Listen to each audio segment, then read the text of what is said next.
morning, ladies and gentlemen, distinguished guests, and innovators. Welcome to the 11th National Conference on Social Innovation 2023. I'm your host, Sharmila Kothurkar. We have gathered here today to explore the dynamic and ever-evolving landscape of social innovation. Gracing this occasion, we are joined by Dr. Abhay Firodia, Chairman Force Motors as our chief guest, Padma Vibhushan Dr. R.A. Mashelkar, President Pune International Center, former Director General CSIR and a Fellow of the Royal Society. I now request Dr. Mashelkar to give the opening address.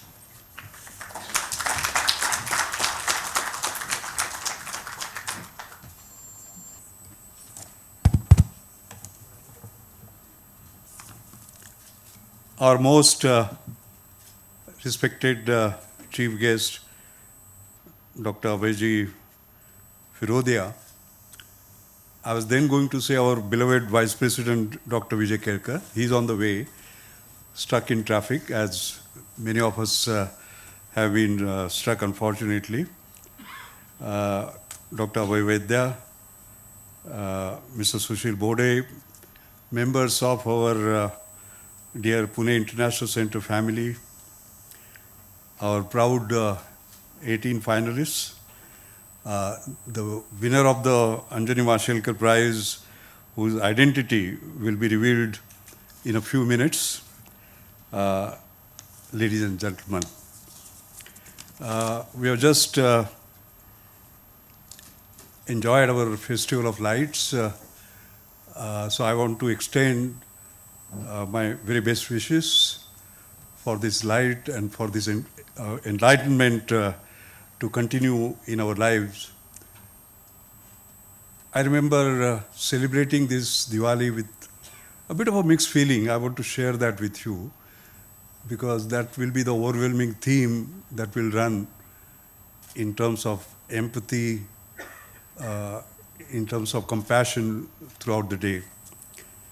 I remember tweeting saying that have a compassionate and joyous Diwali, and in this Festival of Lights, let's kindle not just lamps in our homes, but also the flames of compassion and empathy. Together we can brighten so many unfortunate lives that are in darkness. You know, this morning I got up to give finishing touches to my speech, and the first thing I saw was the photograph and the news item. And in the ongoing war, there is this 4-year-old who lost his parents in the first attack and lost both his legs in the second attack. Now the child is asking for his parents, who will never return.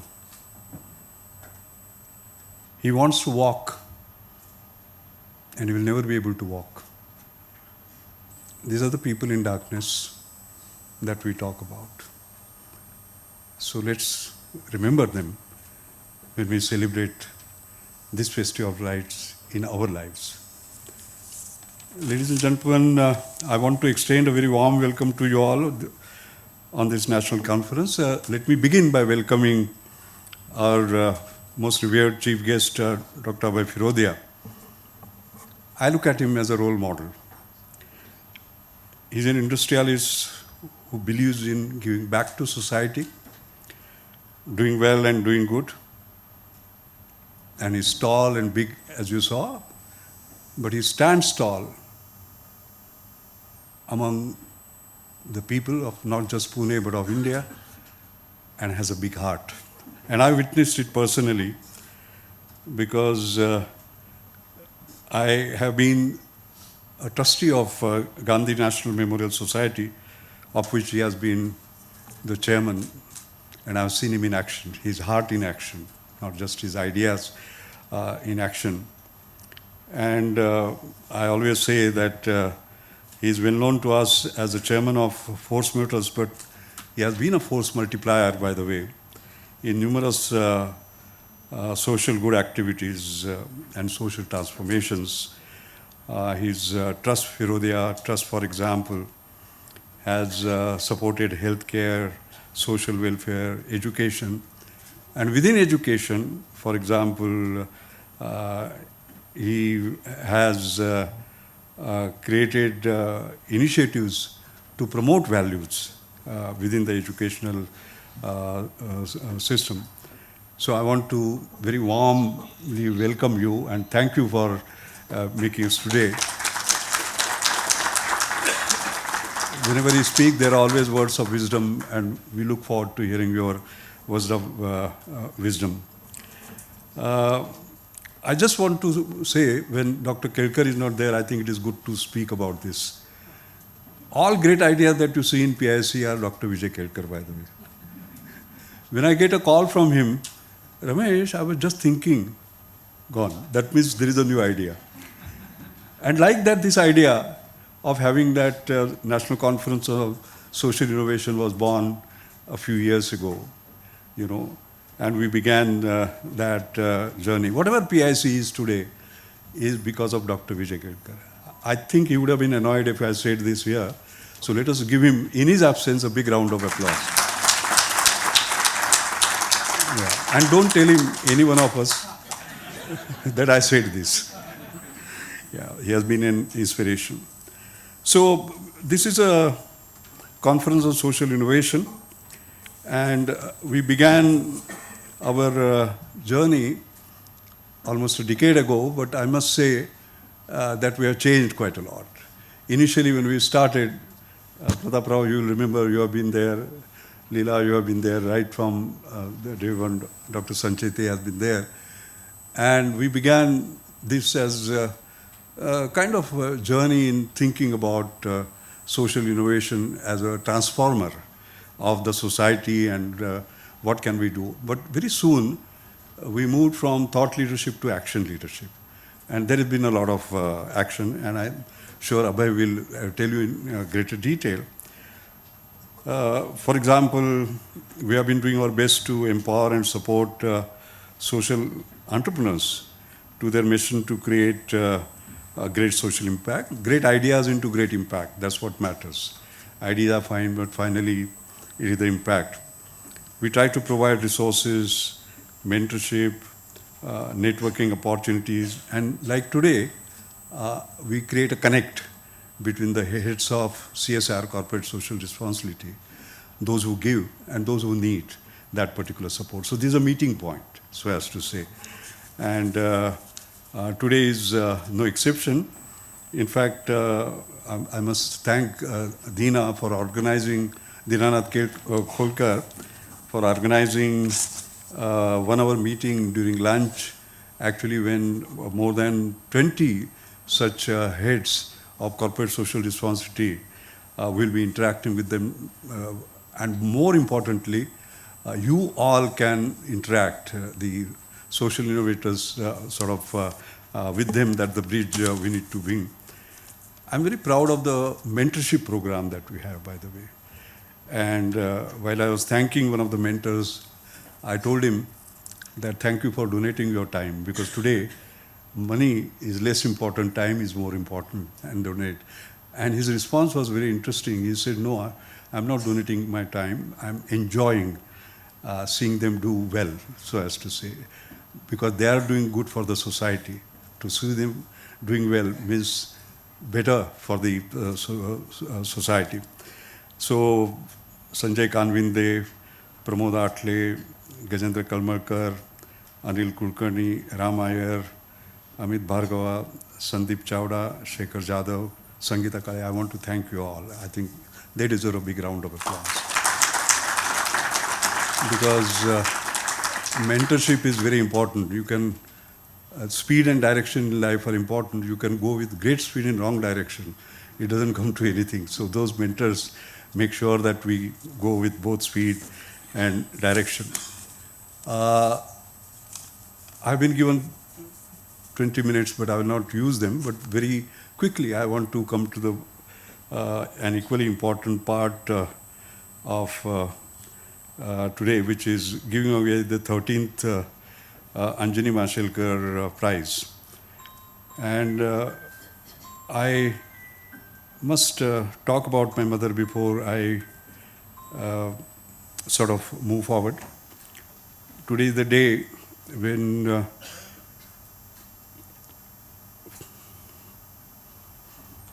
sorry.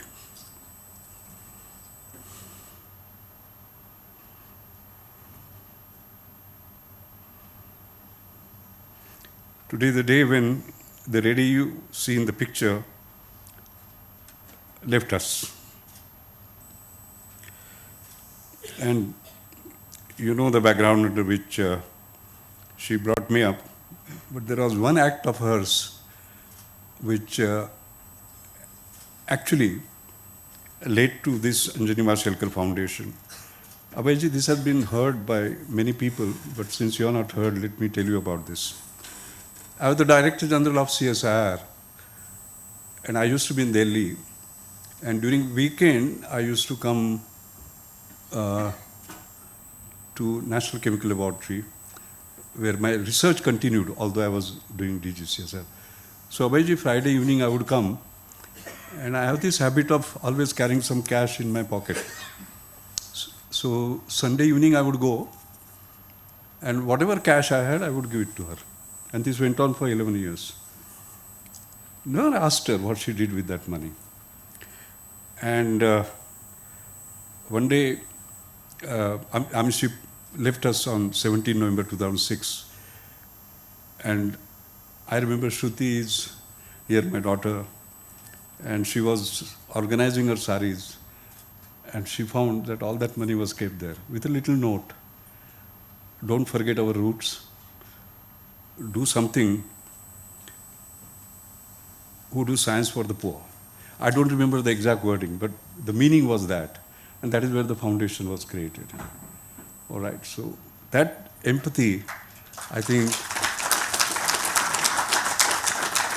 that compassion is the root cause of this.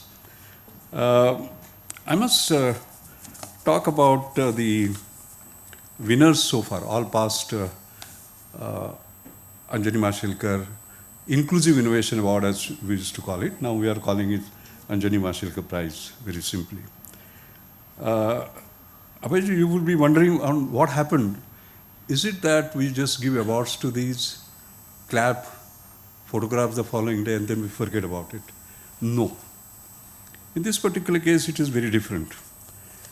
Because at the end, the criteria for this prize are very tough. Making high technology work for the rich is very easy. Making low technology work for the poor is very easy. But making high technology work for the poor is very difficult. All these awardees that you see, they have made high technology work for the poor. That's number one. Number two is that we always take pride in saying we are following the best practice. I don't believe in best practice because then you are following. I believe in creating the next practice, which others will follow and will say this is the best practice. So each of these awardees have done that, as a matter of fact.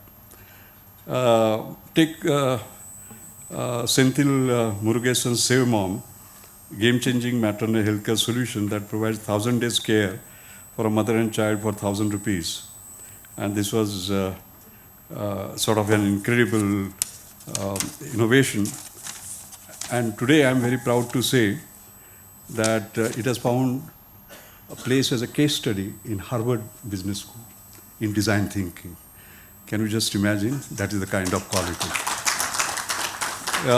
You look at Shwasa, last year, you remember the prize was given to Shwasa, where you just cuff into a smartphone and you know what the state of the health of your lung, so as to say. Okay? And I'm very happy to say the most prestigious scientific journal in Nature. And the science behind what they have done, there are 2 papers in Nature this year. So these are very high science-based innovations. which India needs, by the way, because we keep on hearing about the unicorns and so on and so forth. But when it comes to deep tech, Pradeep, that has been a challenge, as we all sort of know. Moody's DOSI, for example, that has become India's first contact-free remote monitoring and early warning system for patients, which has received the FDA approval, deployed in 400 hospitals already. Then the IBRACE exam, where you have this mammography test, you do away with it, just move it around your breast and you sort of come to know about it. It has been approved by WHO and is now covered in highest impact academic journals like Lancet. And it is running multiple projects with state governments like Maharashtra, Goa, Uttar Pradesh, Gujarat, Chhattisgarh, on the verge of completing 2.5 million scans in India already. So the point I'm trying to make, because I can't go through sort of everyone, but just want to say that from ideas to impact, from great ideas to great impact, is what they are able to sort of do. I must thank here the jury, most eminent jury we have. You can see in the picture Anu Aga, Devi Shetty, Harsh Mariwala, K. Radhakrishnan, Kiran Karnik, Kiran Mazumdar Shaw, Nirmal Ganguly, Ronnie Screwwala, Shekhar Mande, Shraddha Sharma, Swati Piramal, and Sushil, our very own Sushil Bode. So I want to thank all of them. And as you can see by looking at that jury, they are kind of who's who of India, and therefore the competitions are very, very tough. And Sushil will tell you more about it. The selection process, finally the winner you will announce, but you know the kind of process that we went through finally to get this. I was just mentioning that we are getting applications from MIT, from University of California, Berkeley, and even one from Pakistan, by the way. So that is the kind of stature that we have sort of reached. I want to now basically say that this ceremony is very special for another reason, because we are changing our vision and our scope as Anjani Mashirkar Foundation, and that gets much bigger every year. And so has this been, and the entire process has been driven by Sushil, my second son. And without holding on for long, I request Sushil to just talk a little more about it so that we know where we are going. Thank you.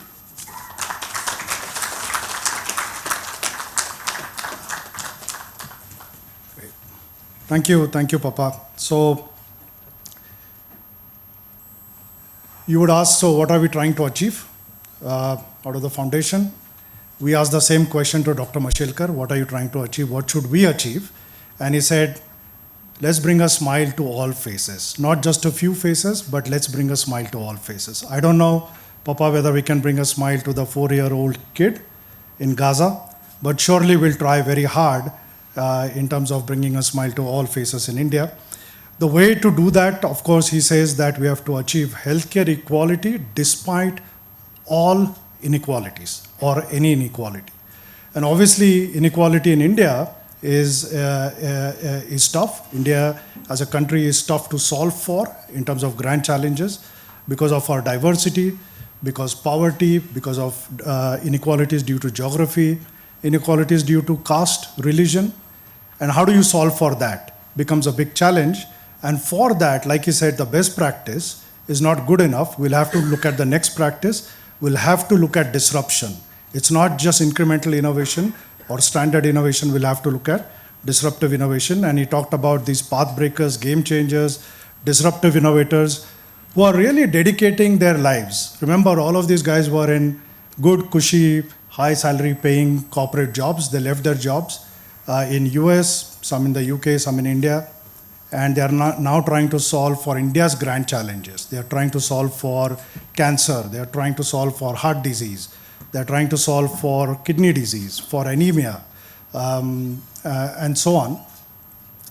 And these really are sort of the disruptive innovators that can help us achieve healthcare equality despite any inequality. Just to give you a glimpse, these were 4 engineers from an engineering school from Kerala. They have dedicated their entire life in doing this, where they're not only making sure that no manual scavenger in India dies because of his job, but they're also giving that manual scavenger an access to extreme dignity. So while the manual scavenger before their innovation used to go down himself, now he's become a robot operator and has achieved the highest dignity in our society just by the robot going down and they becoming a robot operator. We recognized this team a few years back. They've got recognition from all over the world. Forbes, of course, has recognized them, 30 under 30 list, which is a very prestigious recognition. They now have around more than 350 engineers, very good quality engineers working with them in Kerala. They are a profitable company, by the way. We all understand how difficult it is for startups to become profitable quickly. Although they are in deep tech, although they are in robotics, hardware, they are still profitable, even in the Indian social sector. Elon Musk, of course, has become the wealthiest, richest person in the world, selling his Tesla electric cars to us. Our engineers are also doing electric robots, which are going down our drainage to clean the drainage systems. They may not be the richest engineers in the world, but I can tell you they are the happiest engineers in the world. Right?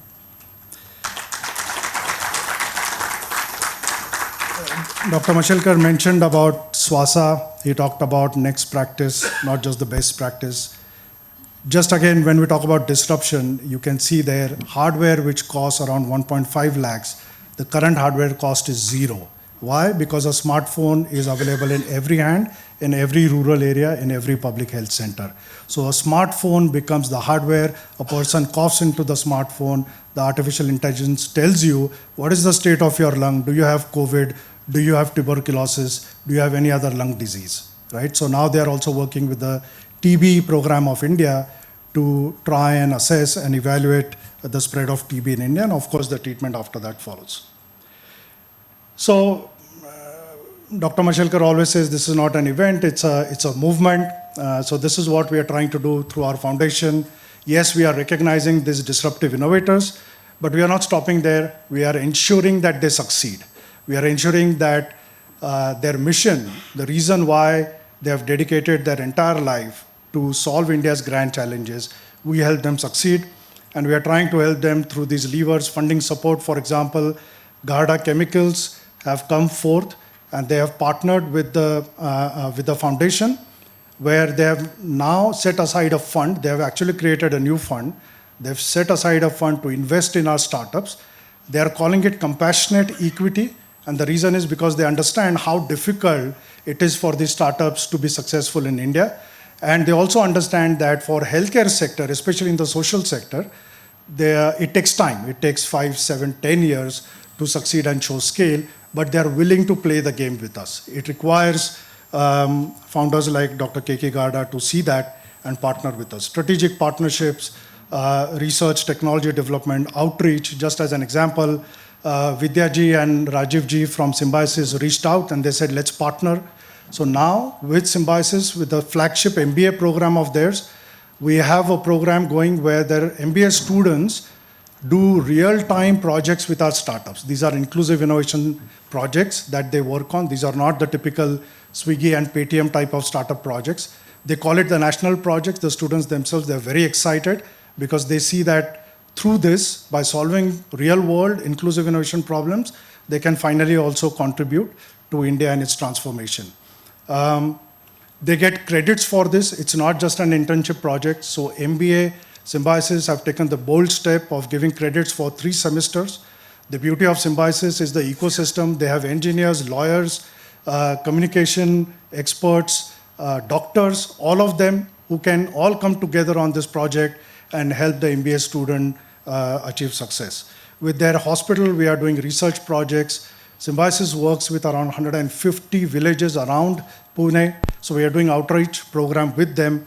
And there are many other institutions who are reaching out to us for similar programs. Government partnerships become very important for healthcare in the social sector in India.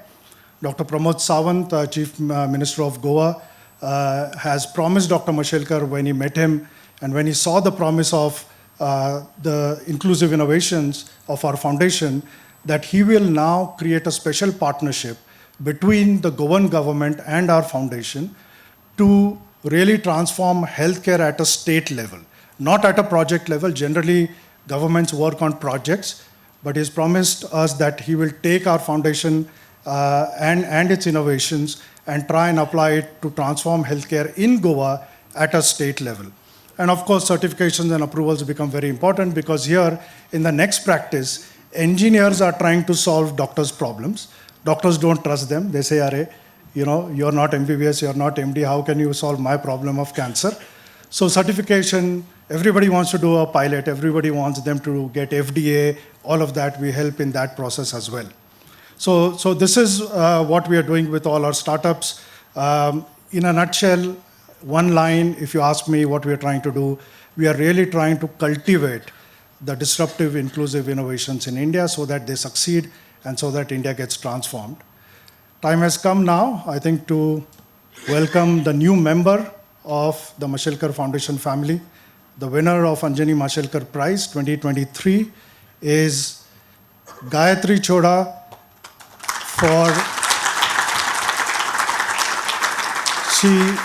she is the founder of Arca Research. She's got the prize for her innovation, intelligent health risk assessment. It is a game changer. It is going to transform healthcare. It is going to transform our lives, each one of us sitting here. Gayatri, please come and tell your story. Thank you.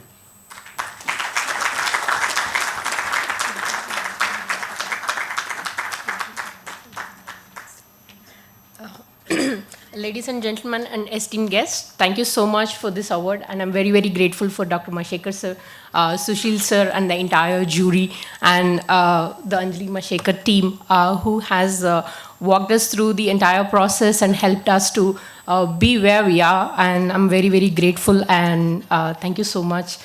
This will keep us inspired for all the work that we are going to do. At Arca Research, before I delve onto the subject itself, let me just ask you a simple question. How many of you have done fasting glucose tests or a cholesterol test in the past? Just raise your hands. Okay, I think it would be easier to ask who hasn't done, right? So that's the sort of a prevalence of these conditions that we have today. But how many of you actually enjoyed getting these tests? Okay, so I mean, it's the pain, it's the smell, it's the waiting for the results, and it's waiting for the technician to come and take your blood, and all of this as a process, right? So, and the cost and the quality of it, I think it can vary from 500 rupees to 5,000 rupees, depending upon whom you're talking to, where you're going to, and all of these things, right?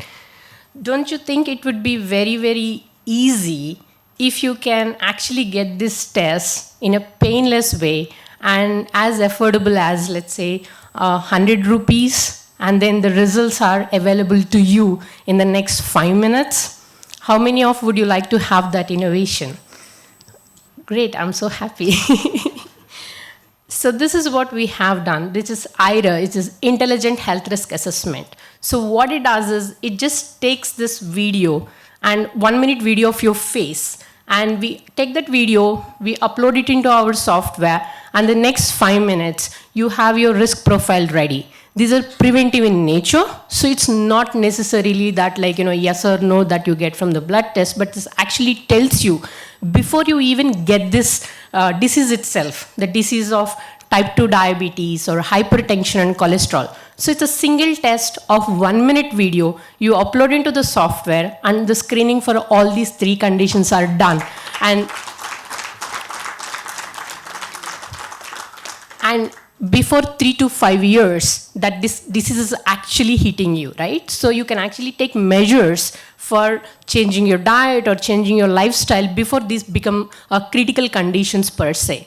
So we have clinically validated this. We have deployed it in the government projects. We have deployed it in the corporate wellness programs. Some of our clients include TCS, Intel, Infosys, Medibuddy. In fact, we are doing a project with BMC as well. And we are done more than like in 15,000 screenings as of date. And we are hoping to, I actually are on the path to achieve 50 lakh screenings in the next 3 years itself. This has been a research of 5 years, and then as a team, we are very, very proud of where we are. However, there was a very big piece that was missing in our innovation, where we felt like this is user-friendly, but then it might not be still accessible. How do we make this technology accessible for everyone? How can we make sure that everyone who is available wherever they are and anytime that they want, they should be able to do this test? How do we make it possible? So we went back to the drawing board and we looked at what we already have, the knowledge, the data, the algorithm that what we are able to achieve with IRA till now. And we thought of like using this information that what we have already available to develop a cost-effective, user-friendly, accessible, and accurate medical device that can help you do this health monitoring anytime that you want, truly at your fingertips. And I'm very, very proud to showcase this device to you, which is called, we call HAIL. This is the device. Just give me a second. Yeah. So this is a device. So this is a very simple, like a less than a glass weight that you have, and you can just keep your fingers here, and in about a minute, it tells you metrics related to 18 parameters related to your metabolic health.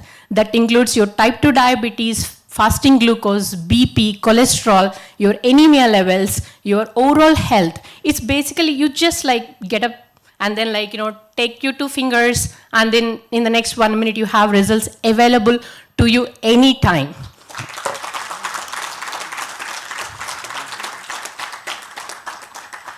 So what we are trying to achieve here is, again, right, you have this device, and now your family and your health is truly, truly at your fingertips. So I thought maybe a demo will speak 1,000 words. So let me just go and do a small demo for you all. I've just created Amaya's profile, who is here to take the test.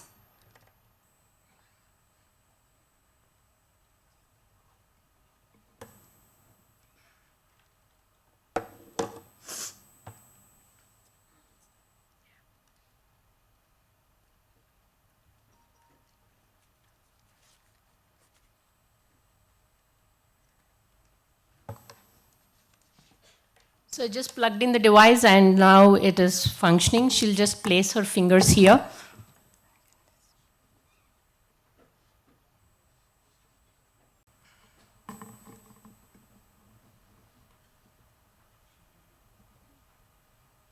Okay.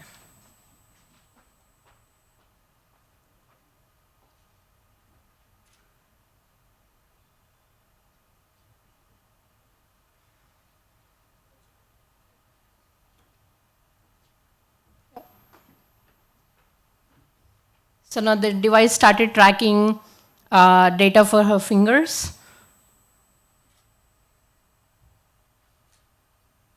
And you can clearly see whether it is working for you or not, like from the signal, everything.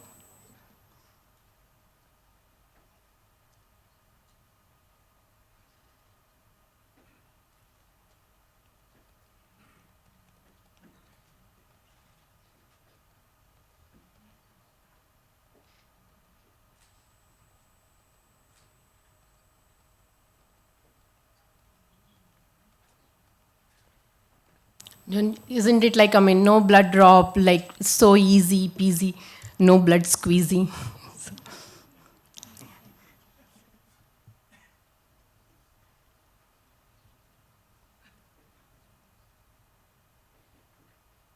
I keep saying like, is 1 minute too long for you to get like all the results? Maybe we should actually reduce it to 30 seconds.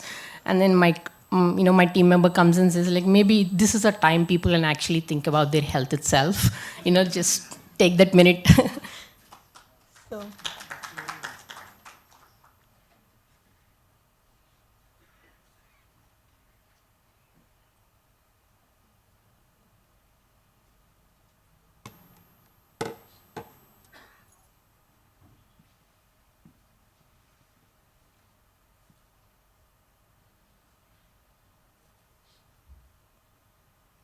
So here is the report.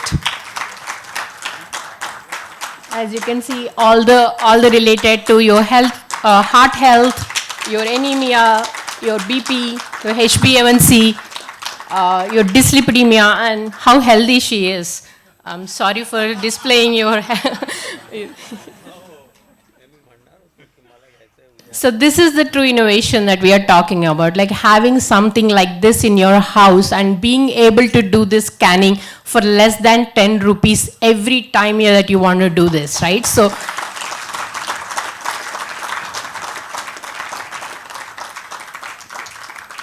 in a startup world, we like to talk about the scale and like the product market fit. But from an innovation point of view, we want to make sure that reaches everyone.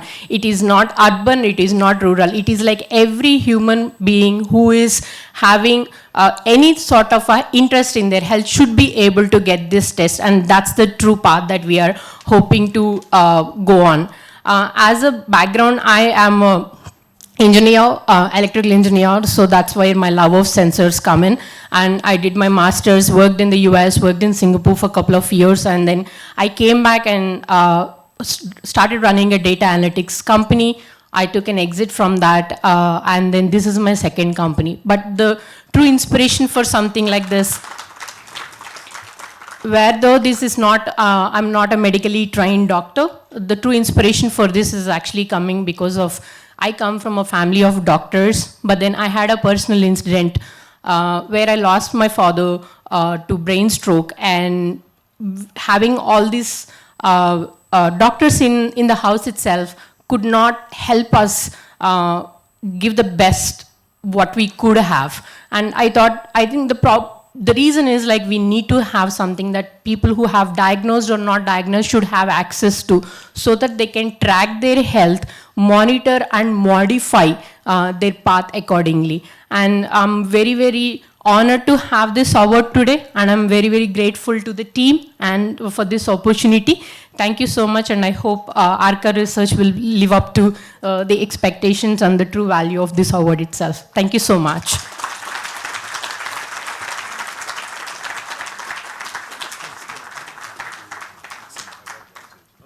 Congratulations, Gayatri, and welcome to the family again. Yeah, Kelkar Kaka, please, you need to be on stage. Welcome.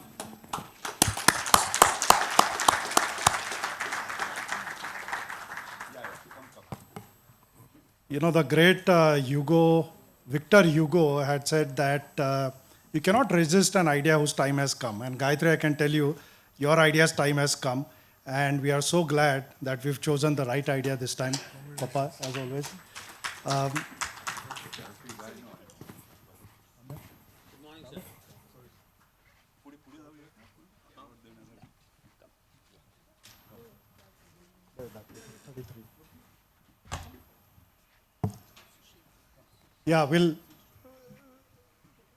Yeah, Mummy, we are inviting Mrs. Mashelkar. This is a Mashelkar Foundation.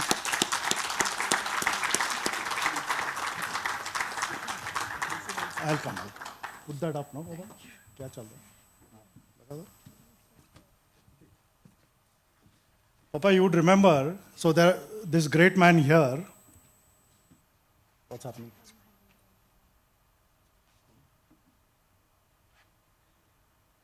You know, George Whitesides, scientist from Harvard, most cited scientist in the world, but also the businesses that he has created are worth $30 billion. He and Dr. Mashelkar are close friends. He's there up on the screen now. And we had asked him that, George, what is your dream? In fact, Dr. Mashelkar had asked him, George, what is your dream? And he had said that, Ramesh, one day when I wake up, I should be able to go to my bathroom, stick my finger into a hole, and there should be a voice which says, George, you're all fine today, your health is good, please go to work. Papa, I think the time has come. I think, Papa, the time has come for us to tell George that his dream is going to come true now. Gayatri, please go and take your award. Jao.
Yeah, thank you.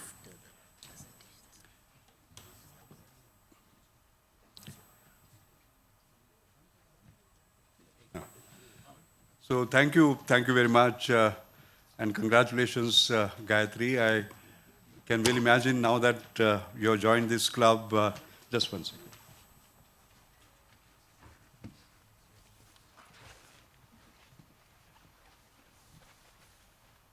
You will move with great speed, reach great scale, and your great idea will make a great impact.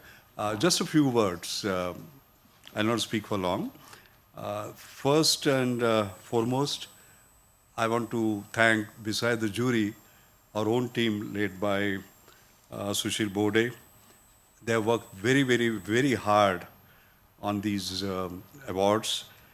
I want to thank Sushil, Shrikant, Manmohan, Omkar, Shraddha, Amya, and Kushbu for all their amazing commitment and passion. The second point I want to make is how do you move from ideas to impact? You have seen this. There's a big journey ahead. And that's what I want to talk about in 2 minutes. You remember, most of you were there when this device, which looked very different at that time, got the award. And this is what is called a Sanket, right? Almost 10 years ago when we had started the awards. And this is a portable ECG. Okay, you can put in your pocket. Today it is in 16 countries, including Australia, US, Europe, and around 2.5 million of these have been sold. This has been certified fully, by the way, by all regulatory agencies and so on and so forth. How does it work? There are two sensors. You put your two thumbs for 15 seconds. There is a sensor here. This is your heart, 15 seconds.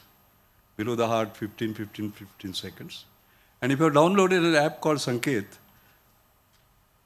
a medical grade ECG goes into your smartphone, wherever you are. What does it mean?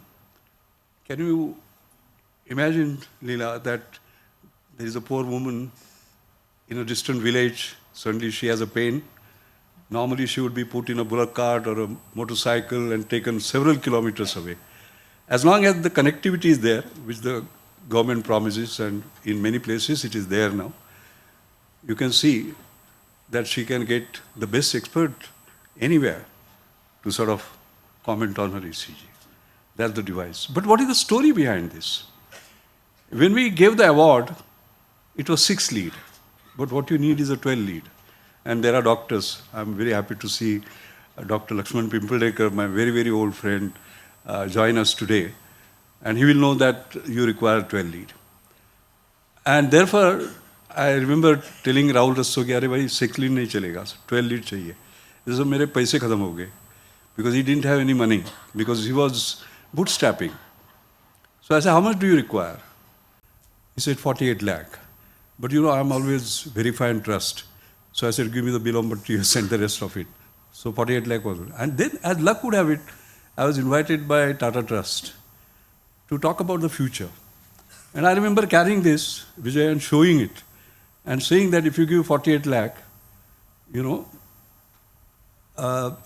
this will be a 12 lead, and then it can conquer the world as a portable ECG. They wrote a check for 48 lakh in 48 hours. And that's how we are. And this is the challenge. I want to be very frank. You know, Abhayji, what has happened is that venture capital companies have become vulture capital companies. They have to see profits immediately. This you cannot. Because all these innovators, they are not wanting to become billionaires. They want to bring smile on the face of billion people. Remember the difference. Whereas venture capitalists will support only those who can be billionaires so that they can take a share of profit. Commercial banks, impossible.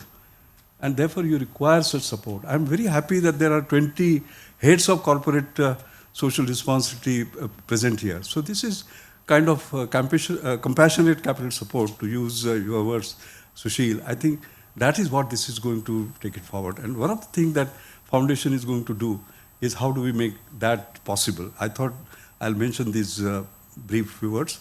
Again, Gayatri, warmest congratulations to all of us. We are very, very proud of you. Thank you.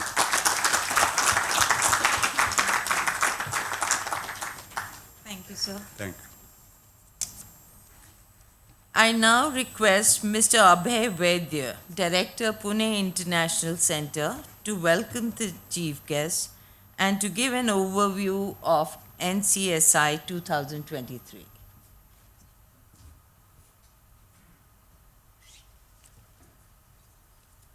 Thank you ma'am. सर्व मान्यवरांना नमस्कार. Chief guest Shri Abhay Firodia, Pune international centre's president doctor Raghunath Mashelkar, vice president doctor Vijay Kelkar, Professor Anil Innovation Gupta, who helped establish the National Innovation Foundation and who will deliver our valedictory address later,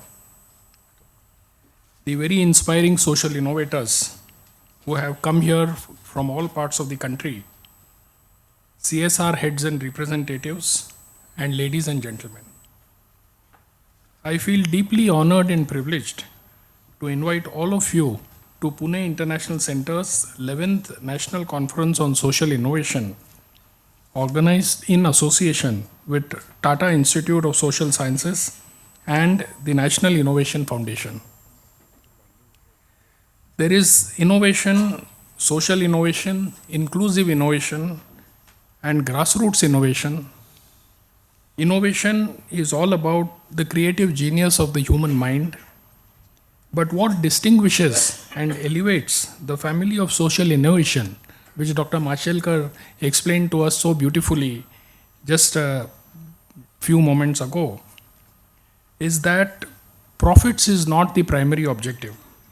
Social good and uplift of the poorest of the poor through innovations is the primary objective. Social innovations are Gandhian in character, and they offer sustainable solutions, create employment, and provide affordable healthcare for millions. This is what the great management guru, again an Indian mind, C.K. Prahlad, meant when he spoke and wrote about the bottom of the pyramid technologies. I have a background in the media, and the first thing that attracted me about PIC almost 10 years ago was this unique social innovation conference.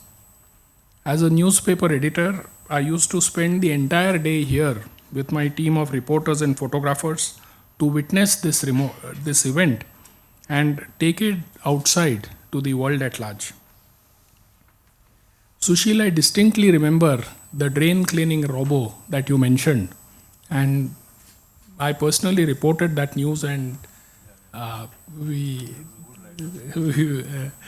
it was carried all over the country. And today's Anjani Mashelkar Award about the fantastic sensor-based technology, which covers some 18 parameters, is another memorable innovation that has been awarded, sir.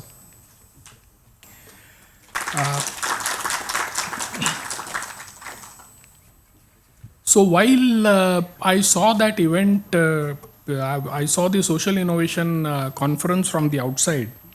Today I see the enormous effort that is put into PIC's Social Innovation Lab. And the effort put in by the entire PIC leadership, particularly Dr. Mashelkar and Dr. Kelkar, and the mentors who are the backbone of this initiative. So the young full-time team of PIC's SI Lab has just 3 persons, Neeraj Thakur, Archita Joshi and Samruddhi Save. Our Social Innovation Lab mentors and advisors work for real peanuts, because they don't draw a single rupee in honorarium, and when they come for our meetings, we offer them tea, biscuits and peanuts.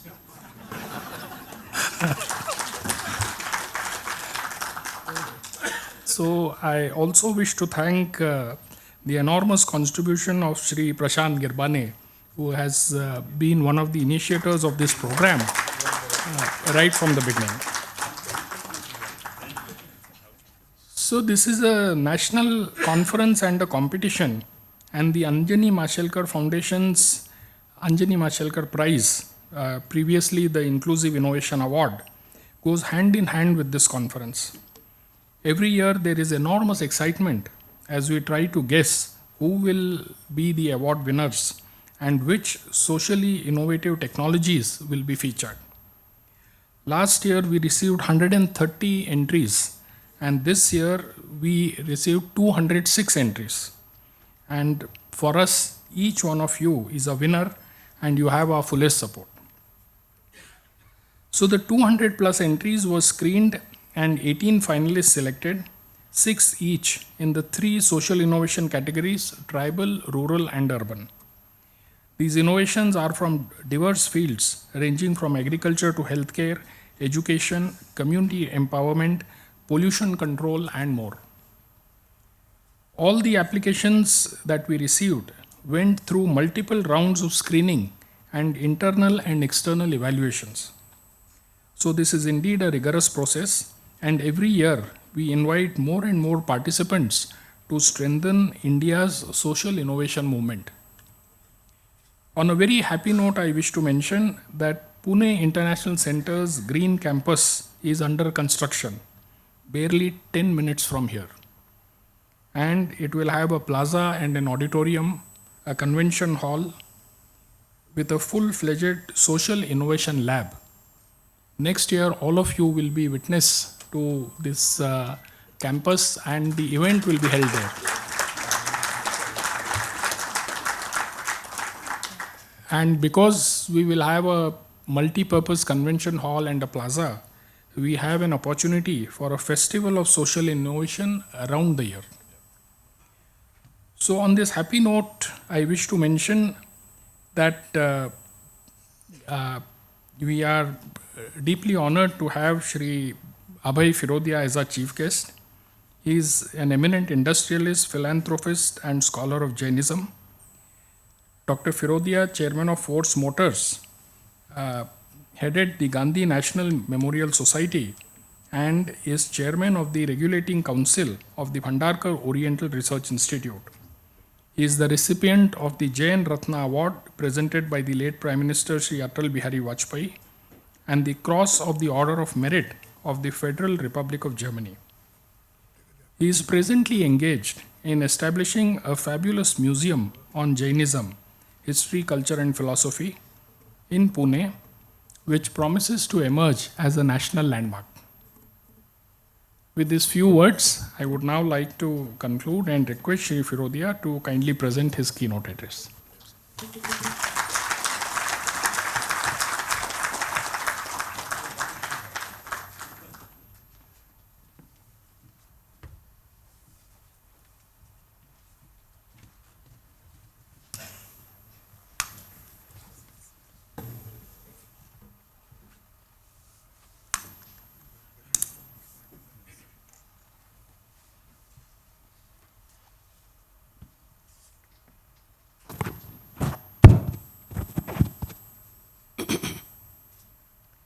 Dr. Mashelkar, Dr. Kelkar, Mr. Girbane, Mr. Vaidya, my very dear friends in the audience, ladies and gentlemen. Dr. Mashelkar, I have not known him in the past to be ever wrong. But today I think he is wrong. Inviting me to speak on social innovation is a faux pas. I am no innovator. I am an inheritor. Yet, I have such regard and affection for him that I could not refuse when he asked me to come.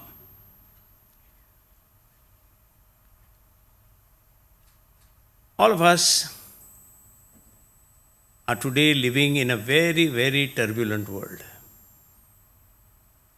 The turbulence is unprecedented. I have in my lifetime not seen a period like this, when we are faced on a macro and micro scale with many, many issues.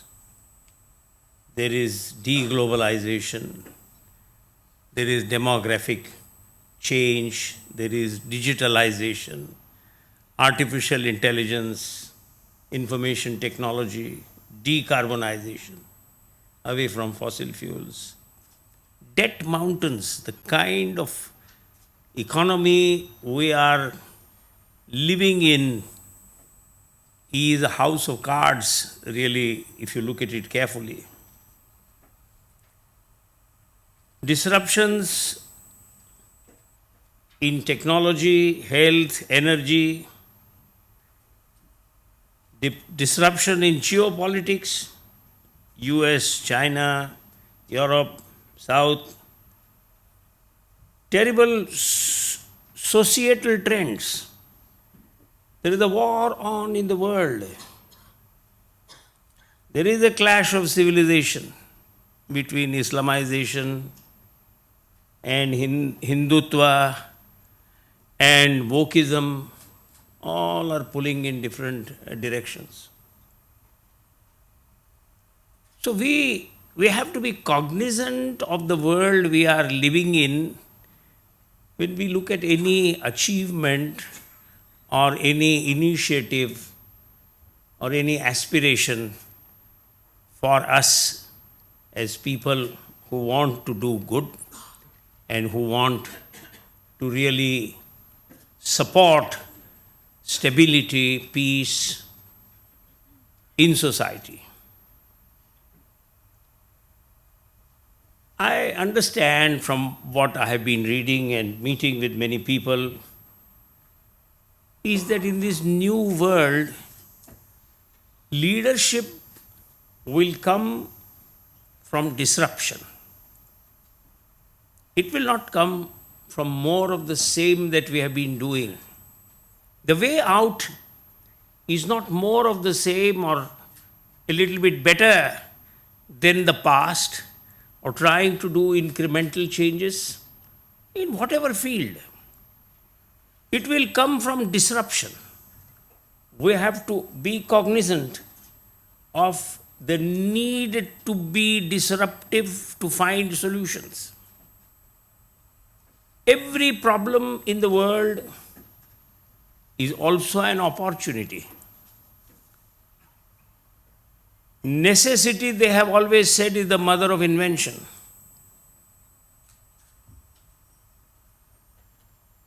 People like Marx and Malthus, who Marx wanted to present disruptive economics, but he ended up being the last of the classical economists. And Malthus was plain wrong when he predicted that the world will perish as human population increases. And why? Why were both these people off the mark? That's a lesson for us today also.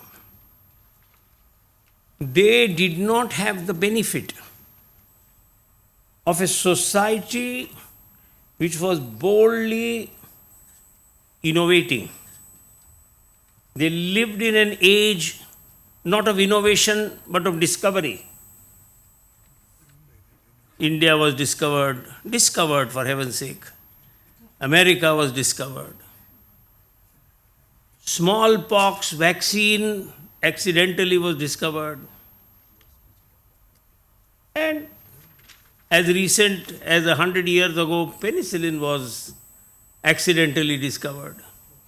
So many of these world-changing, society-changing events occurred not because of an innovative drive to look at disruptive changes.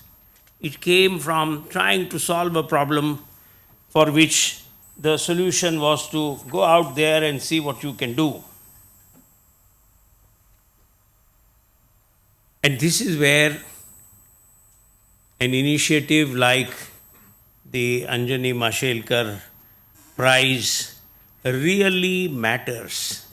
It is a very, very relevant initiative because in this turbulent world, we all recognize that while it is full of problems, it is also waiting for many, many solutions. Every problem has at least one solution. When you find a solution, first step is there is an ideation. Identify that, well, this is one way of doing it, and it could work. But having a technical ideation of a solution for any problem is not sufficient. You need to find the right application. This can be applied in this manner. You need to find the proper product concept. You need to find the proper market for it. Now we spoke about innovation not for personal aggrandizement or creating personal wealth, but creating social wealth and public good. However, a market is necessary. You cannot create public good without creating wealth. You cannot create ease, comfort, confidence in society without creating prosperity. And innovations and innovators have to boldly embrace markets. Unless you are able to find the right market, unless you are able to build the scale, innovations will not succeed. Henry Ford had once said that the world is full of great ideas in engineering which have been scrapped. And he was right. Few ideas work. They work because somebody has made the effort to find the right product, find the right market, find the right organization, and find the right financial structure, and found the right people in order to make it work. So, innovation beyond incubation, ideation, and so on and so forth, needs the right vehicle to go ahead. Now, I could give you several examples. I named three, but I will elaborate on one. One example is the development of Covishield. Serum Institute, the history of it is very interesting and I will talk about it. Great innovation. Cyrus Poonawalla saved the world. Let's not mince words here. Amazing things he did. The development of an auto rickshaw. We think, what is an auto rickshaw? It is like a tonga. Didn't exist. There was no concept. Today, the auto rickshaw is in every village in India. It's a great innovation. the world did not know the word auto rickshaw. It was invented by my father, N.K. Firodia. He developed this idea and scaled it up and built it, and today we all have forgotten that it is an innovation. There is social innovation focused at primary education. We in India have lost sight of the wood for the sake of the trees during the several years of bad governance. I don't want to attract any more ire from my respected friend Dr. Kelkar by talking about the first 40 years of India's independence and its economic policies.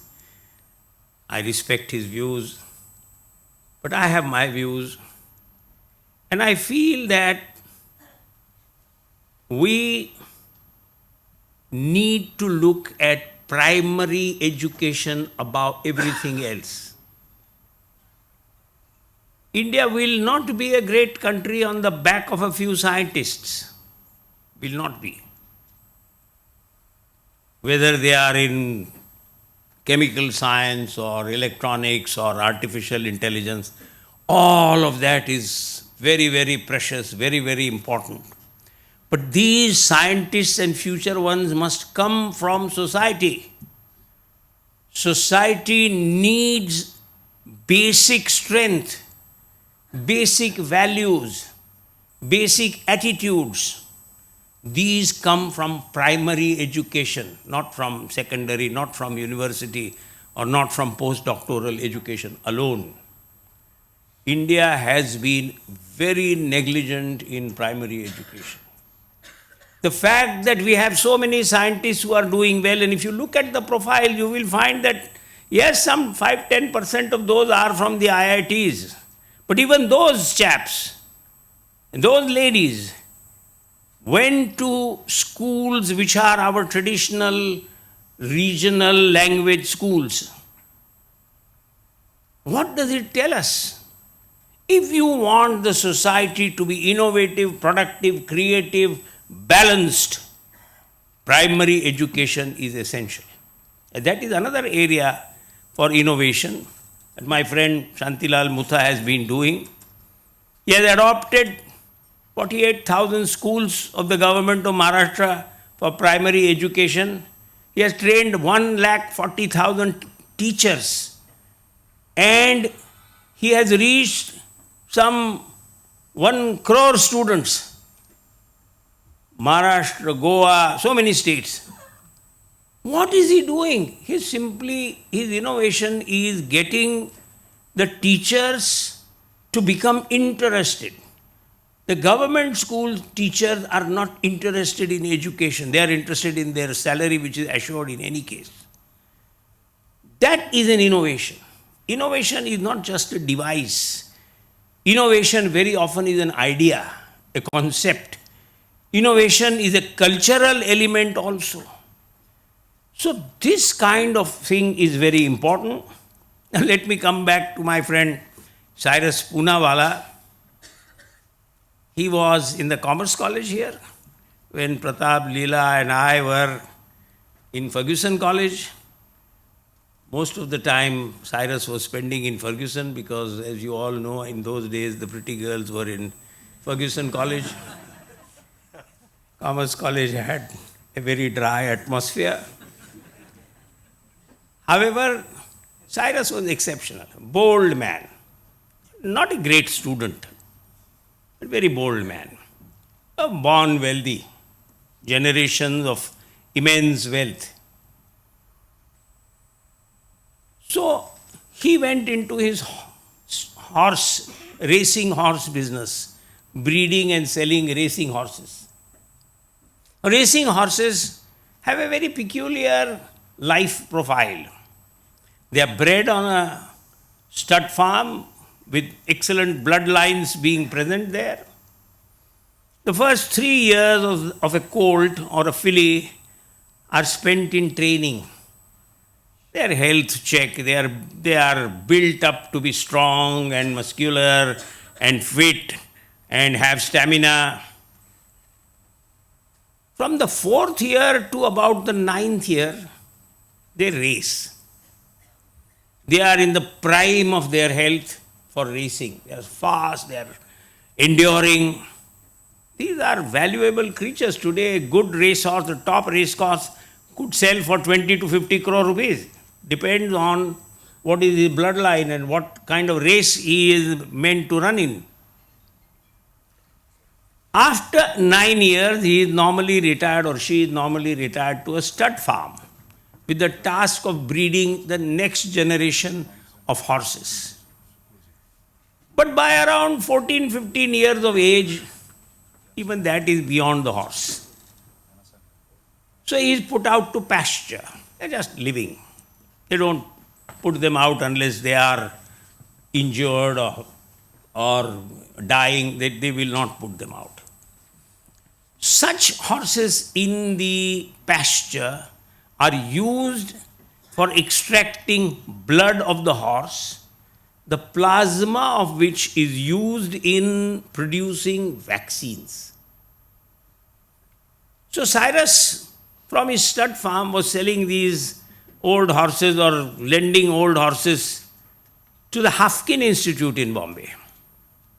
They had a farm here opposite the famous Hindustan Antibiotics, big farm on which Hafkin Institute used to harvest the blood from these decrepit old animals. Was not necessarily a very humane thing, but yes, it was not necessarily a very cruel thing. Now, he found that this plasma is very useful. What does it do? And who does it with it? And what is Hafkin Institute? So he came to know because of interactions. A famous Hafkin Institute set up in the, I think, late 18th, early 19th century in Bombay, in Parel, just behind the KEM hospital. Was a very prosperous area of Bombay at that time. Even the government house was over there before the Malabar Hill mansion was built. And the Hafkin Institute had a tradition of development, innovation and whatnot, but had slipped into slumber. Very good scientists who could do and did not do much. Very good infrastructure, but useless, was not really leveraged. So he took over the staff and said, I will make the vaccine, I will make the serum. He brought those people, set up an outstanding infrastructure here in Pune for creating new ideas, new solutions. And he developed, snake poison medicine and rabies vaccine and smallpox and whatnot. Found that the government of India was a very large but a terrible customer. Government of India pressed you down on prices and did not pay the money that they had promised to pay. They would delay by years. So I decided I don't want to deal with the government. I will export. I got 5-10 times the price in export. Money came in advance. He sold. Business prospered. He developed, grew. He put the money back in the business. We all know about COVID and how Covishield was developed in India. Of course, it was in collaboration with a famous laboratory in England, which is a wonderful thing to do. That Covishield treated 99% of Indian population. 0.9% people took Covaxin. You can Google it. So Covishield was built by a man who was a commerce graduate. His PhD, very coveted one, is in the application of such innovation in health, in society. So he's not a technical person, he was not a scientist. He was an innovator. He was an entrepreneur. He is a visionary. He built this vast infrastructure to produce the largest quantum of vaccine in the world. Something like, I don't know, 2 billion doses have been produced and given in India. So, Cyrus is an ideal case of a social innovator who did not set out only to make money. Yet, remember, his lifestyle, I have known him for 60 years, his lifestyle has not changed. He is as wealthy as he was before. Maybe he travels more abroad because the government now has no restrictions on travel abroad.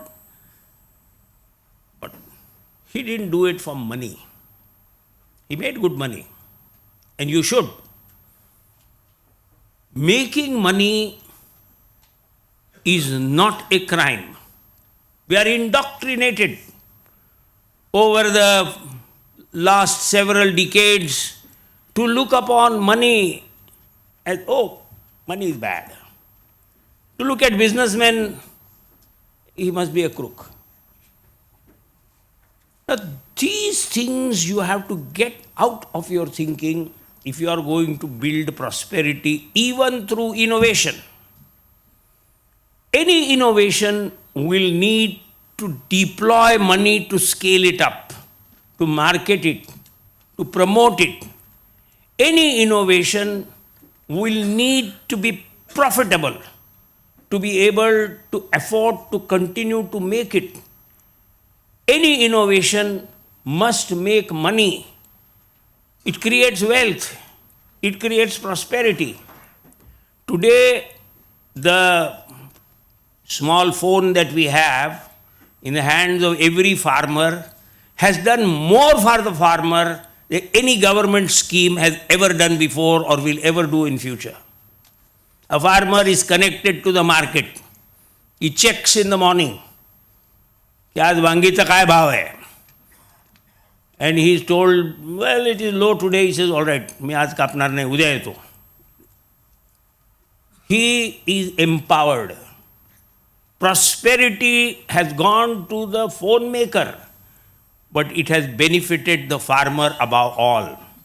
He is the lowest level in the productive chain of our society. Produces basic food or whatever.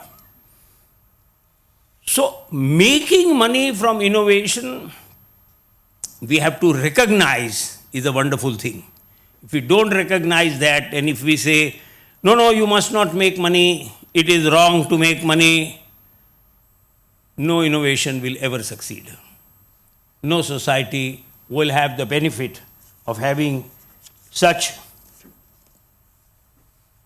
innovative ideas put to public use and for the delight of the customer. I would like, before I conclude, to say a few things. India, through the ages, has been a great hub for innovation. We are indoctrinated in the last few hundred years to believe that we are a pathetic, poor, incompetent, irrelevant entity. We are not even a country, we are not a nation. We are not a civilization, many people say. India was created by the British. Our value system is based on what the Muslim invaders brought to India. This is not correct. If you go back in history, you will find a value system which encouraged innovation. I would like to take you, because I have over the last 10 years been busy building this museum that Mr. Vaidya mentioned. I've done a lot of work in finding the roots of Indian value system. Where do they come from? What do they say? And how it created India, how it made India the most prosperous country for 4 millennia. It is only in the last 1,000 years that India has suffered a decline. We are on the rise again. What is that value system? So, if you look at the Indus Valley civilization, what was it? Did they have ideas, or they just built proper houses in a straight line with drainage arrangement and a water tank? They had lofty ideas. The Jain tradition mentions Rishabhadev was the first of the 24 great teachers called Tirthankar. Jainism doesn't believe in God. So God doesn't exist. Don't fool yourself that He exists. You have great teachers who told you great values, try to follow them, try to understand them, try to internalize them, raise yourself. Those who are able to do that are able to do original innovation. Those who don't understand this will do repetitive work which somebody else says. So Rishabhadev, among many things, said 6 things which I am going to explain briefly. First thing he said was Asi. It's Prakrit. In Sanskrit it means Astra. Astra is weapon, Astra is sharp tool, Astra is anything to leverage productivity. Why? You must be a secure society. You must be a strong society. You must be a productive society. In today's world, we have the opportunity to do this using modern concepts and tools. But we should not forget that in the last 70 years, we suffered the worst defeat India has ever suffered against China. It was because our weapons capability was destroyed by the people in power. At the end of the Second World War, and I would like to ask Air Marshal Gokhale whether I am right or wrong. At the end of the Second World War, India had the largest weapon making capacity in the world, next only to the United States. England was destroyed, Germany was destroyed, Japan was destroyed. What happened to that capacity? We had the world's largest standing army, professional army, disciplined army. What happened to it? What happened that the people in power did not understand that you want to be a great society, you need not just money.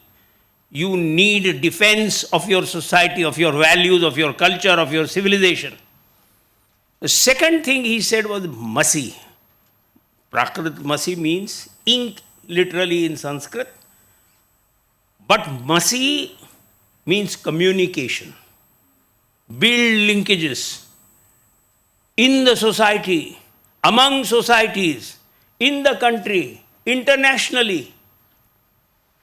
This happened in the Indus age. The third was Kasi, Krishi. People think Krishi is merely plowing the field and growing some corn. I'm sorry. At that time, in that societal context, in that civilizational atmosphere, that was the means of production. Till 400 years ago, when the French economists talked of all wealth coming from land, when the French say it, you say, oh, no, it's an economic theory. See, Indians said Kasi as being important. You have to recognize that that was the source of income, wealth, productivity. It meant produce a surplus. If you produce in economics, in agriculture, but it is a subsistence farming where you only feed yourself and your family, you are not going to build prosperity. If you want the society to be developed, build a surplus, create a surplus. When you create a surplus, you can trade it. The fourth thing he said, the only preceptor of a religion in the world was Vanijya. Do trade. No other religious teacher has told you to build wealth. He did it. And you see that signs of Vanijya in the Indus Valley civilization with ships and ports in the cities, and trade with Arabia, trade with Rome, trade with wherever. So this created the impetus for a developed society. The fifth thing he said was Kala. Kala does not mean painting and singing and flute and dancing. Yeah, it means all that. But Kala meant skills. Build skills. Develop proper attitude to pottery, to woodwork, to masonry.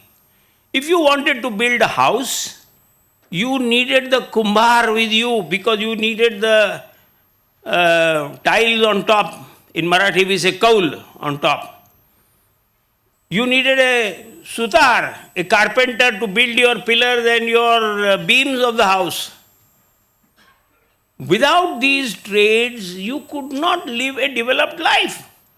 We look down upon skill. Yeah, skill. I mean, somebody is a wireman, somebody is a plumber. If you don't have wiremen from tomorrow, you will not be able to live.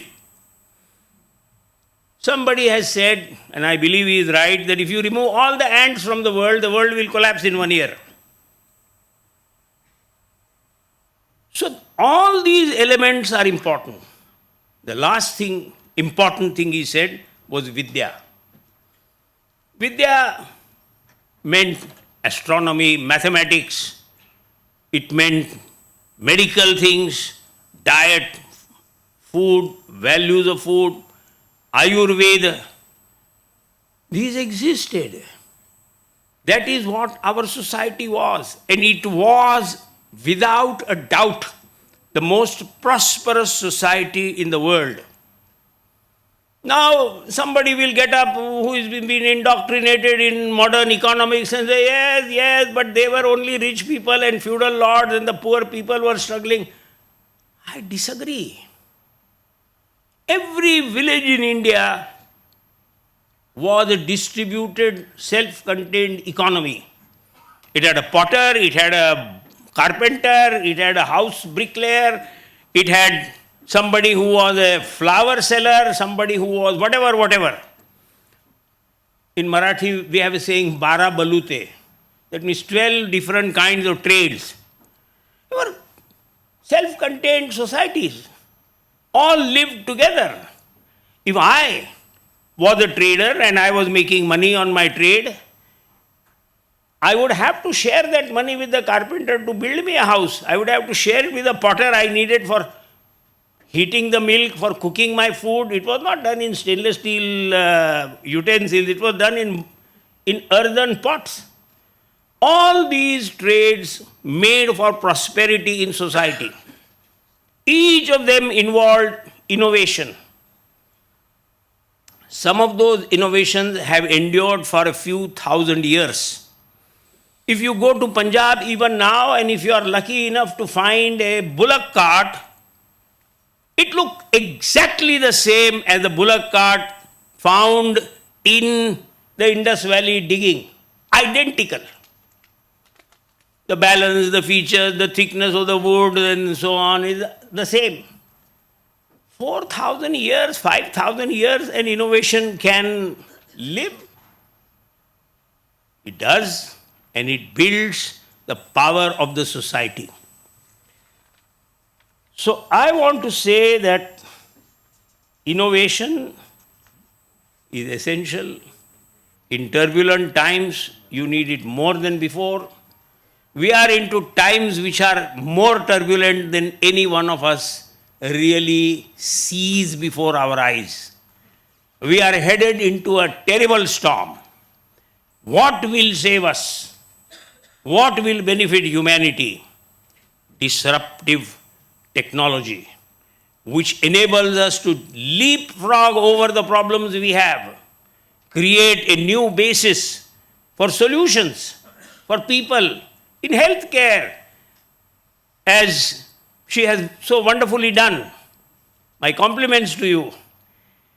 I want, after this meeting, I want to have my own test done. I have to see my endocrinologist tomorrow. So all these things, these innovations are amazing. They are a testimony to the innovativeness, the commitment, the goodness of heart of the Indian citizen. What Dr. Mashelkar has done by naming this award after his mother and celebrating people who are innovative is great national service. Sir, my salute to you.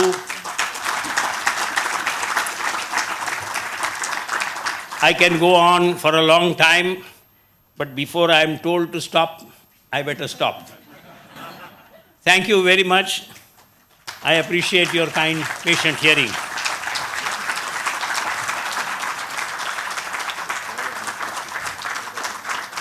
Thank you, Mr. Firodia, for your inspiring address. I now call upon Mr. Prashant Girbane for the concluding remarks. Mr. Girbane.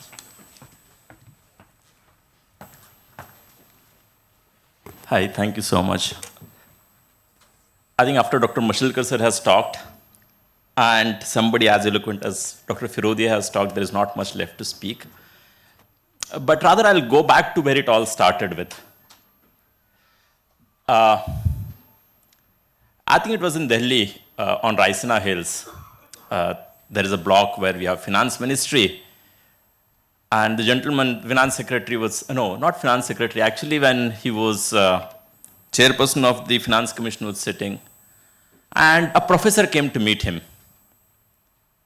He told the professor that if you do something on social innovation and what you're working on is wonderful, great, why don't you expand it?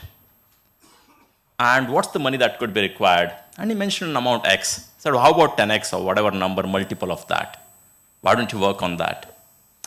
That was Professor Anil Gupta, and that was Dr. Vijay Kelkar in the story. So that's where it all began. Then I asked one of those days to Dr. Kelkar a little more about this because I'd heard it from my guru, Professor Gupta, who taught me. He is the one who had mentioned this to me. He said this didn't take much of thinking because I knew for sure that Professor Gupta was being mentored by Dr. Mashelkar. And I didn't have to think much about it. I just had to sign the paper, is what Dr. Kelkar mentioned about it. I think few years later when PIC was set up with Dr. Mashelkar, Dr. Kelkar, there are many of you here who set up the PIC. I think it was about 2012, 2013, Dr. Kelkar mentioned that we should have a social focus on social innovation. And it didn't require much convincing because Dr. Mashelkar, who is known as Mr. Innovation in the country, was very, very keen to do that as well. And both of them, when they picked up the call and talked to Dr. Professor Gupta, he readily came down. And this is the very hall where the first social innovation conclave happened. For the 11 years continuously, and I know 11 is a good number. We have won 10 matches. 11th match, it'll all seal, right? 11 is a good number. For the 11 years continuously, we have been organizing this social innovation conclave here. And that meant somebody like Mr. Chokalingam, who is the Director General here of Yashoda, who was Deputy Director General, to you becoming Director General, till you become CS, we'll continue to do things. Thank you so much for doing that. So we've been continuing to do it here. The second interesting incident happened. It was about 2014, 2015. Both Dr. Mashelkar and Dr. Kelkar mentioned that we're going to Mumbai and we have to work on a presentation. So I worked on a presentation. I thought, that's my job. I'm done with it. They said, no, you're also coming along. So I said, fine, I'll come along. And we had a meeting, and the gentleman who was listening to it mentioned that I'm very, very keen. This is wonderful work if both of you are working. I'm very keen that the social innovation program that we mentioned, it has a lot of focus. So make sure that it has a lot of focus is the only thing the gentleman mentioned. We came back, we continued to work on. The gentleman was Mr. Ratan Tata, who talked about the focus on social innovation. So that's the other milestone of the whole social innovation journey of Pune International Center. After a few years, I was discussing this with a junior of mine who was working in Dubai, had a wonderful job. He said, I want to come to India and want to do some social work. I said, why don't you come here? He came and he helped me in organizing it. That year, Dr. Mashelkar, speaking from this very podium, mentioned, as Sushil had mentioned it a few minutes ago, that we were very good at organizing the event. once a year we organize this. This moment is wonderful. Can you convert this moment into a movement? And that evening, Dr. Kelkar mentioned that we don't have to think much about, just work on this one line now, and that should be our program for rest of the year. So my friend Hitendra worked on it, and with all the mentors who are sitting here, who are selflessly working towards it, started the mentorship program, and a program where we do shared services for the social innovators, so that social innovators focus on social innovations rather than worrying about filing, creating a website, and all of those activities. So that's the next step of that journey. Taking it forward, both Dr. Mashelkar and Dr. Kelkar have been talking to various CSRs and company representatives who have been coming forward and contributing handsomely to make sure that we are able to support these social innovators. Many of the CSR representatives are here today, so we must thank all of them as well.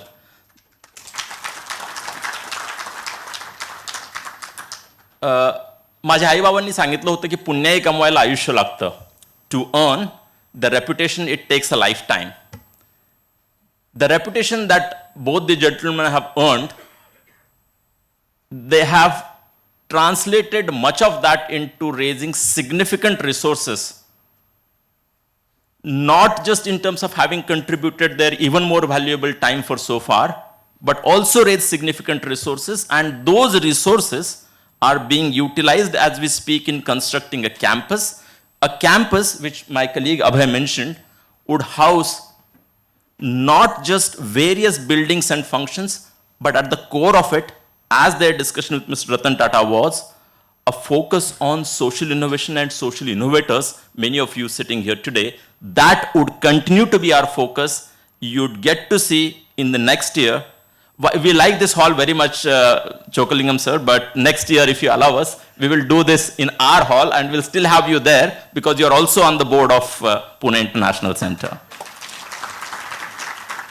So this very gathering would happen out there and the journey would continue. The last but not the least, I think long time ago, a friend of mine mentioned that in Bal Gandharva, somebody who came to talk about mathematics, right, was hosted on Bal Gandharva. The whole Bal Gandharva was full. And then he said, this is Pune. This is where a topic like mathematics, physics, a topic like social innovation would have the entire house full. And that talks a lot about all of you who have gathered here today. Once again, thank you so much. And I'll hand it over to... Thank you, Prashant. Yeah, I'll take a moment to mention this for sure, that it will be incomplete before I once again congratulate Ms. Gayatri. I think what it meant is, there's something interesting. I don't know how to say this while Dr. Mashelkar sir is here. But apart from the award, what you get, which doesn't get talked about, is Dr. Mashelkar speaks in various forums, right? Or the places where he got those 48 doctorates, or various international forums. In all of those forums, Dr. Mashelkar continues to speak very passionately about social innovators, and that means a whole lot of promotion, which can't be put in numbers, which can't be monetized for any and every social innovators who get this award. I think that's the best deal. If I were somebody who's receiving this, that's what is part of it. Last but not the least, chairperson of the program today, Dr. Abhay Firodia. If there is anyone who would want to learn out, I would certainly want to learn articulation, speaking, public speaking, right? That's what you would want to do. The reason I'm not mentioning the industry, because that's already established. You all have heard of, he mentioned, and he did mention also that he doesn't agree with Dr. Mashelkar on one thing, on inviting him. I don't agree with him on one thing as well, in the same spirit, which is he's not an innovator. If you go to the Force Motors and look at the innovations that have happened, some of those products you would not see anywhere else. You do not see anybody else producing in the entire country. And I just came back from my hometown, a tiny village. And every time I saw the Force Motors there, the fact that the products reach the masses who find their journey a lot easier. So I come from a village of over 10,000 population, sir. Just yesterday I came back. And when I saw the people using the Force Motors, those are the only vehicles in some of those places. That means it's making their life a lot easier, bringing smiles to their faces. And that also is the innovation which is significantly reaching out to lots of places. So to that extent, I don't agree with it. But on that note, there is a whole lot to agree on. There is the entire day ahead for all of us to celebrate together. Look forward to see you around again. I'll hand it over to you. Thank you. Thank you, Prashant, once again. Now we break for tea and coffee. It's being served in the basement, and I would request all of you to please come back within 15 minutes. Thank you.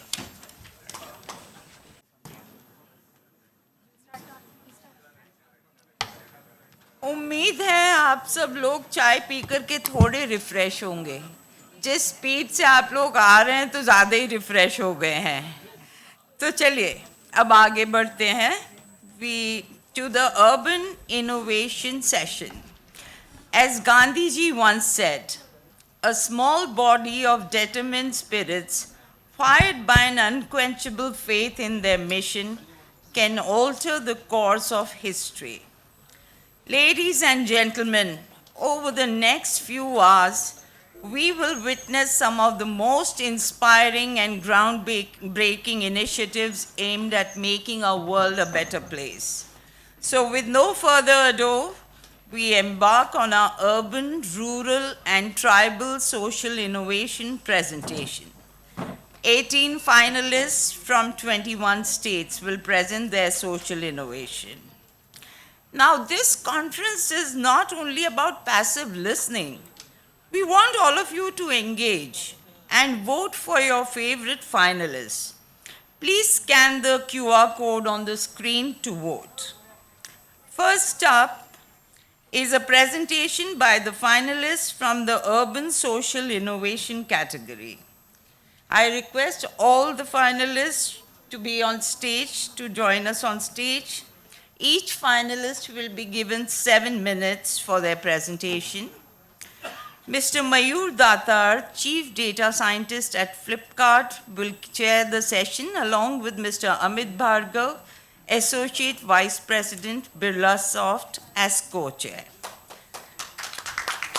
The jury for this category are Mr. Dinanath Kholkar, Senior Vice President and Global Head Partner Ecosystems and Alliances at TCS, Mr. Pradeep Bhargav, Chairman Automotive Stampings and Assemblies Limited, Mr. Prakash Apte, Chairman Kotak Mahindra Bank Limited. Please proceed.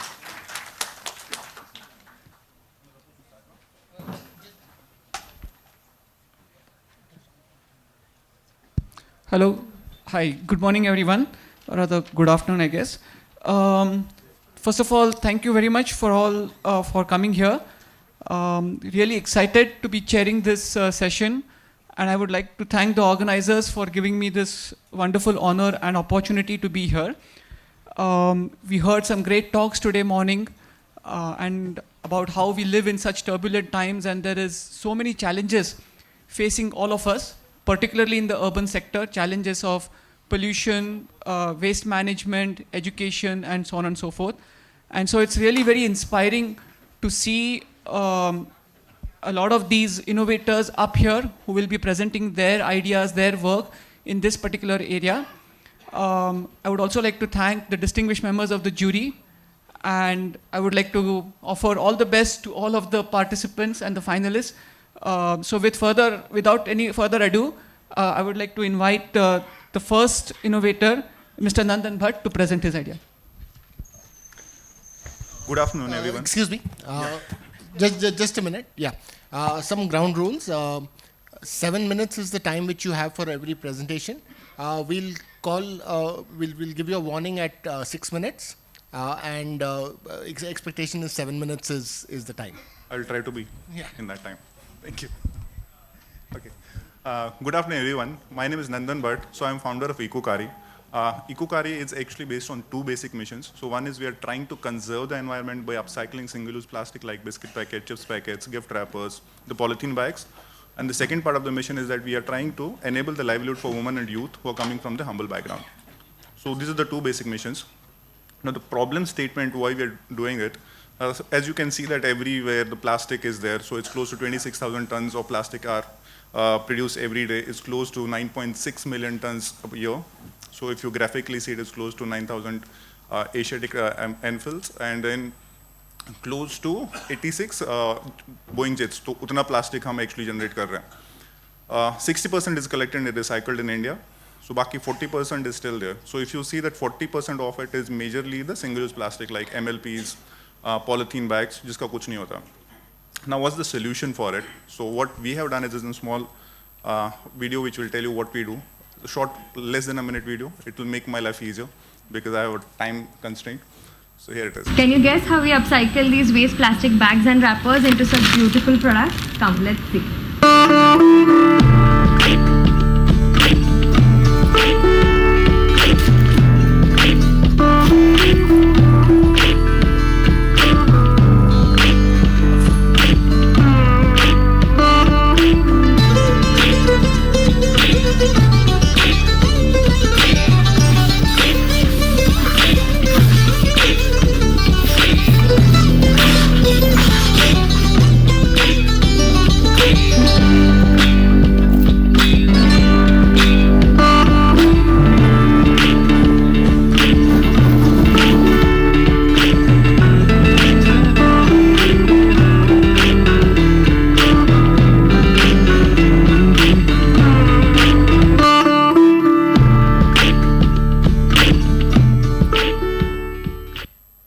This is technically what we do in a short 1 minute. Adaptively, actually, मेरे को इसलिए रखना था because a lot of the questions which we came across was like कि scalability का क्या कर रहे हो? How can you scale this business?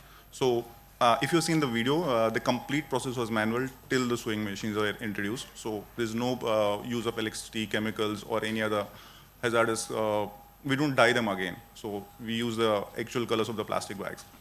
So in that case, this can be taken even into the remote areas of India, where you will find these kind of challenges. बिजली नहीं है, आपको पानी गर्म करने के लिए लकड़ी नहीं चाहिए and all that stuff.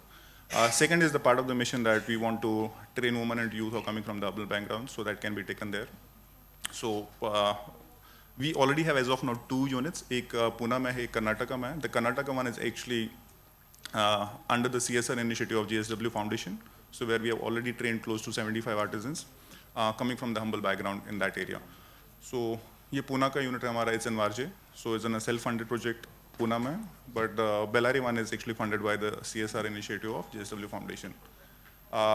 Value proposition, what we actually give to the customers is that most of the products which we make are mostly fashionable products, so they conserve the environment, they are enabling the livelihood, they are handicrafted, and then they close to on each and every product is 35 to 40 plastic bags are upcycled or recycled into one product.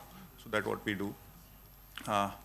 Some of the products, so ये पूरे products नहीं हैं. These are some of the products because we have as of now close to 42 SKUs, and majority of my sales actually happen through either corporate gifting or the exports. So these are the 2 domains which actually keep me alive as a business.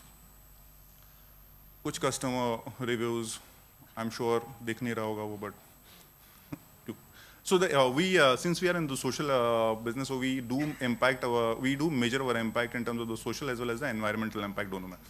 So the first one, if you see, it's the kind of the plastic bags which we upcycle. So it's more than 3 years now which we are in the operation. तो पहले साल 3.7 था, next was 16.7 lakhs, and third year was close to 25 lakhs of plastic bags upcycled. CO2 is directly proportional to what the number of the plastic bags are being upcycled. And then the third one is the livelihoods created. So पहला साल operations में था, तो it was little smaller for us because I wanted to test it, चलेगा नहीं चलेगा, why should I completely go into it? So it was 15 artisans. Next year it was close to 85, and this year it's close to 100 plus.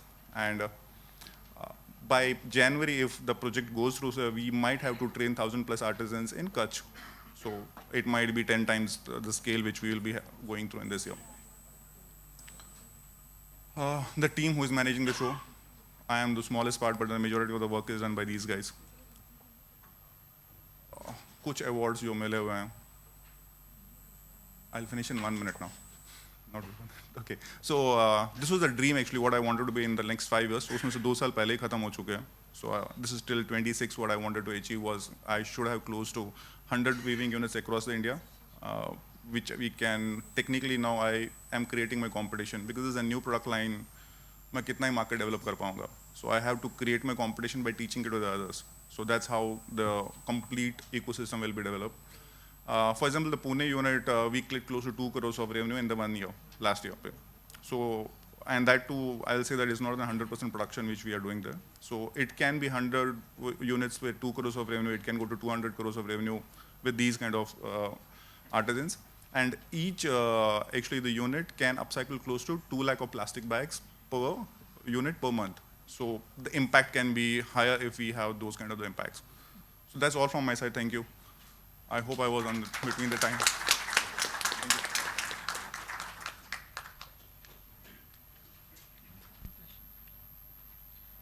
Thank you, Nandan. I would like to invite the next inventor from Banko Janko, Bhavini Parekh, to make her presentation.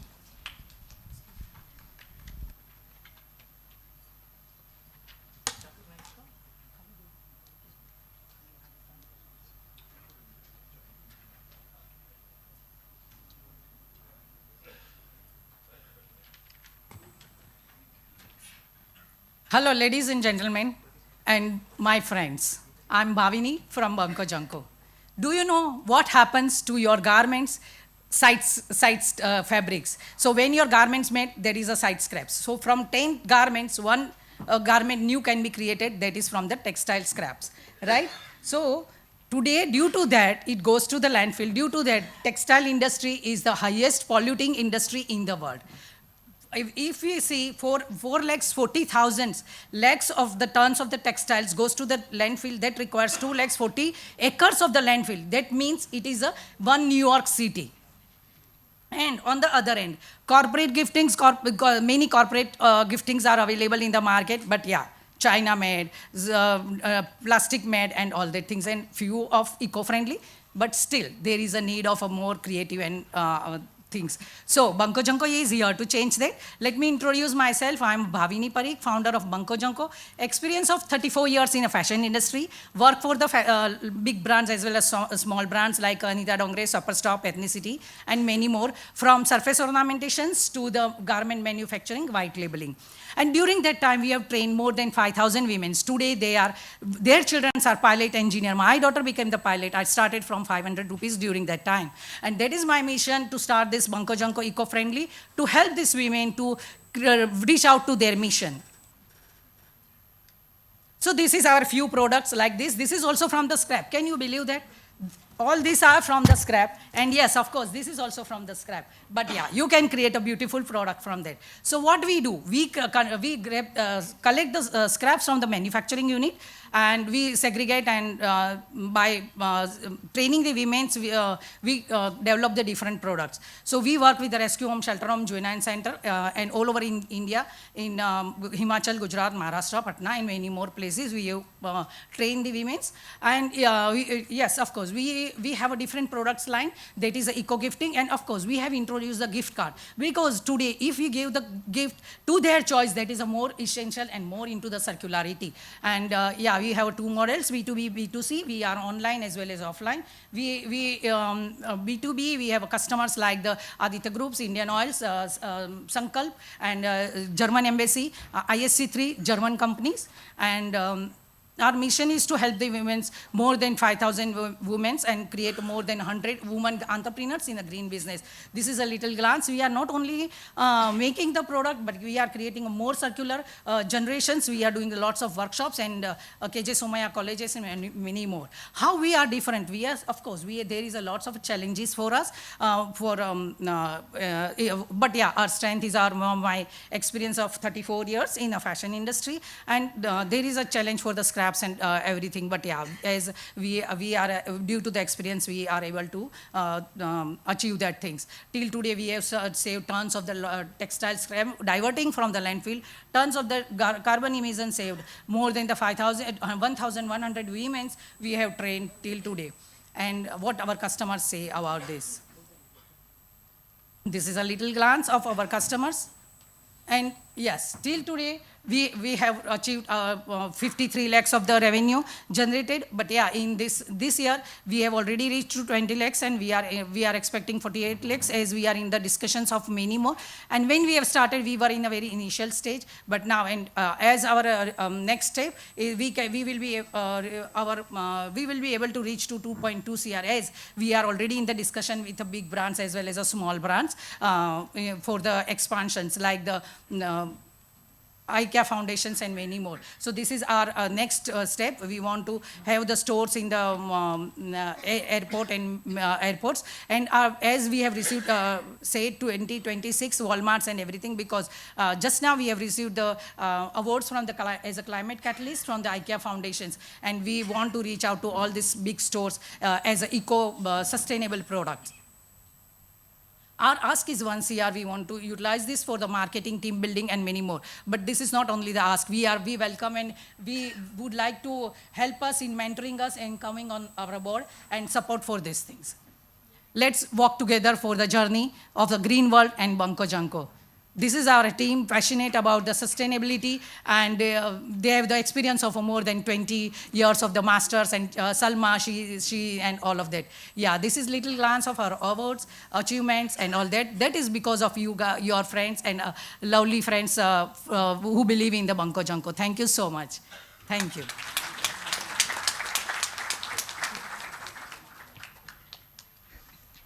Thank you, Bhavini, for that presentation.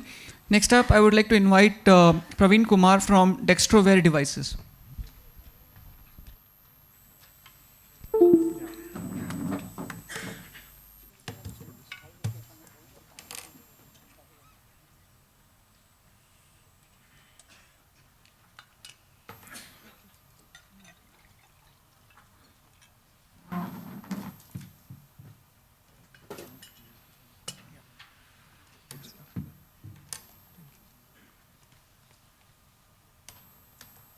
Just 30 seconds.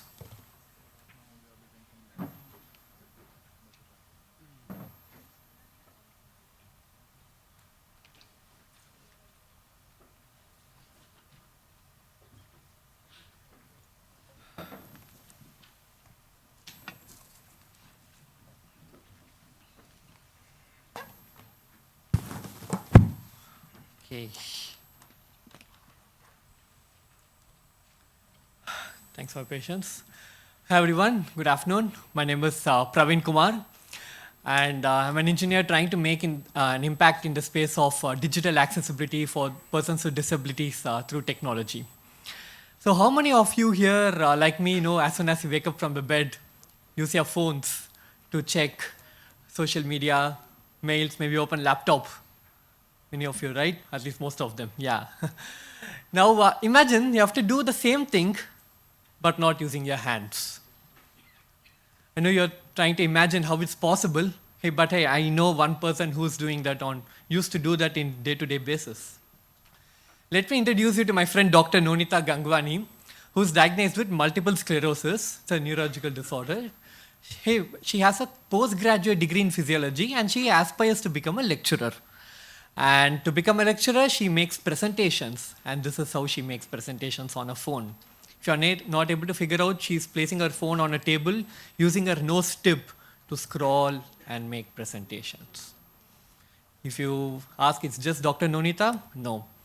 We have millions of people around the world who lost both their upper limbs, and many of them diagnosed with neurological disorders, spinal cord injury, muscular dystrophy, multiple sclerosis, you can go on.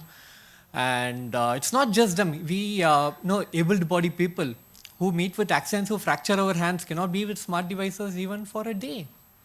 So that's the problem that we are trying to solve.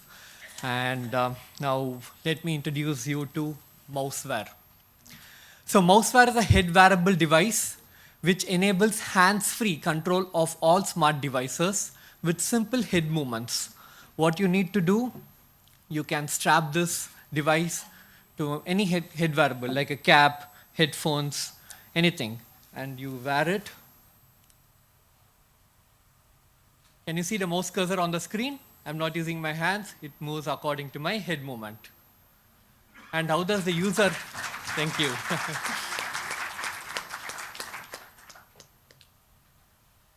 Yeah, and how does the user click? We have different options like a foot-operated switch, a strappable switch, different kinds of switcher for different kinds of disability. I can elaborate in the stall that we have in the below. And this device, as I said, not only operates computers, but all kind of smart devices, including a smart TV. And typing can be performed through a powerful speech-to-text engine, which accepts all accents of English and all regional languages. So mouse movement, mouse click, keyboard usage, typing, all three covered with one single device. So let us revisit to Dr. Nonita, who has been using our device for past 1.5 years. The metrics that one such metric is that previously she used to take 3 days to create a simple presentation. But now she is able to do it in just 3 hours. And not just that, she quite amazed us by making all these paintings with simple head movements with this device on simple MS Paint. And it proves 2 things. One is person with disability, when they are given a proper tool, their potential is simply limitless. And this device can be used to make as complex mouse activities as well. If you ask, it's just Dr. Nonita, no, we have hundreds of users, right from children to students to adults using smart devices for different usage, for taking up examinations, academics, communication, working in banks, working in IT professions all over. We have few customers outside the country as well, and many more. If you ask me why did they choose this technology instead of others, there are camera-based solutions which tracks our eye movement to move. But say I'm not even looking at my camera, but still I'm able to use it. But it's not possible there, and it's not compatible with all devices, and it's highly, it starts at 1 lakh, it goes into 2 to 3 lakhs as well. The speech-to-text does not give you all the controls, but our device provides you all the options with a plug-and-play feature at rupees just 20,000. So what have we done so far? Quickly, we have a patent granted, so it's unique. We are a EMI, EMC compliance tested. It's safe to use. We are fortunate to get support from incubators, now PIC as well, hopefully. We have funded by few private investors, pre-seeded, and some government grants. We have accolades from Google, the James Dyson Award recently, the Oppo, etc. So in the past, we started in 2020. We did user trials, we pilot launch, pilot products, and 2022 we launched the product. So in the next couple of years, we are looking to take up more livelihood CSR projects. We are looking to have a large export sales, and then we look to expand our AT assistive tech portfolio in the space of digital accessibility in the future and establish partnerships. So how do we reach them? Education sector, schools, colleges, and then we approach the skill development sectors like NGOs who promote the livelihood for persons with disabilities through digital inclusion. We approach the corporates to make their workplaces accessible, not just to ramps or things, but even making computers and all smart devices accessible for the upper limb disabled, and even the orthopedic, as I said, the able-bodied people getting their hands fractured. So it's a one-time sale. It's a 20,000 rupee a bundle that we go forward. So to end with, it's a great platform, and like to put my ask. We look for the outreach support through strategic partnerships with corporates. We look to incorporate this kind of a technology into the workplace so that more people with disabilities can apply for employment. We look to connect with the CSR network to execute more livelihood opportunities, because this is just a tool. What are they going to do with it? This is a livelihood enabling tool. So we want to connect from the A to Z, where they at the end of the loop get the digital skilling or employment opportunity. And it's not just a problem within our country, so we look to address it outside the country as well. Thank you.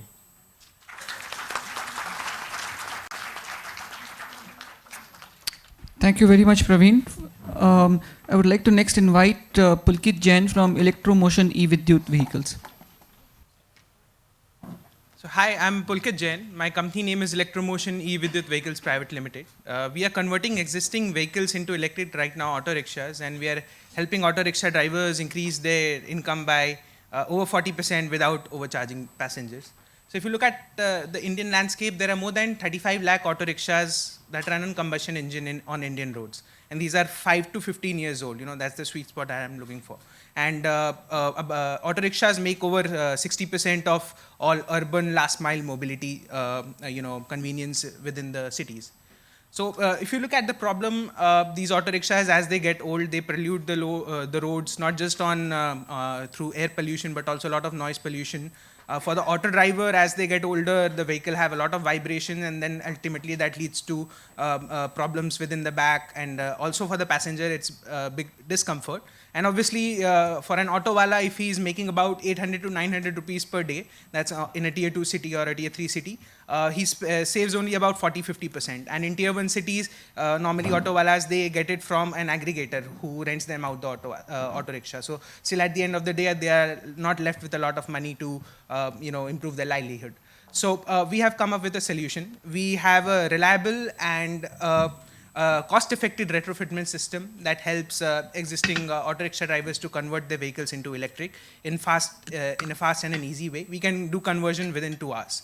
And for us, the uniqueness is that we have developed the entire solution stack, not just a retrofitment kit, but to ensure that the fitment is done right. So if you look at our innovations, we have come up with a compact powertrain, which is cross-compatible with various vehicle makes and models. So not just one particular make and model of auto rickshaw. We can do any kind of vehicle, any kind of rickshaw conversion. And then on top of that, we have our intelligent driver information system. Again, this is completely built in-house in Pune itself, actually. So we provide proper prediction of the range as well as the proper speed and all the correct information. So it's very much an upgraded auto rickshaw when it comes out. And then to ensure that the fitment is done right, we have brought our own retrograde diagnosis. So these fitments, these conversions are not going to happen at a factory. These are going to happen at a local mechanics place, and we are going to employ local mechanics to do the conversion. So we need to ensure that the fitment is done properly. So in order to do that, we have come up with our own diagnosis hardware. So after fitment, the fitter is going to take it for a 2-kilometer spin, and it's going to validate if the fitment is done right, and it's going to inform the fitter how to do the fitment properly. Looking at the competition, I'm sorry for the smaller font size, but I am segregating into 2 categories. New electric auto rickshaws, they are catching up very well. And then you have another retrofitment players. For new auto rickshaw, for new electric auto rickshaw, something which is comparable with the same kind of mileage, the same kind of speed is going to cost you about 3.1 lakh to 3.2 lakh rupees. This is with subsidies. So after subsidies, that is what the cost is going to be. For us, the cost for the end customer without subsidies, if we do not get subsidies, that's going to be about 170 to 1,80,000. And this I plan to get it financed through a financing agent. When you compare it to my other competitors who are also doing retrofitments, my cost per kilometer and the upfront cost is lower. So it's about 20 to 40% lower cost of ownership for the auto rickshaw. Lower cost of ownership means per kilometer. If a new auto wala buys an auto and he gets it financed 4 rupees to 20 paisa, for us it's about 2 rupees 10 paisa, including the cost of fuel, cost of electricity, cost of financing, EMI, rent, and everything. So my sales model, I sell the retrofitment kit to the driver. He gets a finance from a financing agency and he pays me upfront. The financing can be between, so my assumption is 15 to 22% depending on our current discussion with potential financiers. So that translates to about 4,500 rupees per month of a EMI. If you get a new vehicle, electric vehicle, the cost of EMI is about 10,000 rupees. So it's half in cost of EMI versus getting a new vehicle. So in total, if you switch to electric with RetroKit, that's a product name, it's going to be about 51% cheaper versus a combustion engine rickshaw if it's running on petrol or diesel. If it's running on CNG, about 40% cheaper to operate. And that includes the cost of financing, by the way. And it's about 41% more profitable for the auto wala to convert to RetroKit. The profit starts from day one, basically. And even if the electricity comes from a 100% coal-based source, we are still reducing equivalent to 24 fully grown trees worth of CO2 per year. So, with just 10% of the market that I projected, it will be equivalent to, carbon reduction that would have been done by 3,400 crore, about 24 trees per vehicle and about 3,400 crores of income added to the auto rickshaw community without overcharging the passengers. So this money we are basically giving, enabling the auto rickshaw drivers to work on. So my team, my co-founders Bishwajit, Gaurav, Surya, all of us are engineers from different domain. Our mentors, Mr. Ivy Rao, Mr. Prem Bhartasati, Mr. Anil Bogesara, Mr. Bharat Musaddi, from different domains of automotive engineering and of business as well. So we have had a very good team there to start with. We already have a few vehicles on road that we are doing pilots in Pune. So our factory is in Bosri area in Pune. So by end of the year, we plan to have at least 10 vehicles on the road. We already have a few vehicles. Next year, we have a target for the next quarter of about 200 units once we are done with pilots. So that these 10 vehicles that we are going to have will have about 1 lakh kilometers of on-road data. And then our target is to, following that, move into other states and start other production. So to sum it up, why support us? Lower cost, more income for the auto rickshaw drivers, easier to adapt. You don't need to go into a learning curve of learning a new vehicle. It's already their own vehicle. You just need to have a new powertrain. And we can do it very fast. We don't need to have huge factories to do retrofitment. These are going to be done on a micro scale with using the existing infrastructure. So it's very much scalable. We can easily convert the entire fleet by another next 3 or 4 years, even with the facilities that we have today.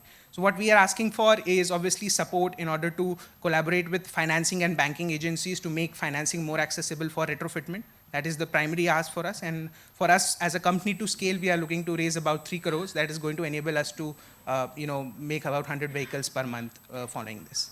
So that's about it. Thanks a lot. And these are the partners and these are the supporters that we have. And I look forward to get more experience. Thank you. Thank you very much, Pulkit. I would next like to invite from from Eco Bio Group, Mr. Prasad Phadke.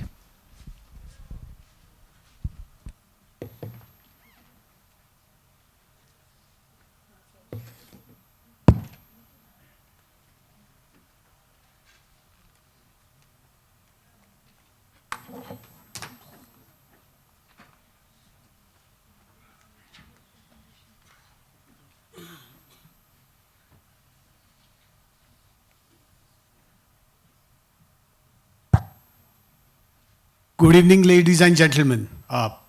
Do you think any of these is the most lethal weapon on the planet? Yeah, which has been destructively used for all the wars that we have fought? Actually, no. The most deadliest weapon on planet Earth is the unassuming itna sa chota sa machhar, which is responsible for wiping out half of humanity that ever existed. Mosquitoes kill more number of people than people have died in wars, and annually every year 1 million people die due to dengue, malaria and the mosquito-borne diseases, right? Known problem? What are we doing about it? 2 things. Age-old method. Machhar marna? Yeah, you have, the rackets that have come in today, right? Or then you have those electric killers, right? They all kill the adult, okay? Great. And then we use vaporizers in sockets. We put incense sticks, coils, lotions our body, which repel them away. Bhaga dete hai. You repel them away, they are going to come back, right?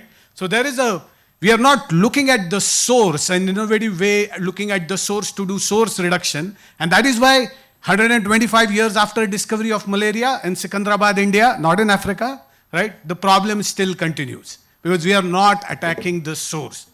Until, and one of the reasons why source is important is because we have not paid attention to science, ladies and gentlemen. We have not paid attention to science. The science is 4 things. Only female mosquitoes bite, number 1. Number 2, they breed only in water. Number 3, they lay anywhere between 500 to 1,000 eggs when they breed. And number 4, they have an extremely short lifespan, which is 15 to 30 days. Which means that next time a mosquito has bitten you, you have done 2 things. Donated blood to create 3 crore mosquitoes in a span of 15 to 30 days. Which means that the rates at which mosquitoes multiply beats COVID hands down. And so, when you have a massive force multiplier, what did we learn from science? What did we learn from COVID? Break the chain, right? And are we doing that? No. Until we introduced world's first passive device, EcoBio Traps. You know, the device comes to you like this. It has a sachet inside. The sachet does two purposes. One is an attractant. Second is a killing ingredient. That's the two purposes that the sachet does. And the way this works is very simple, right? If you can have the sound. You just add water in the device. After adding water, the female mosquitoes get attracted to it, go back to the science, right? They breed only in water. Now this attractant which we have kept inside ensures that they do not breed into any other water body and only this water body. So it comes, mimics the breeding ground. She'll come lay the eggs over here, and then the killing ingredient will ensure that eggs do not transform into an adult. Only by adding water, and all you have to do is add water and keep it, in a dark space directly away from sunlight. That is it. And you are done, right? Built on science, but more importantly, validated by scientists. Out of the top 50 vector entomologists or mosquito scientists in the world, 5 of them serve on our advisory board. Dr. Susanta Kumar Ghosh, former director of ICMR's NIMR in Bangalore. India thanks him for his discovery of Gambusia fish or guppy fish, as we all know, which is larvivorous fish, eats mosquito larvae. Our prairie own Punekar, Dr. Subhas Salunke, and several others. So built on science, validated by scientists, we took the product in the world's most difficult terrain, right 150 kilometers from here, Dharavi. For past 18 months, we have been deploying the product in Dharavi with the support of BMC. And the results were, obviously it's a 18 months longitudinal WHO approved cohort study. The results of that were published for 2 years in a row in American Society for Tropical Medicine and Hygiene. CNN covered us exclusively in a 10-minute documentary or impact in Dharavi. And actually, instead of me talking and the science, obviously there's scientific validation to it, but let's hear from those people. We all know how Dharavi is a difficult terrain, right? But let's hear from those people.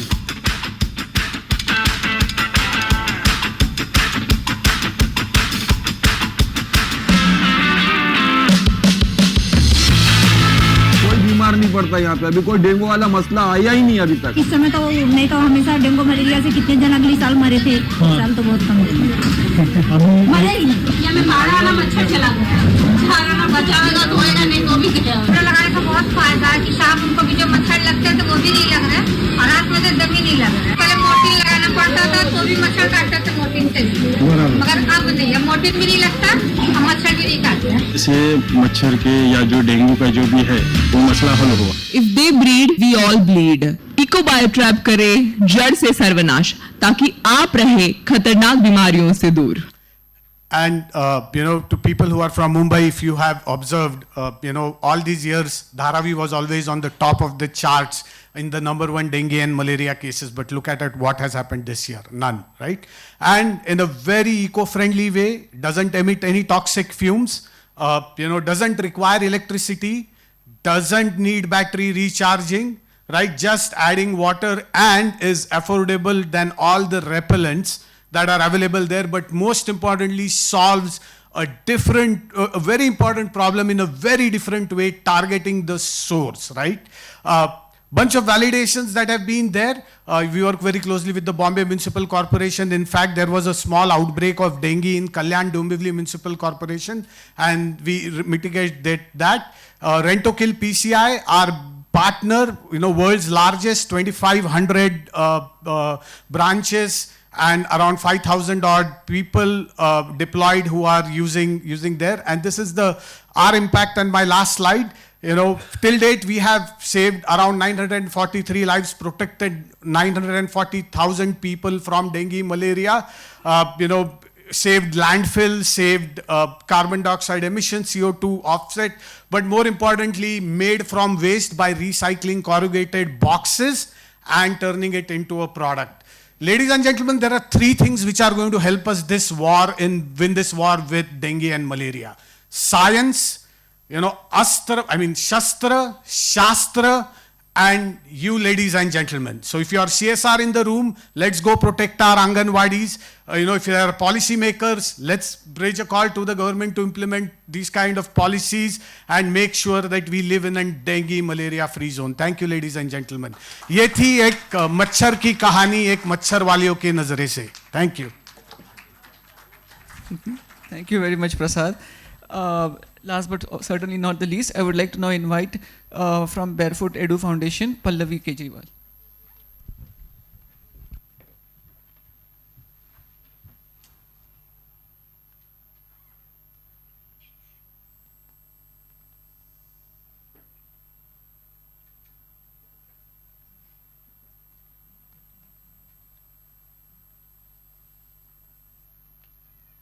Good morning, everyone. I'm Pallavi Kejriwal. My entire school life, sports was like my magic wand. When I was struggling with low grades, sports came to my rescue. I'm sure it must have done for a lot of you here too. Making me confident, making me believe the power of that a sport holds in a child's life. Today, I lead a program in which I'm impacting more than 5,000 children to grow meaningfully through the same transformative power of sport. That's me, Pallavi Kejriwal, before you. I'm working at Barefoot Edu Foundation. Did you know that only 2% of India has access to sports? And 50% of schools, only 50% of schools have sports facilities. So what happened to the rest of the other 50? A question to be asked, right? Majority are under-resourced schools who do not have any access to organized sports facilities. What does it lead to? Leading to students falling prey to negative peer pressures, substance abuse, as well as behavioral issues amongst them, which they then bring it into the classroom in the form of disrespect and violence.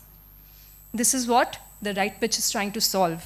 The Right Pitch is a sports program, making sports accessible to children from under-resourced communities and be a catalyst of change and hope in their lives. Let's get to hear from a small story. Meet Fiza. She comes from a second largest slum in Mumbai, which is Malwani. She comes from an orthodox community who discourages girls to play sports. Her aggressive and straightforward attitude made it difficult for her to make friends until the Right Pitch came into her life, in her middle school in class 8. With the right support and mentorship through the Right Pitch, Fiza became a whole new person through cricket. She broke stereotypes.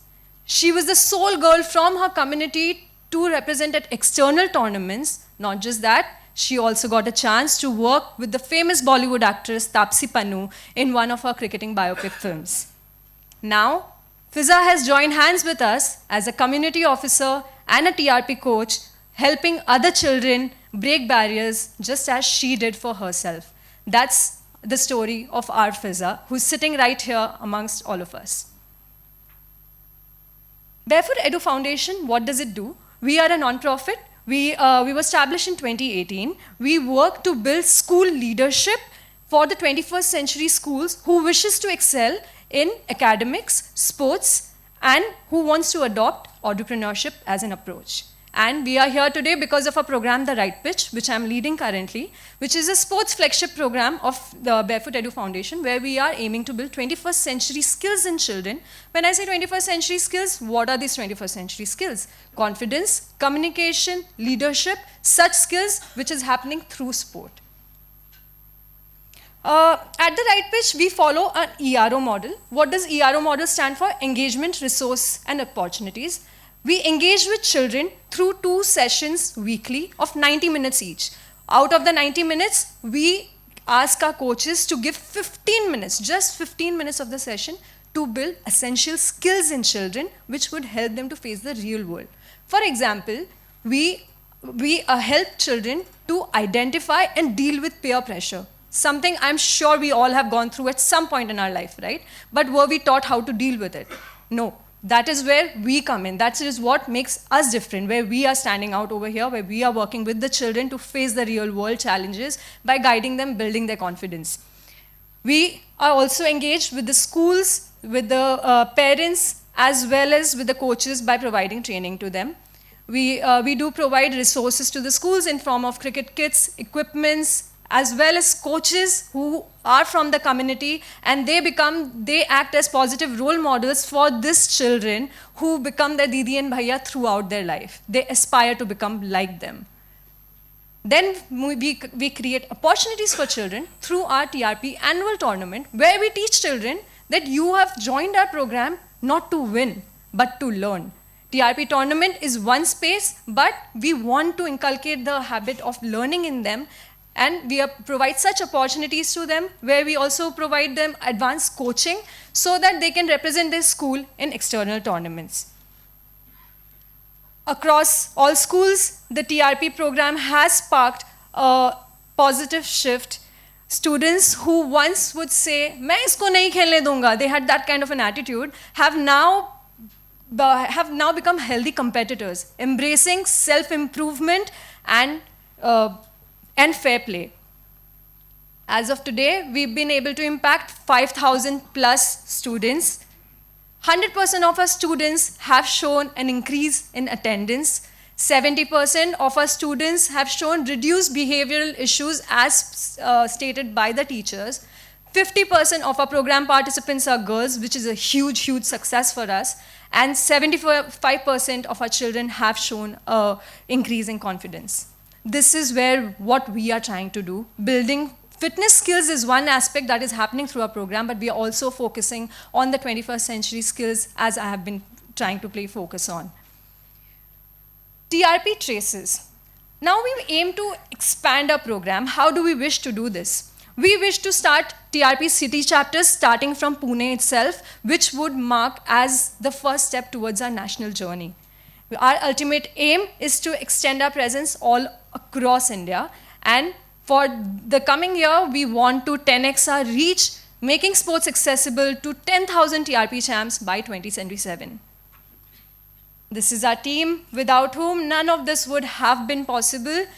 It's noteworthy to note that 4 of our ex-TRP students are currently working with us as coaches. And towards the right, as you can see on the screen, that's Mr. Ashutosh Marathe. He has represented India under 15 2 times, and he's our mentor currently, who believes in our cause and is supporting us. And of course, we wouldn't have gotten here without the support of our funders who have helped us shape our program. These are a few of the features that we have had. You would not believe that you can help, that you'll be surprised to know that the per child cost for a year is only 5,859 rupees annually. We have some small ask for today. You could become a TRP hero by supporting our program. You could connect us to cricketing heroes or clubs. You could also become a TRP mentor. And we could start a TRP chapter together in Pune. With that, I ask you all to join hands with me to create champions for the pitch with the right pitch. Thank you so much. Thank you so much for the presentation. So what came across very strongly was a deep passion and commitment amongst each one of you. So I'd really like to congratulate you for it. I know it's a little difficult to club everything into a 7-minute presentation, but you all did an exceptional job of making your pitch today and communicating to the audience what you stood for. We will now move on to the Q&A session. So the format of the Q&A session will be that first the judges will be invited to ask you questions. Request the judges to name whichever innovator they have questions for. After that, we'll move to a session of audience questioning, and then we'll close the thing. So could you just pass along some mics to the judges?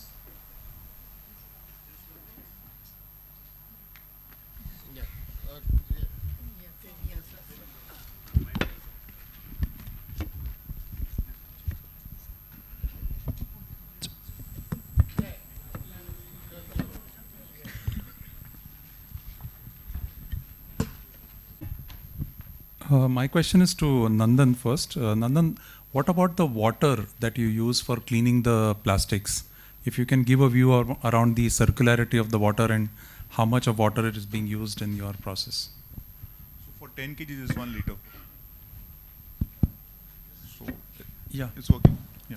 So for 10 kgs of plastic, we use 1 kg or 1 liter of water. So on the larger scale, and the detergents or the cleaning agents which we use are completely organic. Maybe Rita Shikakai Rosa wale use karte hum. So if we put it in the ground, it doesn't degrade the ground quality also. So that's been taken care of. On the circularity, एक और question आता है, बहुत बार आता है मेरे पास कि the end product का क्या होगा, because the products which we create are again from the plastic. So we are as of now increasing the life of these products. So what will happen when there will be the end of the life cycle for these products also?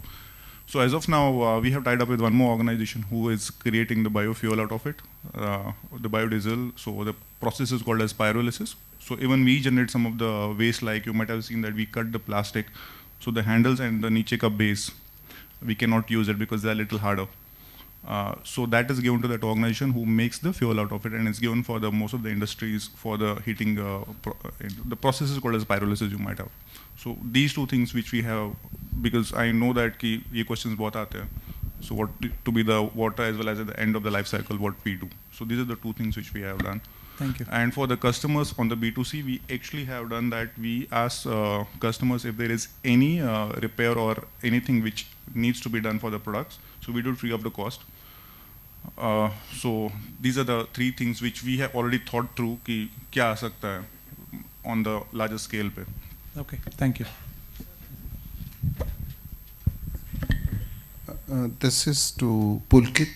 Yeah, you got a fairly assorted module. You'll provide the kits. A garage guy will retrofit it, and the auto driver would possibly do it. 5 years plus vehicles you're looking at. The performance assurance in this very fragmented model, would that not be a challenge for someone who's saying, you're going to redo my vehicle and uski warranty guarantee kaun le raha hai? So sir, on the warranty front, first is on the vehicle warranty of the original vehicle. So normally a 5-year-old vehicle would be out of warranty. For us, when we put a kit, we provide a 3-year comprehensive warranty on every component that we provide. The batteries have a 3-year life, and it's having a 5-year life. And the battery can also be used for second life applications. Now we haven't yet come to that situation where we have to actually remove the batteries for recycling, but we are confident that that is also going to be worked out. On the performance, so I mentioned about a device called Diagnosis. That diagnostics device is a complete automated device. So once the retrofitment is done, that device is put on that, and the person who has done the retrofitment, he takes it for a 2-kilometer ride. And that collects all the data, and it assesses and basically validates that the fitment has been done or not. So this is for the first fitment cycle. Now once after the fitment is done, we normally recommend that 3-4 months ke baad you bring the vehicle again and then you do a re-diagnosis just to ensure that the things are going right. So we have also made sure that the fitment is reliable, because like I said, it's not happening at the factory, it's happening at the garage's place. So in order to ensure that quality, so I would say as a company, that is what has been unique to us. There are no other fitment players who are working on the implementation part as well. So you as fitment suppliers are taking the warranty? Yes. Okay. So we provide the warranty for the entire kit to the customer. Thank you so much. Thank you. So I have a question for Praveen. Your product will be used by a large set of people having different kind of challenges. Now, the way they use it and the best way to benefit from it. So is there some kind of a after-sales service or a training or something like that require? How long does it take for a person to adapt, to effectively use this? That was one question. Second part is, what is your marketing plan? Is it only through some institutional sales or through hospitals and other places, or are you having other ideas of going to the governments or to the insurance companies and others as well? Yeah.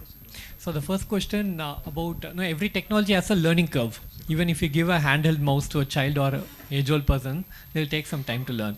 So to ease that learning curve, as soon as they get the product, they receive a kind of a game or interactive module, as I call, which will teach them how to move the head, to move the cursor, to the click. So they get a training module.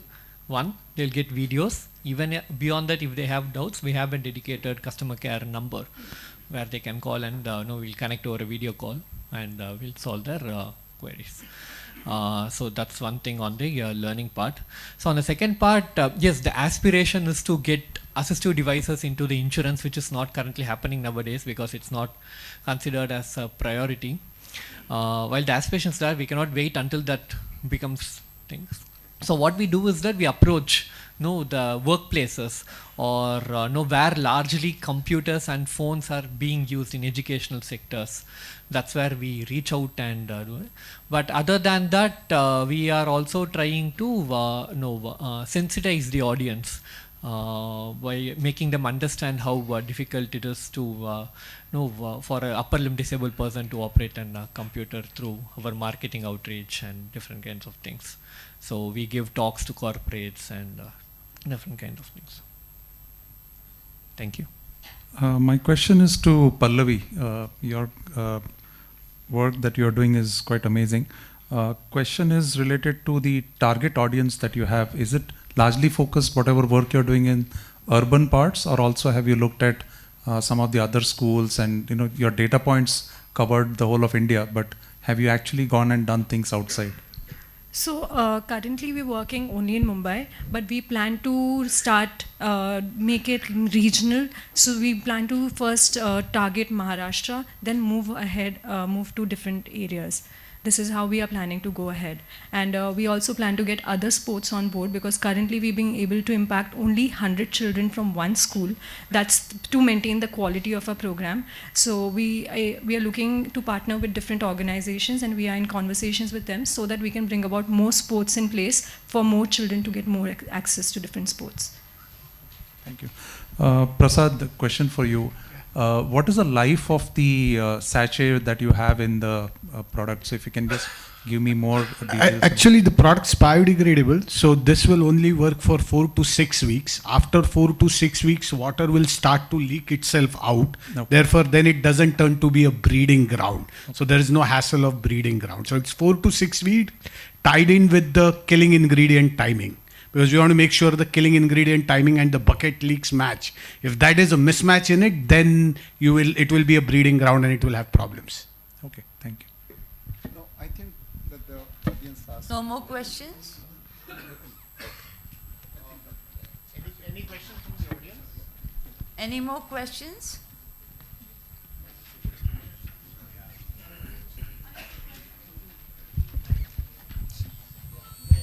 Yeah, hi. My name is Sushil Borde. Maybe a question to anyone or half of the gang here on the stage. If I ask you what is one major challenge in your thing, what would you say? One major challenge. So मेरे लिए अलग है. So for me, to get the plastic in right form is the challenge. So most of the people do say that कि plastic हर जगह available है. You will see in the roads and everywhere. But is it available in the right form where we can upcycle or recycle it is a major challenge. So it is linked to the awareness. I think awareness might be the problem with everyone. So and बहुत सारे लोग ये भी बोलते हैं कि why don't you do the awareness? But for me, awareness as a startup, it is huge money to be involved. We don't have that much of deep pockets. So हम schools में जाके करते हैं, फिर corporates में करते हैं. So the impact is slow. So it has to come from the top, maybe from the government, where they have to, like which we did from the last 40 years for the population control. हम दो हमारे दो का अभी भी आप किसी भी विलेज में जाएंगे will still see those banners there. But for the pollution and all of the problems is the awareness which will start, and they've already started it. The Swachhta 2.0 was already started, but it still needs deep pockets. So I think for my kind of environment where we are working with the waste and all problems, it will be the awareness. Got it. Anyone else? I would like to go. Unique challenge? Yeah. So for me also, I would say one point of our challenge, first challenge would be the awareness regarding breaking stereotypes in the community, for which we've been able to handle that challenge completely and we are dealing with it. However, the next challenge that we face is in terms of funding. That is one of the challenges that we are facing and we are looking at it. Second thing for us is we want these children to get expert coaching as well. For that, we want to tie up with cricketing clubs which are there already. So networks to reach out to these clubs is something very important. India is known for cricket, but we are doing such a good cause and we have reached out to a lot of organizations, but it's not easy. The process overall, it's like if you have a connection, only then you reach at the top. So that's one of the major challenges that we are facing currently. Thank you. Sushil, another one which is very unique for us, okay? So the killing ingredient that we use inside of this, okay, is WHO approved, Government of India approved, all of that, right? Which means it's supposed to work in any water, okay? Now, if I have to do this for public health implementation, the policymakers want me to go through the whole laundry list of entire certification. Again. The point is कि मेरा प्यार प्यार, correct, और आपका, yeah, it's the same water, right? Yeah. ये गमला ही है, गमले में किसी में if it's going to work, it's no, right? There's different way there. So yeah, that's a big policy. I mean, people, I don't know if it's intentional, we've not gone that level, but in spite of the scientists being there, that's one big hassle that we have. You know, you have to go through the same drill for public health, and I don't know how do we reach this voice. Absolutely. No, we are facing the same problem in our foundation as well. Even if you have your FDA, you are asked to do pilots, right? Every hospital wants pilots. So completely agree. Yeah. I'd like to highlight two problems. First would be from my customer's perspective. So the target audience that I'm looking at, normally auto rickshaw walas, they do not have a credit history. So it's difficult to get financing for them. Although we do have a few financiers who have ultimately agreed after we do a few pilots. But at large, if you see at the scale, we would want to engage with banks, Sahakari banks and other such organizations. So for us, reaching out to them has been a challenge, and convincing them with what data we have is a challenge. So that's one. Second, like you said, like it's there for compliance certifications. So for us, we have been fortunately been able to come to a point that we are now, the compliances are sorted out. But then whenever we do a reiteration, we have to do a re-compliance certification. I'm talking from the automotive perspective. So that's taxing for a company, for a startup, because if I look at my cost of development, about 70% of the cost has been actually getting the certifications.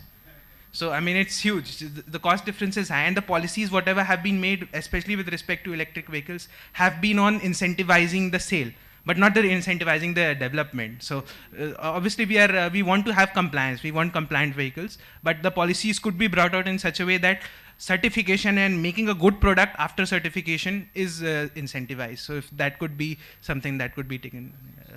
Excellent point. I think that about sums it up. Thank you, everyone. I have one question, sorry. Yeah, this question is to Prasad. My name is Satish, by the way. So is it specifically targeted for open areas or indoor areas? And second question is there any specific reason for this size? Okay, so it works indoors, outdoors, both ways. Mosquitoes look at breeding spots which are dark area. It's not supposed to be like this. It's not a drawing board item, right? You keep it away from sunlight because mother will not drop, her children, or she'll not expect them to grow in broad day sunlight. So indoors or outdoor doesn't matter. It should be away directly from sunlight. Direct sunlight, indirect is fine, right? That's number one. And the second question that you had was on the size specification. This is built on a concept which was called as OV trap. So the mosquito pregnancy position, when female have labor pain, that position is called as OV positioning. And there were OV traps built out of plastic that never saw day of the light, is because when you do massive deployment, if you miss one, you are creating 3 crores into 3 crores into 3 crores. So that size was derived on that rather than working on size iterations, and just picked up by using a biodegradable material. Thank you. Okay, there's another question coming from there.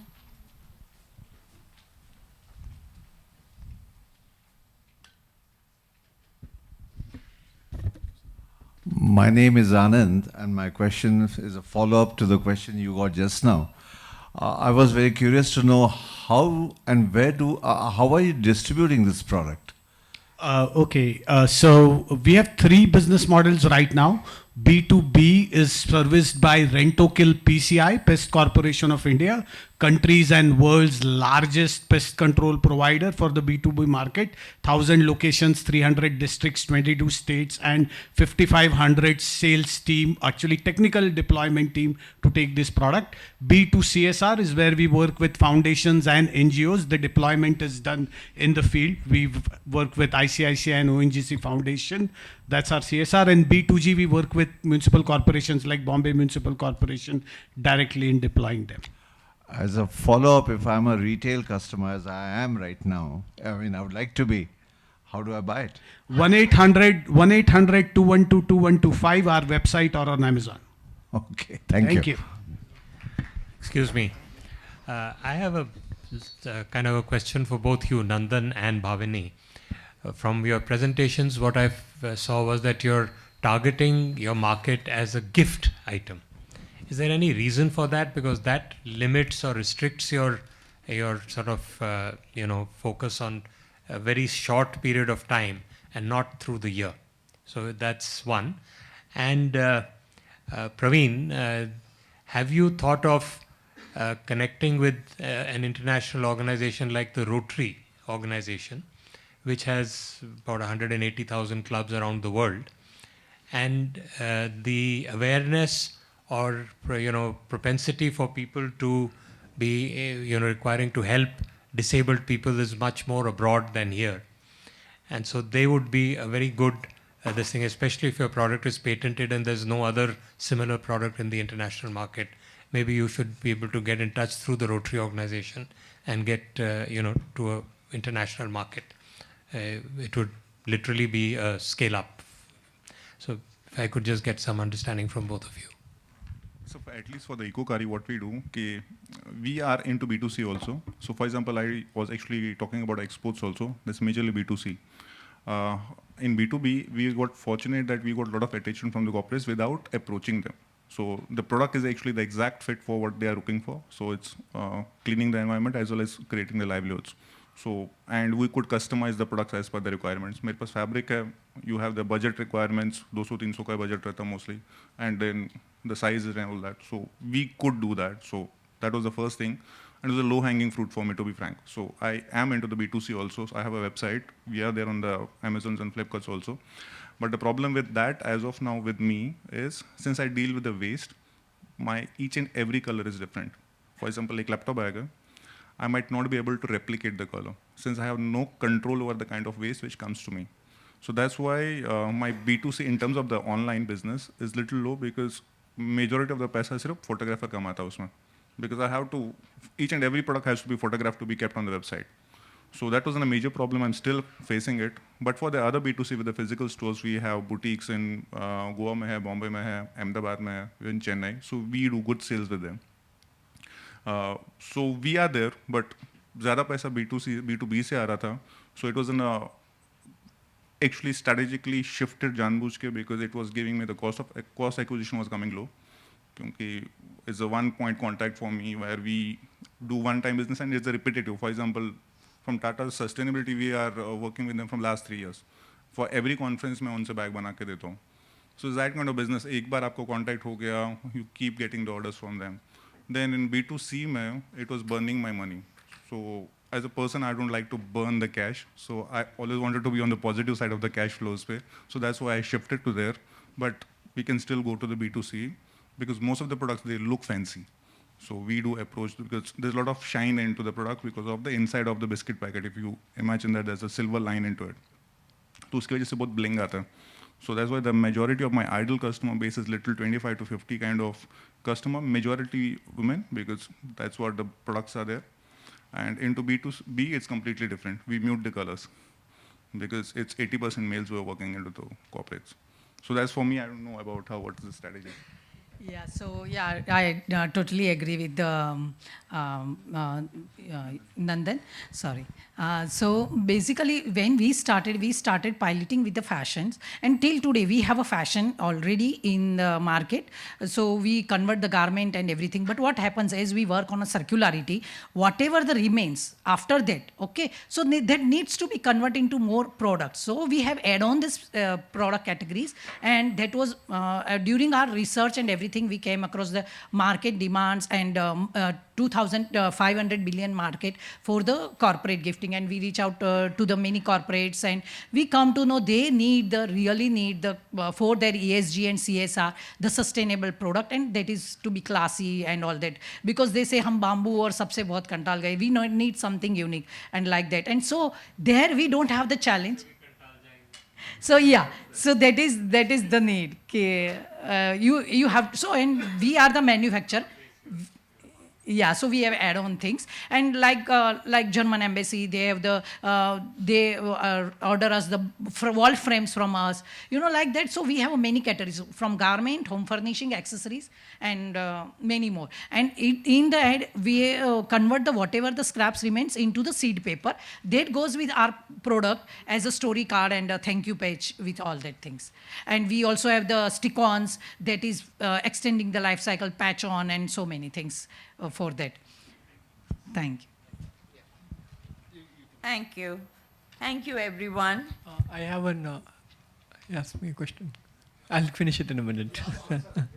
Oh, I'm sorry. Yeah, sorry. Yes, thank you for your feedback, sir. Yes, the plan is there to scale it internationally. So we are taking one step at a time. So we launched a product in 2022 mid. Almost 15 months, we have validated the product design is good. And in the meanwhile, we have also got some international customers who have Googled about us and bought, and we have shipped it out on an individual basis. While that is happening, to deploy it on an organizational scale or through resellers, the market works different in different countries. So we have understood now that know how the market works in each country, and we are marching towards that. But as you said, the scope of this product is more in the West. While here the mobility-based aids are being prioritized, while they have already crossed the mobility aids, they are looking for something new age assistive tech, and that's where I think we fit in.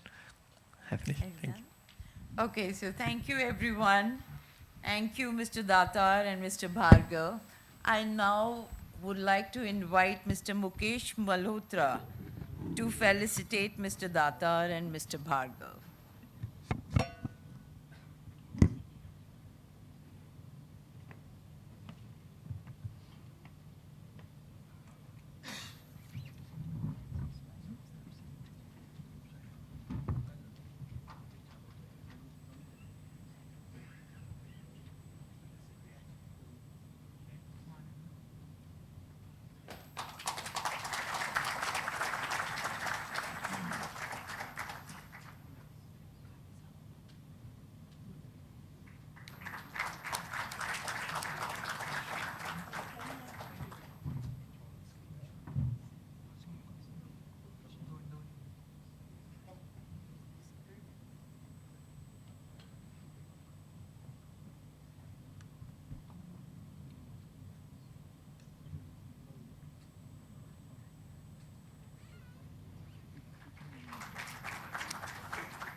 Lunch break पे जाने के पहले ये QR code देख लीजिएगा. You have to scan this to vote for your favorite finalist. We now break for lunch and we'll see you after an hour. Thank you. को तो नहीं आ रही? आज कोई नहीं सो सकता क्योंकि इतनी इंटरेस्टिंग कॉन्फ्रेंस चल रही है, इसके बीच में कोई नहीं सोएगा. So let's move on to our next category, rural social innovation. This session is being chaired by Mr. Pradeep Lokhande, founder, Rural Relations, and Mr. Anil Kulkarni, strategy and leadership coach, as co-chair. Juries for this category are Mr. Iftikhar Pathan, co-founder at Meta Social, Ms. Manisha Premnath, Chief Operating Officer, Venture Center, Dr. Vishal Gaikwad, Research Coordinator, Research and Development Cell, Gokhale Institute of Politics and Economics. So all the finalists are here. Please proceed.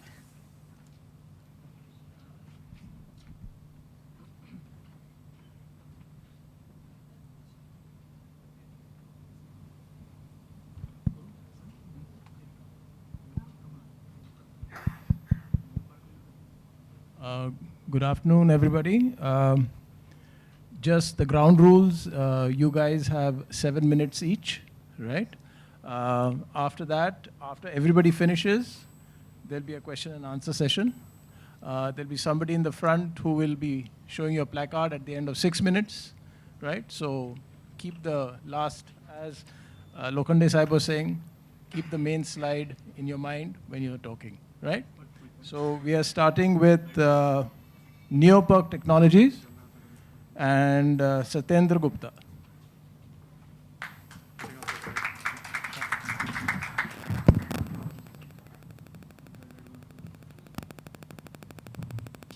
Hello everyone. In 2015, Government of India launched the Soil Health Card scheme with the aim to issue soil health cards or soil test reports to each and every farmer in the country. Fast forward to 2019, a group of young electronics engineering students from Mumbai got inspired by the Soil Health Card scheme and came up with the idea of a rapid chemical-free soil testing device.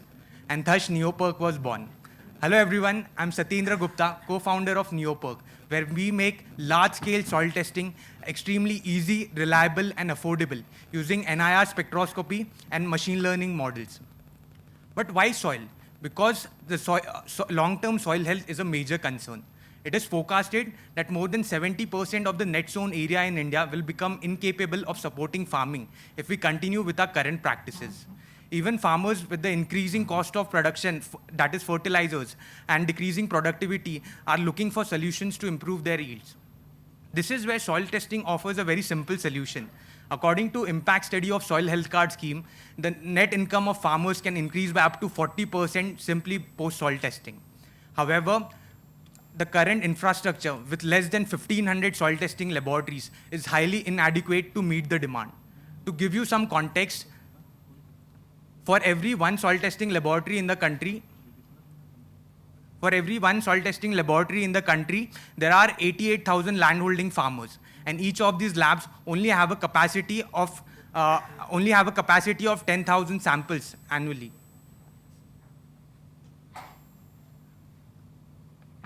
But to fill this gap, Neoperk has come up with a revolutionary solution, Neoperk Soil Spectral Device, which uses NIR spectroscopy, principle of light, and machine learning models to extract the chemical features of soil. All you need to do is place the soil sample on top of the device, and you will get the results of multiple parameters within few minutes. The biggest advantage of this solution is you don't even have to mix any chemicals, not even water, to get the soil test results. This makes it extremely easy to use and deploy and highly scalable because of zero recurring cost. I'm happy to share that our technology has been validated by ICR, National Bureau of Soil Survey and Land Usage Planning for 10 parameters, including pH, organic carbon, plant available NPK, as well as micronutrients. However, from our on-field experience, we learned that testing alone doesn't solve the problem. That is where we come up. Testing alone doesn't solve the problem. To increase adoption and to help farmers benefit from soil testing, we developed an end-to-end solution along with our partners. This helps the farmer to realize the true potential of soil testing. And now, with our end-to-end approach, we are literally able to farm agricultural insights out of soil. In terms of competition, there are several alternate chemical-based soil testing solutions in the market. However, with the increasing number of samples, the cost of testing increases linearly. Neoperk's chemical-free solution is economically as well as operationally more efficient. There are other chemical-free solutions in the market, but we have an early mover advantage with our proprietary data sets, ICR validation, and our on-ground expertise. More importantly, today the chief guest mentioned that startups need to change according to the markets. And I'm proud to share that we are India's only end-to-end soil testing solution provider, which enables farmer to follow soil health-based recommendations. Born out of COVID, our startup has grown sustainably. So far, we have touched more than 3,000 lives and tested more than 1,500 hectares of land across Maharashtra, Karnataka, and Gujarat. All of this wouldn't have been possible without our partners such as CINI, SABIC, Plantix, and many more. We have many CSR heads over here. We'll love to have you on this slide, and please come join us in our journey of creating large-scale impact. Our team of young electronics engineers were resilient and developed various skill sets to take this startup forward. We were one of the winners of AI for Agriculture Hackathon by Google and HUL. Our team was backed by some of the leading agri-tech experts, mentors, and organizations. Now I will love to share one of our most inspiring farmer success stories of Anita Tai, who hails from Dhadgaon, a tribal village in the aspirational district of Nandurbar. This village is so remote, there is no soil testing laboratory anywhere close to 60 kilometers from the village. So this is where we partnered with CINI, a Tata Trust-backed NGO, to set up a small local testing unit and bring soil testing to her. Following soil testing, she realized that her land, because she has been traditionally using urea and FIM or organic fertilizers, her soil lacked potassium and phosphorus. So because of that, her cost of production increased, but the overall yield increased significantly, which resulted in an overall increase in income. When one of our team members jokingly asked her what she will do with the excess income, she humbly replied she bought chandi or silverware with that. So these are the stories which keep us motivated to do what we do. In the last season, we deployed our solution, product-based soil testing service across multiple locations across Maharashtra, including Pune. Now we are ready to scale it across multiple locations as well as multiple districts. And we are looking to raise 2.5 to 3 CR for product expansion, team growth, as well as service expansion. So what's next?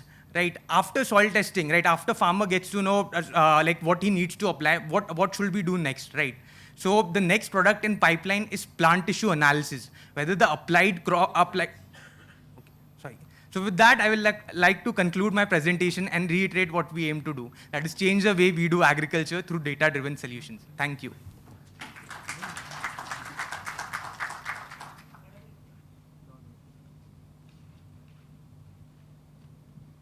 Could we have the next one, please?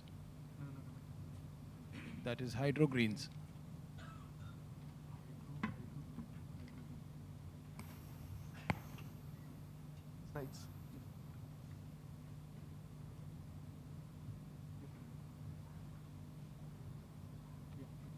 Good afternoon, everybody. My name is Vasant. I'm the founder of Hydro Greens. This afternoon, I want to talk to you about Char Ka Chamatkar. I can give you a renewable energy unit at 50% lower cost than the national grid. How did I arrive at this solution? We are not an energy company. We are an agri-tech startup. We're solving for fodder shortage in the country. We're working in Rajasthan, where one of the largest solar park displaced thousands of pastoralists and was looking for a fodder solution. And here in Bangalore, in Karnataka, where we're working, a private dairy reached out to us to see, can you solarize a milk chiller, So we put 2 plus 2 together, and we got the solution for Char Ka Chamatkar, which is Upar Bijli, Niche Chara, Milke Hua Char Ka Chamatkar. Why Chara? Because India faces 300 million tons of shortage of green fodder. We are the largest dairy producer in the world. 70 million dairy farmers are employed through this enterprise, and they feed half of India every day. Even despite COVID, you saw the milk run going effectively. There is another opportunity hidden in this problem where the cattle is emitting 250 liters of methane every day.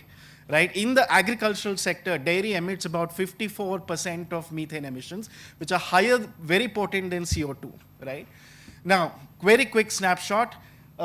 In cattle eats about 40 kgs, 10% of the body weight every day, distributed into green fodder, dry fodder, and feed concentrate. Feed concentrate is very organized. Green fodder is totally not organized. And every district has got about 100 milk chillers, probably thousands of milk collection centers. Each milk collection center has got 40 farmers with an average 4 cattle each. So you can imagine the amount of biomass that is required. I just told you about the land competition. Now, a lot of the grains are also going for ethanol, and mind you, there's hydrogen coming to compete with water. So land, water, energy, all of these resources are competing with those who are vulnerable and the livelihood dependent on that, right? So our solution is what we call the container forestation, which we co-locate with the milk chilling center.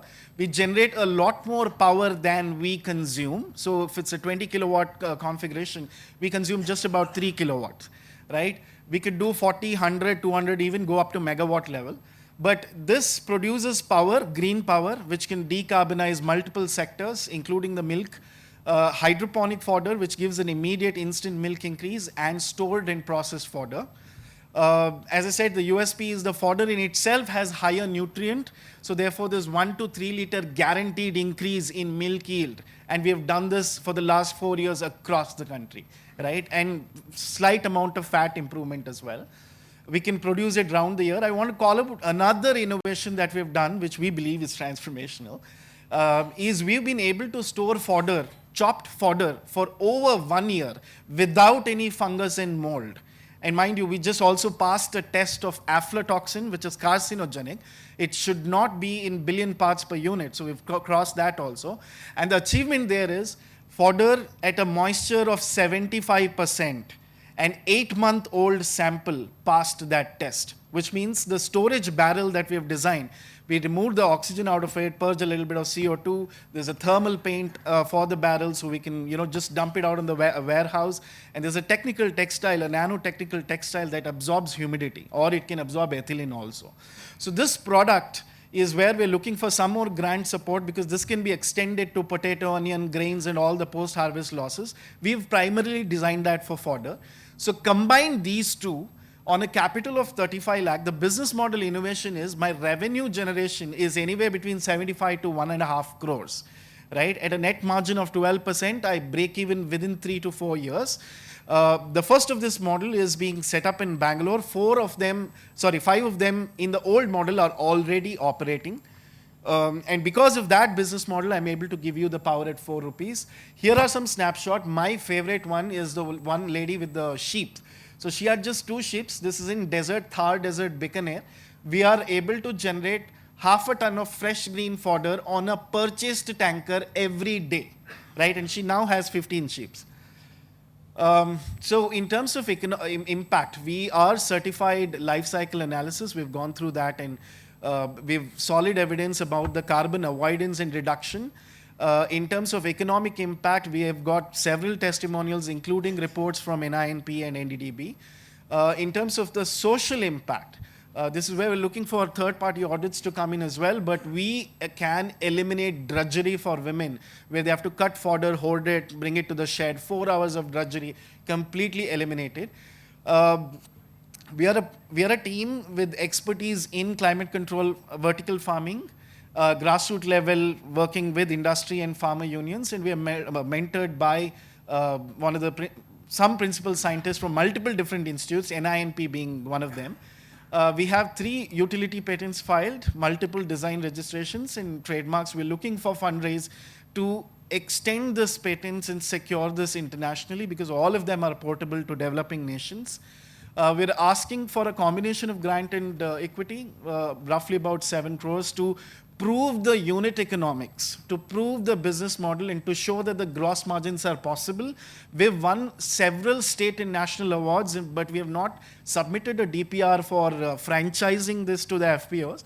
We need a lot of mentorship on how to navigate this huge government system. Really don't have any idea about that. But we believe that for 780 districts, maybe thousands of milk collection centers, we could set up thousands of these container fodder stations, bring investment from businessmen, and create opportunities in rural livelihood side. So that's all. We can convert future farms into solar parks. Think about it. It does not need to be exclusive. It can be very inclusive. There's just a bit of design changes. We're looking forward to technologist partnership also to design the solar panel of the future. We're already working on a panel that is specific for a potato or a pineapple. There'll be more to come on that. Thank you.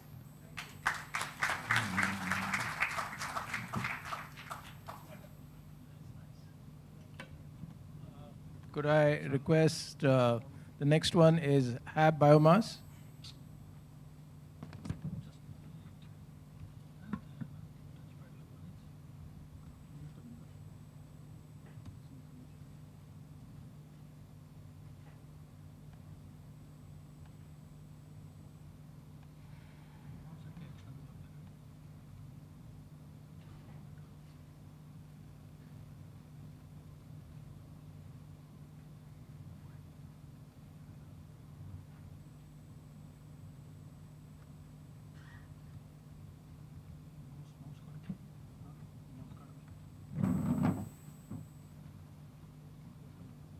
All good. Thanks for waiting. Hello, everyone. This is Krunal Jagtap from HAB Biomass Private Limited. Do you all know that around 10.5 billion tons of farm waste is burned every year? Yes, this is huge. I'm sure you might have been seeing the news as well, how the Supreme Court is slashing Delhi government for the rising pollution concern. Ladies and gentlemen, but this news is just a glimpse of a bigger picture. Today, activities of much higher magnitude happens across many small villages in this nation. I, ladies and gentlemen, come from a similar village, where since my childhood I have seen this agricultural waste burning, but with a belief that one day we are going to make the change. Today I feel extremely happy to present before you our innovative solution, which is a mobile unit, a machine mounted on vehicle that goes to the source of agricultural waste, shreds it, heats it, and converts the agricultural waste into biomass briquettes and pellets there itself. We believe that the logistic of agricultural waste is a big hurdle, and we were very conscious about that. So we have made a decentralized chain where when we receive the knowledge of this agricultural waste, one of our vehicle in the fleet goes to the source and converts it into biomass briquettes there itself. Later, it is sourced to the boilers and furnaces as the alternative to coal and firewood for combustion. It is also very easy for the buyers to procure now, because they are getting high transparency in what type of quality it is and how much time is they are going to take to deliver their product. We were very curious on how the market is going to react to this type of solutions. But I am very happy, and I wish to tell you that we have received orders worth 25 lakhs and catered them very successfully. The best part was that we have reduced the cost per calories by 20%, and the carbon emission was reduced by whopping 87%. While doing these pilots, we realized that there are three specific models which we are running on. The one is directly the sale of briquettes, where we pay the farmers for the agricultural waste and we sell the briquettes ourselves. Second is the sale of machine itself, where the agropreneurs or the organizations buy the machine and do pelleting themselves. And third, crucial, which we are working on right now, is the carbon credits. As per the government policies, right now there is a mandate of 10% use of this biomass fuel in coal firing. This has opened up a huge market for us. But apart from this, the global market is of around 40,000 crore rupees. Even we consider the serviceable addressable market, it is not less than 3,700 crores. And considering a city like Pune, with MIDCs like Ranjangaon, Chakan MIDCs, the boilers and the furnaces requirement here is of around 87 crores per month. Telling you about the competitive analysis, there are many competitors in this field. Biomass briquettes is not a big game, but most of the competitors have a static machinery. Now these static machineries require heavy assets, require a lot of infrastructure to do on. Apart from that, logistics of this agro waste is another problem for them. By considering the ease of use, cost and efficiency, we are having an upper hand on them. We have designed our entire business model by keeping SDG 7, 12 and 13 under our observation. We are also very much focused about the environmental, social and governance factors. our efforts were appreciated by many national and international organizations. But we made sure that we are going to have our books clean right from day one, so we have done all our certifications. Most of our certifications are done with respect that we are going to have government as our buyer soon. Telling you about our team, we had a beautiful blend of technology as well as rural experience. I myself look after the technical part, Harshada looks after embedded system. We have people like Prasad, who is BSc Agri and has a good farmer network quality. So this is a team which is a combination and working really hard. Apart from that, we are having a team of 12 people who are looking after our factory operations. We have been also accelerated by prestigious organizations. Now what next is something that we are done with the prototype. We do want to get the clearances soon, and we want to start the market penetration with 20 machines. So these 20 machines, we are going to make sure that we are going to produce a minimum of 3,000 metric tons of biomass briquettes per day, which is going to again have a lot of impact on carbon emission as well. But the most important thing what we are going to look after this is we are going to provide rural employment out of this. We are looking towards having a CSR supports in form of funding in terms of grants or in terms of equity. We are also looking out for expertise if any one of us are from boilers or furnaces industries, and also we are looking out for your esteemed mentorship. Thank you so much.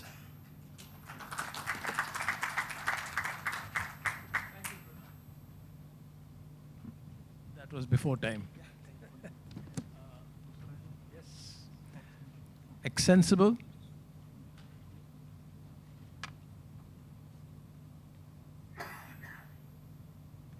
Hello everyone, good afternoon. Myself Nihar Pradhan from Extensible Hearing Solution. So from Extensible we are here to disrupt the rehab sector. So first of all we have started this organization where we have developed an application which is mobile based, through which we can solve the problem of individuals with hearing loss. So let's start our journey, where I'll be saying about a brief story about Anvi. Anvi is a 3.5 years old child with having complete hearing loss, which is profound.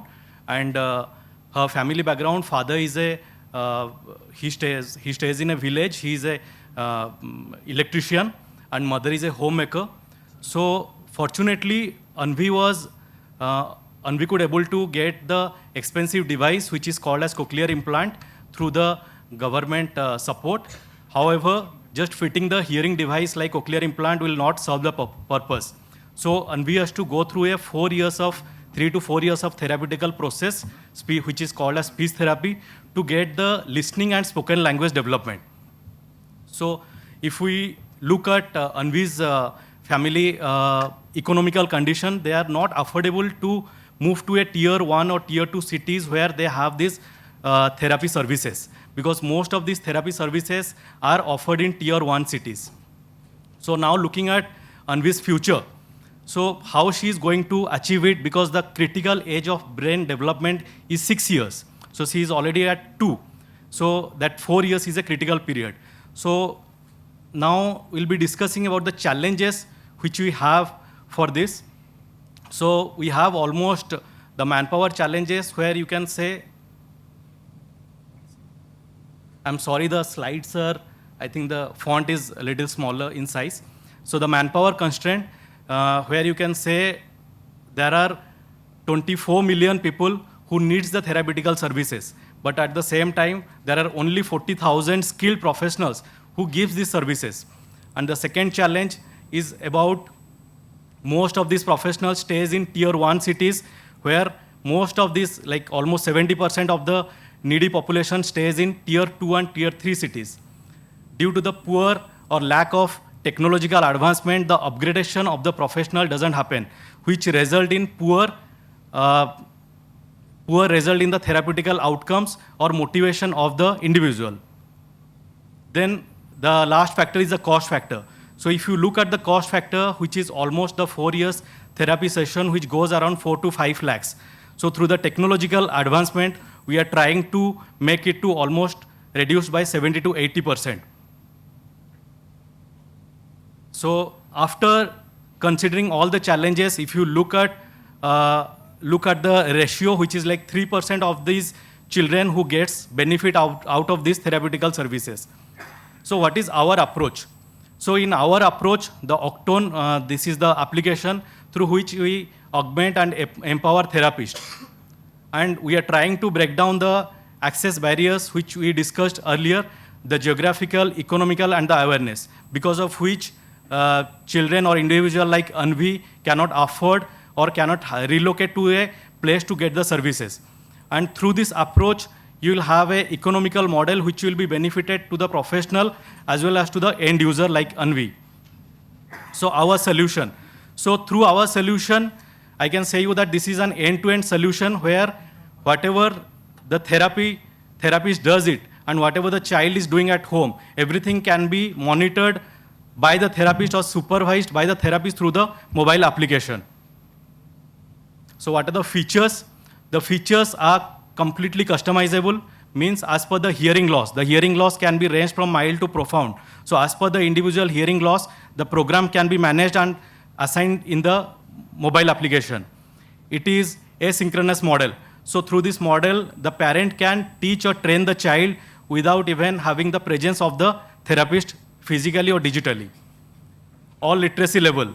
So anyone looking at the scenario of India, anyone can have the training for their children because through an auditory mode, low networks. So through the help of technology, we can have the low network connectivity. So the technology means the application is made in such a way where the application will be smoothly run through the low network areas.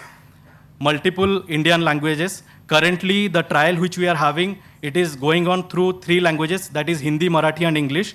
But within 2 months of time, we can include any language. So through the application, we can train more therapists where they are lacking with the application knowledge and as well as the hierarchy. So what is the current status? As I said, we are in a product trial or validation phase. Currently, we are in the day 72 of trial. We have an MOU with Bharati Vidyapeeth University. So currently the trial is going on in Mumbai, Pune, and Nashik. We have onboarded 15 centers where we have working with 32 therapists and 60 patients till now we have onboarded. So for your involvement, I would like to invite you all for the CSR support, grant support, so through which the outcome will be we can bring smiles to the smiles in the face of the children with hearing loss. So I'll have a small video from one of our partner organization.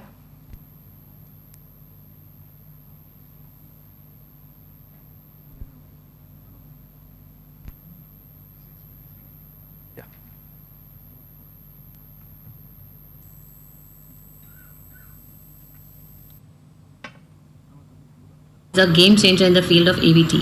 It has every minutest detail taken care of, from the child's audiological assessment to the time the trial taken to their scores. Everything is being planned really well. The best part is, as therapists, we can monitor what the child is doing, its progress. Everything is being monitored. It's just a very well idea put into practice, and it's just amazing. So these are some of the pictures which we are doing through our partner organization. Thank you.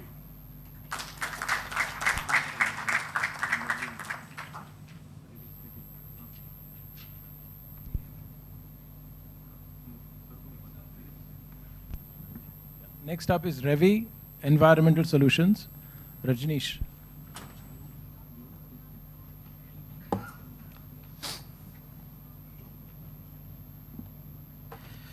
Good afternoon, all. I am Rajneesh Prasad, co-founder and CEO of Ravi Environmental Solutions. We are a DPIIT recognized and BIRAC supported startup working in clean tech space, providing sustainable and economical solution for organic waste management and wastewater treatment. I don't need to probably harp upon and give you being emotional about the problem, because I think everywhere, everyone is aware about the challenges we are facing as a society about the waste management and wastewater treatment. Only thing is that we are putting a ostrich approach about it. We know the challenges, but we are not working on it. India has 17% of global population and only 4% of fresh water availability. 70% of our sewage and 40% of industrial effluents remains untreated and discharged into freshwater bodies, further worsening the water scarcity challenge. We generate about 62 million tons of organic waste per year. So if we see these waste as a resource, they have enough energy potential entrapped in it in form of chemical energy, if harnessed effectively, can actually supplement countries' energy needs. And that's what we have worked upon. So what we have developed is a microbial consortium. It's a consortium consists of more than 650 microbes put together in a granular form. And when it is subjected to any wastewater treatment facility, the wastewater comes from the bottom and it comes in the contact of the bacteria over here, and from here we get the treated water, and from the top we get the energy in the form of biogas. So that is what we have. This is India's first product. It's innovative, it's a patented product. It provides a effective solution for wastewater treatment in terms of higher pollutant reduction. It's effective because it can take more loads in the same infrastructure which is available, and also it can help companies to come to their ZLD norms, which is a policy requirement. Apart from the core product, we also sell about other supplemental products which are used in wastewater treatments, like aerobic biocultures and nutrients for these biocultures, because they are required for their, say, reproduction under in situ environment. And to monitor these bacterial performance inside a reactor remotely, we have also developed an app which is shown on this side. So since as a macrobiologist, we can't be everywhere, but our app can be everywhere. So monitor the performance of these products and also provide user as a hand-holding guidance and what's to be done on a day-to-day basis, on application basis.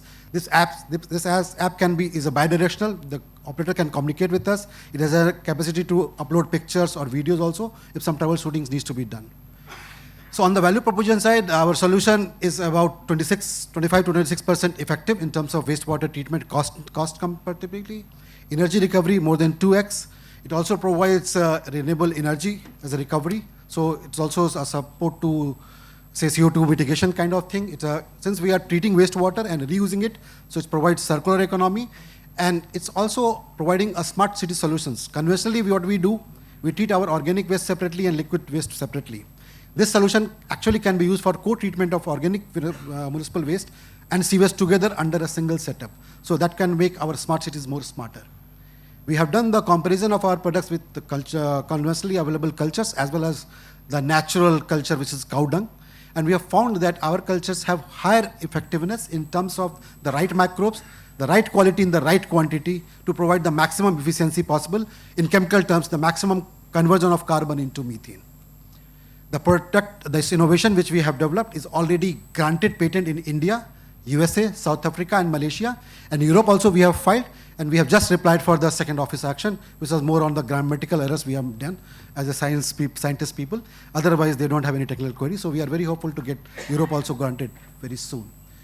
So this is a typical persona of a customer who will need that product. So if there is an ETP who is having challenges from, say, in terms of their wastewater treatment or getting notices from the, say, pollution control board, so these are our clients. So for clients, implementing this solution is quite effective because they save about more than 25% cost in wastewater treatment.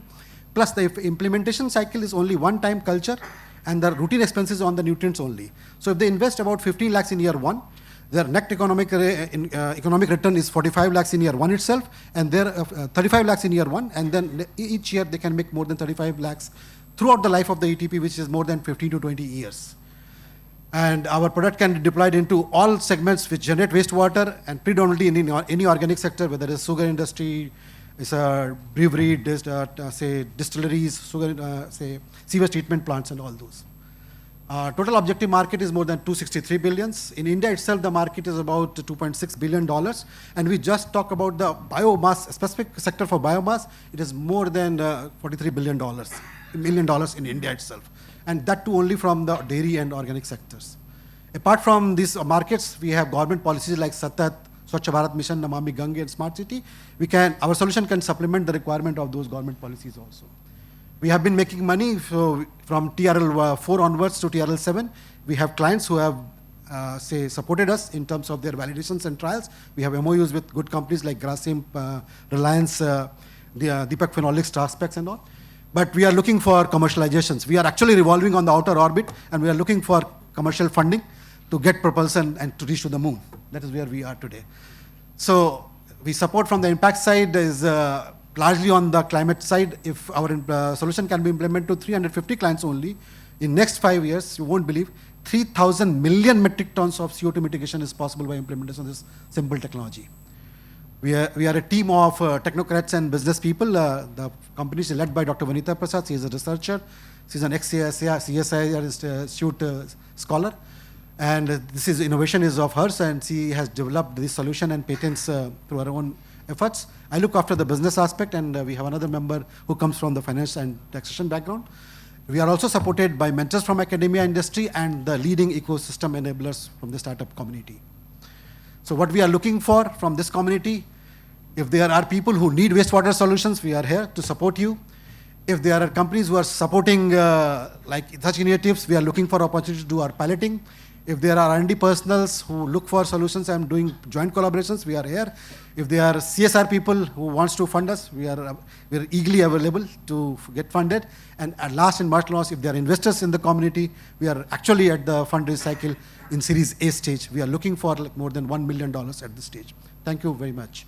And we look forward to get supported in this endeavors of ours.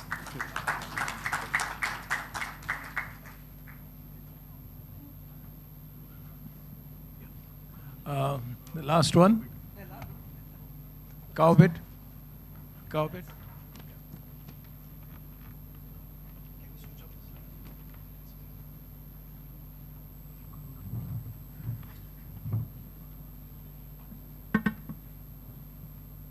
So before we start, a good afternoon to everyone, and let us have a round of applause for all the panelists and the innovators and the audience here. We really need...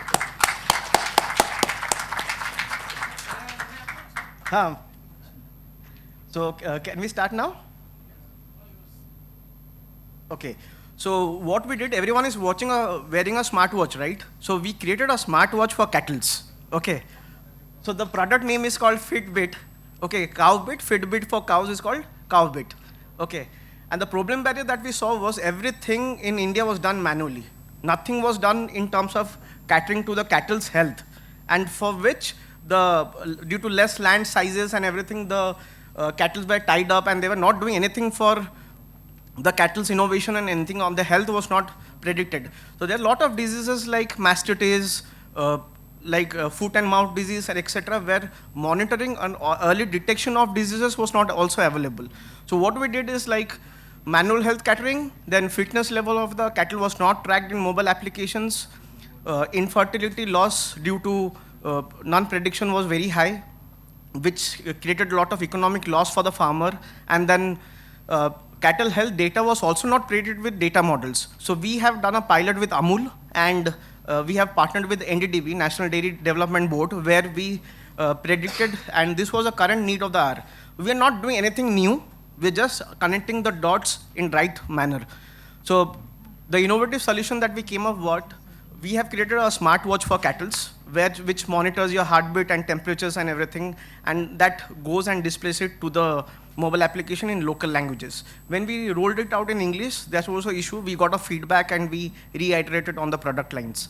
So in terms of the education model, we are just integrating the e-Pashupalan, which is a Government of India initiative, integrating that and supplying it to the farmers. This is the whole tech architecture that we have. That's a cattle with a smartwatch. And from the data, it goes to the routers, and from the routers, it comes to the mobile applications in local languages. And take, for example, you have a cow or a dairy far off Pune. You can just open your app and see what are the health updates.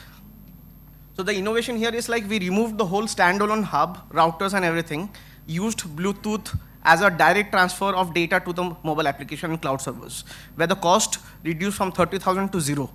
And a huge innovation in terms of implementing in dairy farmers, which has a cattle size of 3 to 5 cattle.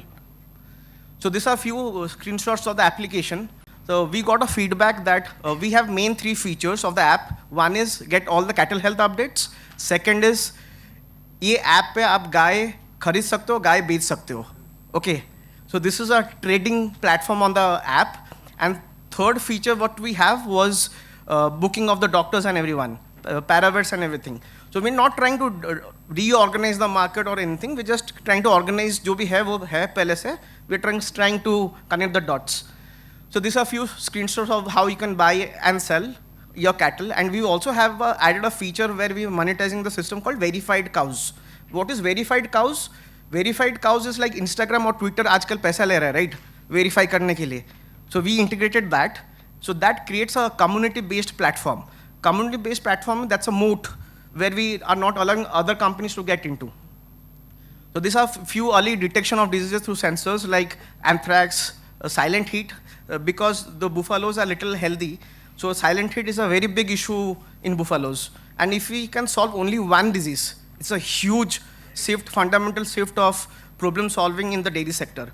So these are few features of IoT collar, which is reduced intercalving period. So we take the last menstrual date as a parameter, and we do it after 21 or 20 days. We just send a push notification to the veterinary officer as well as the farmer.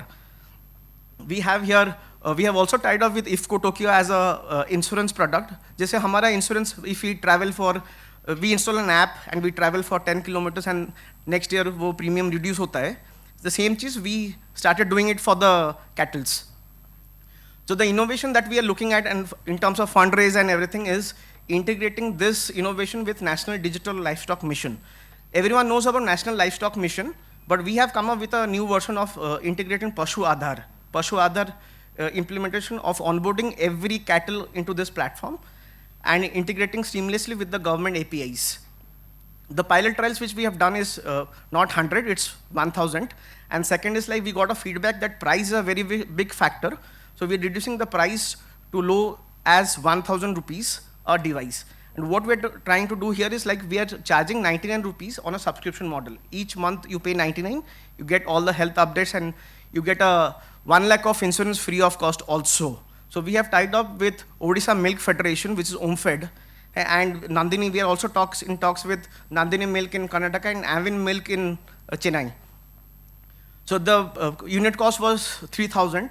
So we have done a free implementation with the partnership with the government, and second is like we are charging a 99 rupees subscription. Competitive advantage that we have is extra disease diagnosis and localizing the version and affordability. The team that we have is Anand has a Google experience working with the startup ecosystem at Google and then coming back to India and starting Cowbit. Dipti looks into the operations. Krishna looks into farmer welfare outreach programs, and Sanad Mishra is an NDRA, National Dairy Research Institute professor who is an advisor to us. Why we want to partner with NCIS Foundation and Pune International Center and all the esteemed members present here is to educate the people, dairy farmers, help community approach and financial inclusion. The social ROI index that we have is growing exponentially, and we have a gross margin of 866%, which is very high. So the revenue that we have is sales on devices, product.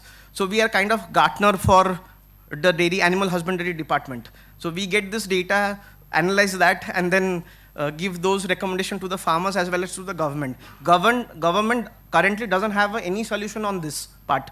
So we are trying to help the government to implement faster, and all the systems are very supportive. Why we came to Pune was coming from Odisha to Pune, east to west, was getting access to the Maharashtra government and Maharashtra dairy farms, because we see the western part of the India is growing up in terms of dairy, whereas the price of milk in East India is 50 rupees. Here people are paying 100 rupees, which is huge. So these are financial slides which I'll just skip. The investment to be used is creating the whole new retail strategy. So the question, if someone asks like, how do you implement this on a mass scale? The answer is we will tie up, we have already tied up with Digital India, which is a Government of India initiative, and Common Service Center. Common Service Centers are in the rural areas, and they have partnered with us as sales agents. So these are few photos when we presented to Honorable Prime Minister about this solution and at Digital India Gujarat. So this was as top 10 startups at ISER Animal Husbandry Conclave, and we presented to the secretary of Animal Husbandry Department and understood that what solution they have and what we have and what are the issues which the farmer is facing. We're just connecting the dots and launching the app. So these are a few slides from the PM Kisan Sammelan, and this is a product that we have. We have added, so it's a very small device, and we have added a strap which can glow in lights. So take for example, the cattle is outside gazing in the highways. If the light falls, it can glow. So the animal is saved there. So this was few, we got an award. We represented India at Dubai Expo 2020 also. Thank you.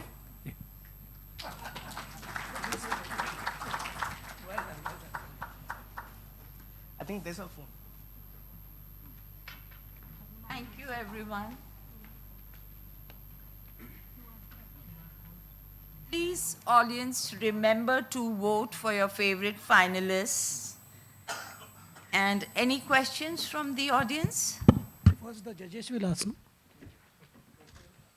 Judges will ask them first, then the audience. Sure. Yeah. You have mic. Yes. Yeah, it's working. Yeah. So my question was for Cowbit Technologies.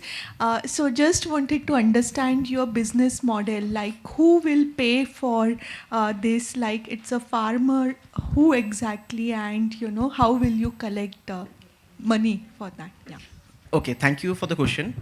So what we have done is, like, in terms of B2C, for the faster implementation, we have partnered with Amul, Omfed, Nandini Milk to implement faster, get the data supplied to the state governments. This is B2B. Second is B2C, we have a vertical where we have reduced the price to 1,000 rupees per device, where the farmer with a herd size of 3 to 7 cattle. Okay, so the competitors that we have in US and other Israel and everyone, they are targeting big farms, like Sarda Farms, Santa Farms, बड़े farms, but छोटे Indian farmers के लिए कोई product नहीं बनाता because the price is a factor.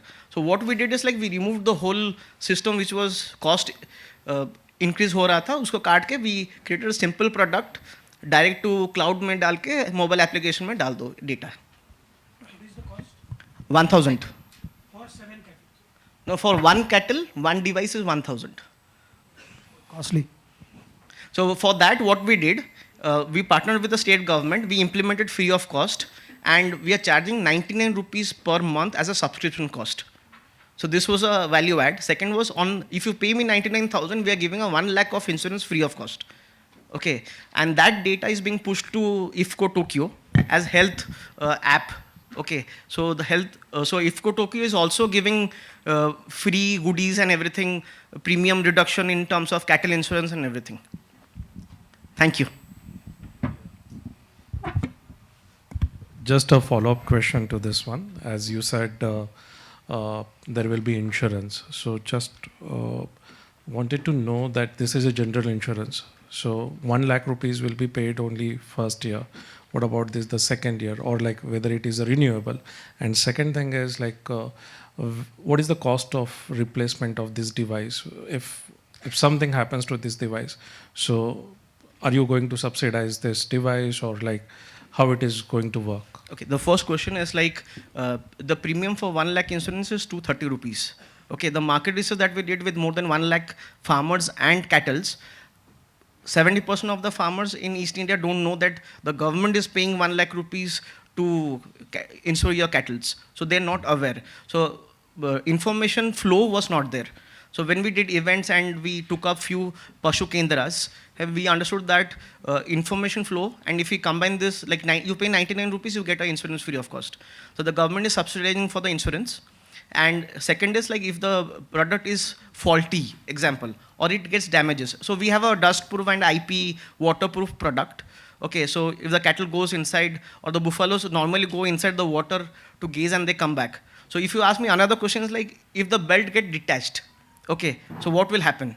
Okay, the answer is, like, if the belt gets detached, we send a notification to the farmer that cow ID 1 or Kali. So Kali is the cattle name. Kali gets detached, so you can onboard. So we have a GPS tracker also. So if the device is also lost or stolen, it can be tracked. Thank you. My question is to Ravi. Yes, sir. Yeah. First of all, congratulations to all the innovators. I think the products are all very interesting, and it's been a great learning for all of us here. So my question is that I just want to know a little bit more, because you have a lot of scientists on board. What is your marketing? I mean, what is your GTM, and what is the cost of acquisition of a customer? Sir. Very good question, sir. Thank you very much for asking this. My problem is other way around. I have orders I can't supply. Good to know that. Congratulations. Yeah, I have 12 crores of order. I don't have the facility to manufacture. That's the reason I'm looking for fundraise. But coming to the question, we normally participate in exhibitions which are sector-specific, sector characteristics. We also go to focus group. We are members of IBA. We are members of Indian Water Association, Global World Water Associations. And from there, we get the lead. And mostly when we do that one deployment, it's word of mouth proportion also. That is where the leads are coming from. On the margins front, we have good margins because these bacteria multiply internally. So we don't have to keep on putting raw materials inside. So, and one reactor at one customer site can be also a breeding ground for our things. So anything excess also from there, we can harvest back and give it to another customer. So we have good margins on that one. So that's not an issue. The scaling up is issue because we are into deep tech and into a very, very scientific product. Probably that's the reason we are not able to grow as fast as we could have grown if we would have been in IT industry or ML industry. Thank you. And what is the window for the orders that you have right now, and delivery and the ticket size that you're asking for? The current ticket size I already mentioned. We are looking for anywhere not less than 1 million, 1 to 1.5 million, 12 crores of order. So the amount we raise, we'll be able to deliver in 6 to 8 months once the plant is done. And with this investment, we look forward to break even in year 2, and thereafter we'll have double digits of EBITDA and growth. Look forward to cross more than 50 crores by year 4. Okay, thank you.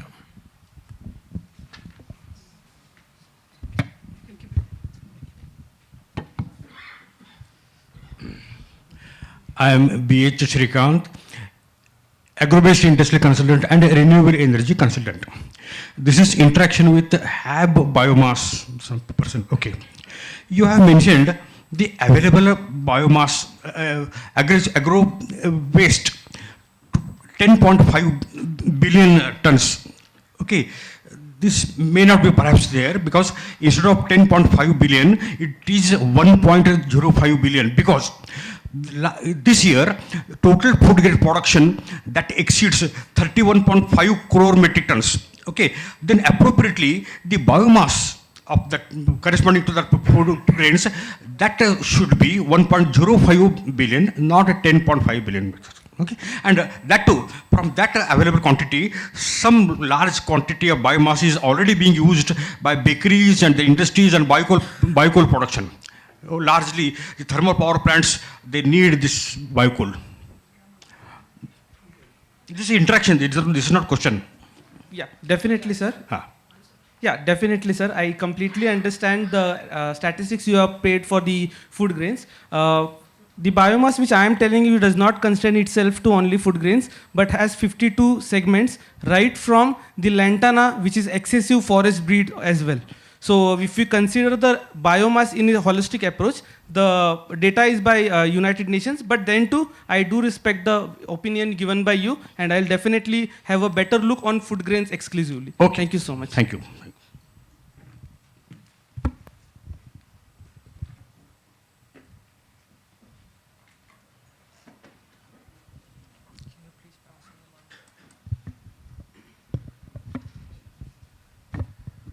Good afternoon, all of you.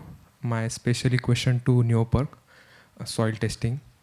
Sir, Hindi is comfortable because okay, Marathi is also comfortable. तुम्ही मराठीत सांगा, आम्ही सांगू इंग्लिशमध्ये. No, sir. Thank you. Sir actually मैं agriculture graduate हूँ और soil testing के बारे में मैंने बहुत सालों में अभी काम किया है. तो आपके इसमें मैंने देखा कि आपके कॉम्पिटिटर्स भी अलग अलग है जो केमिकल्स रिएक्शंस वगैरह यूज़ कर रहे थे. आपके लिए first of all congratulate you because you develop the device which is not using the any solutions. Okay, so my basic question is sir, वो डिवाइस से हम लोग कितने पैरामीटर्स कैलकुलेट कर सकते हैं? ओनली सॉइल्स के पैरामीटर कैलकुलेट कर सकते हैं या बैक्टीरियल काउंट भी हम लोग कर सकते हैं? वो फर्स्ट क्वेश्चन. और सेकंड क्वेश्चन ये है कि जैसे जैसे लैंड चेंज होता है वैसे वैसे अलग अलग न्यू पैरामीटर्स भी चेंज होते हैं. तो soil testing it is okay, but what after after what, मतलब सॉइल टेस्टिंग के बाद हम लोग उस फार्मर्स को क्या दे सकते हैं? क्योंकि जब तक हम लोग काम कर रहे थे तब तक सॉइल टेस्टिंग तक ही फार्मर्स को अगर नॉलेज दे तो इनपुट शॉप में जाके क्या खरीदना है उसको पता नहीं रहता है. तो सॉइल टेस्टिंग के बाद क्या? तो वो एक मेरा क्वेश्चन था. बहुत वॅलिड. मराठीत, पुण्याच्या मराठीत. हा, मराठीत सांगलं तरी चालेल. ऑडियन्ससाठी ऍक्च्युली बॉर्न अँड ब्रॉटअप झालं तर हिंदी मराठी इंग्लिश तिघांचा मिक्स असेल.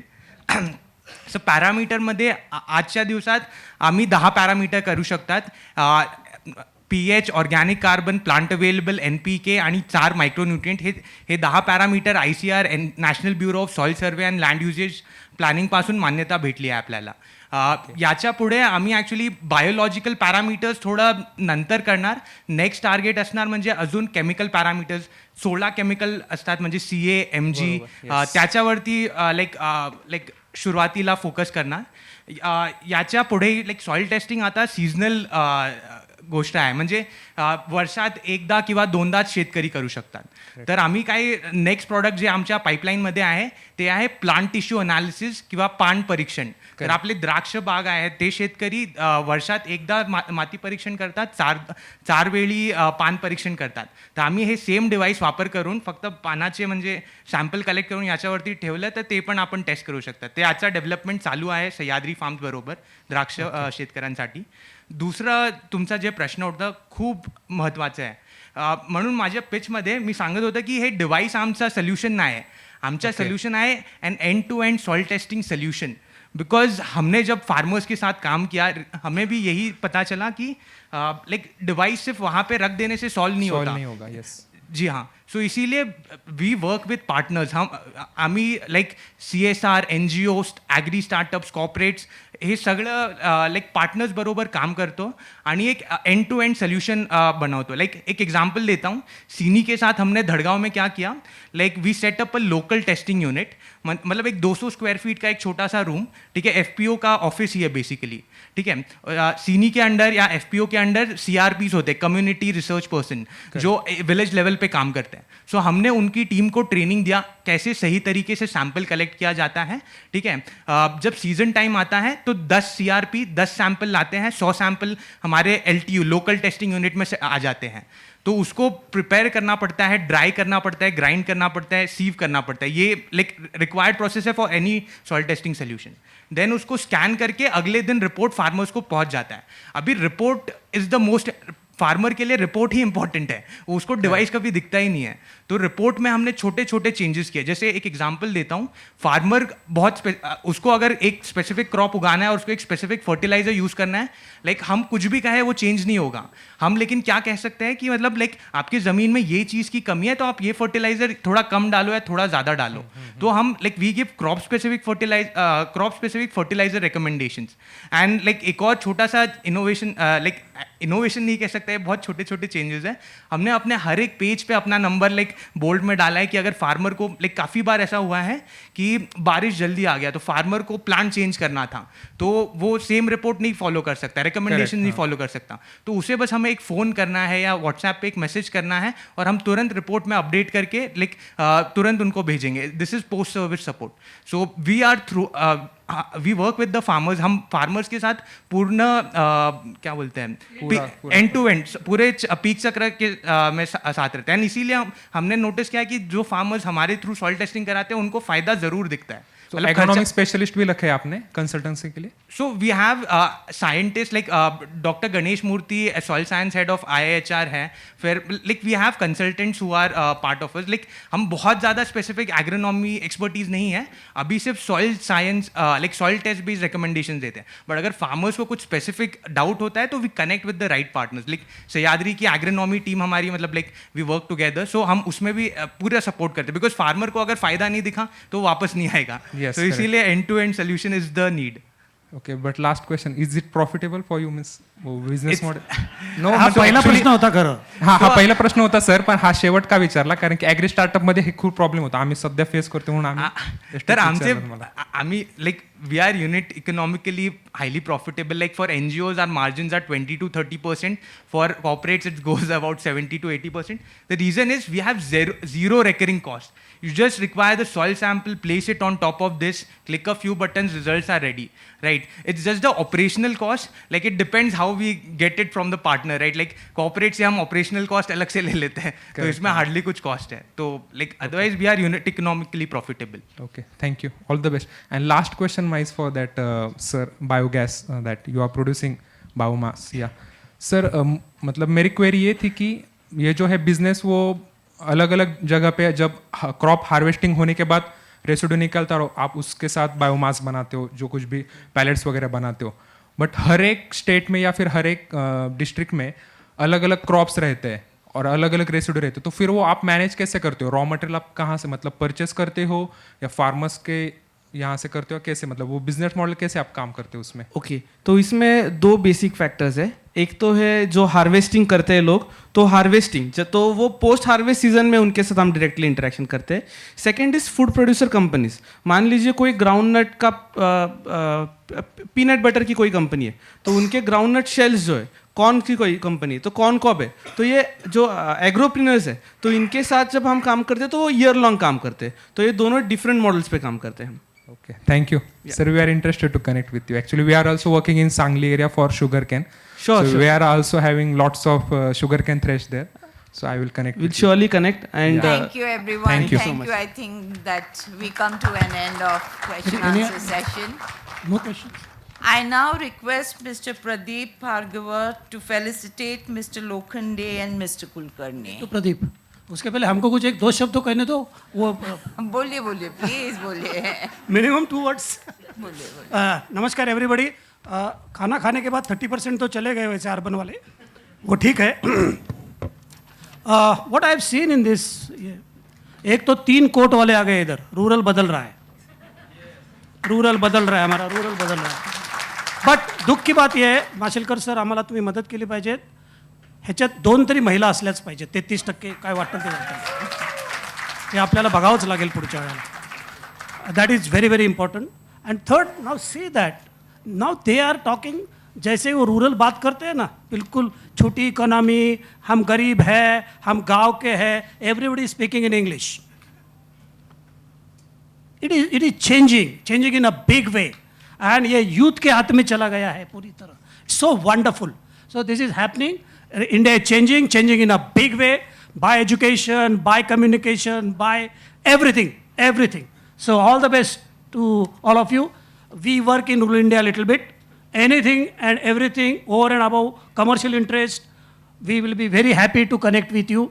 Thank you very much. Thank you, Mr. Lokhande. Well said. Thank you, Mr. Lokhande.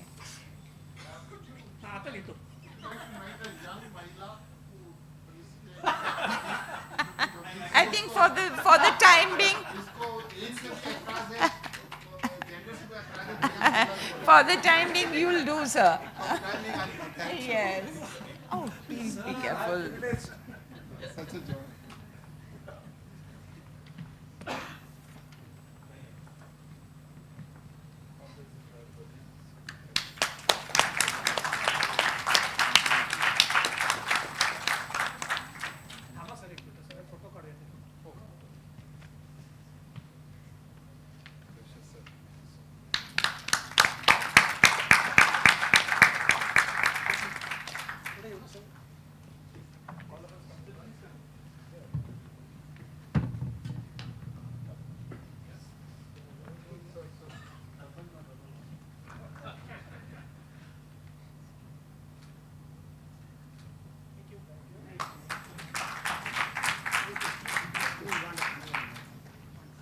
Thank you, sir. Thank you, everyone. As we come to our last presentation, I now request the finalists from Tribal Social Innovation category to come up on the stage. This session is chaired by Ms. Jutika Patankar, former IS officer, and co-chaired by Mr. Ram Iyer, trustee and administrator, Swadha School.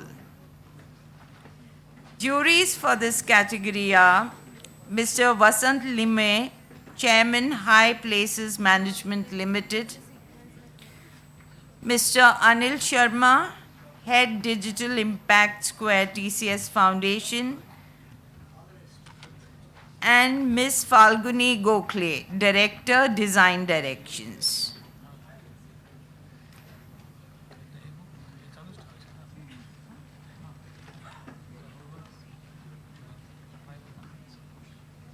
All the finalists.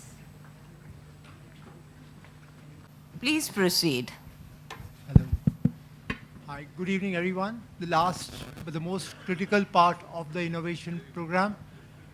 Over the last few years, every year we struggle to get a lot of tribal innovators, but this year we have had a very good cohort, and it's a very diverse cohort too. I'll let them start the process. Thank you.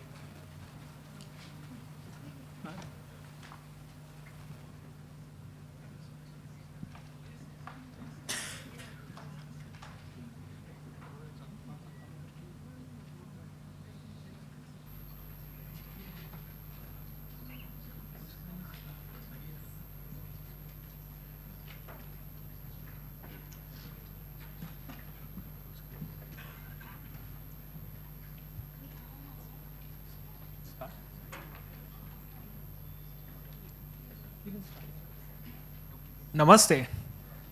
Imagine Elon Musk comes to you and says that you have to set up a civilization on the moon. What would be the most essential resource you would look for sustaining life? Yes, you are absolutely right. It is water. Now, considering the moon to be an arid place and using the same motivation behind the technology that was used to discover water on the moon by the Chandrayaan-1 lunar mission of India in the year 2009, we shall see how the same technology can be used to detect the smallest droplet of water present underneath your feet. Isn't this something wonderful? Isn't this something unique? Welcome to the Internet of Groundwater. Welcome to OMSAT. Hi, I'm Riddhesh Soni, founder CEO of OMSAT and former scientist, Indian Space Research Organization. At OMSAT, we are a team of scientists, engineers, and big thinkers passionate about making ideas accessible and actionable. Having been trained by ISRO, NASA, UNOOSA, Google, and Harvard School of Design, our consistent foundations are built on precision, innovation, and trust. Did you know 2 out of 5 Indians are facing water crisis? Now, this water crisis leads to food crisis, and food crisis triggers a migrational crisis. As it is evident in Marathwada itself, 50,000 farmers migrate to other places. Therefore, every drop per crop counts as far as agriculture is concerned. So here we come with our intervention. Using advanced space imaging techniques, we detect the fluctuations happening in the groundwater table that determine the changes and happening due to over extraction of underground water resources. This in turn helps to for judicious utilization of underground water resources for smallholder farmers. So OMSAT provides groundwater hydroanalytics to farmer producer organizations at 3,300 rupees per acre. We have a diversified range of products ranging from groundwater conservation, groundwater exploitation, monitoring, and groundwater exploration and solar pump site suitability, thereby providing a comprehensive service for the energy water nexus. Using our unique designs, we also, from the satellites, help farmers to determine sites for building up, constructing recharge structures, as you can see. These, in turns, can be utilized in areas of aquaculture, irrigation, hydrology, firefighting, recreational purposes, etc., depending upon the topography. So suppose if a farmer is already having a borewell, but the borewell has failed, we have a patented robotic technology that will go inside the pipeline and do the internal inspection and angiography to optimize the energy and water use efficiency of a failed borewell resource. We are different because unlike traditional costly and time-consuming survey-based methods, or the coconut-based panadis that we call in Marathi, we are able to provide our services with 90% precision and 75% reduced cost. Till date, we have 13 copyrights, 2 patents, and 3 trademarks. When we talk about groundwater, it is not more of a technical intervention problem as much as it is a socio-economical problem considering the demands of water sellers, water buyers, and control groups. Therefore, we organize hydro-social contracts to ensure equitable resource allocation and distribution of water resources to all the stakeholders in the groundwater industry. Most of the solutions in the present market are only focused for groundwater detection, but we have, and research has given us the provision to have predictive analytics and forecasting abilities unlike any other solution present in the Indian market. Till date, we have generated 1.5 crore revenue, scanned 44,000 hectares of land, and built 3,800 water points, impacting thousands of lives of smallholder farmer families. This in turn has, in terms of the scalability, because we are having a remote access to through the groundwater resources. We are able to cover 17 districts, recharge 13,000 kiloliters of water per month, and create employment generation for hundreds of people. These are work orders from the Ministry of Housing and Urban Affairs, Ministry of Water Resources, Ministry of Agriculture, and also the United Nations World Food Programme and the Maharashtra government. A few snapshots of the work that we have done in Latur, Parbhani, and Sagroli, which are the drought-prone regions of India. And we are certified by NASA, Ministry of Jal Shakti, BCCL Coal India, ICR Water Technology Division, Karnataka State Pollution Water Pollution Control Board, and the Water Ministry of Uzbekistan. These are a few of our national and international recognitions we have got in Germany, Tokyo, USA, and Maharashtra as well. So when you talk about groundwater, it is a 2.6 billion unorganized market in India. As far as speed and accuracy for serving a land is concerned, there is a big gap for unlocking a scalable solution. So we are targeting the $37 million groundwater market of Parbhani, which is our beachhead market. We channelize our impact to the smallholder farmers by building strong relationships with national and international organizations such as FPOs, NGOs, and system aggregators. They help us to connect with the bottom of pyramid, such as the farmer producer organizations and the irrigation departments. And also, we require NGOs for capacity building, planning, and civil support, etc. So our ask is 6 crore rupees to impact the entire population of the Parbhani district in Maharashtra. We want to create a model like it has been created by our former successors, that is Mr. Suresh Khanapurkar, as far as the entire groundwater conservation is concerned. So we require funding of 6 crores, and the impact to population is going to be around 1.8 million, that is 18 lakh population.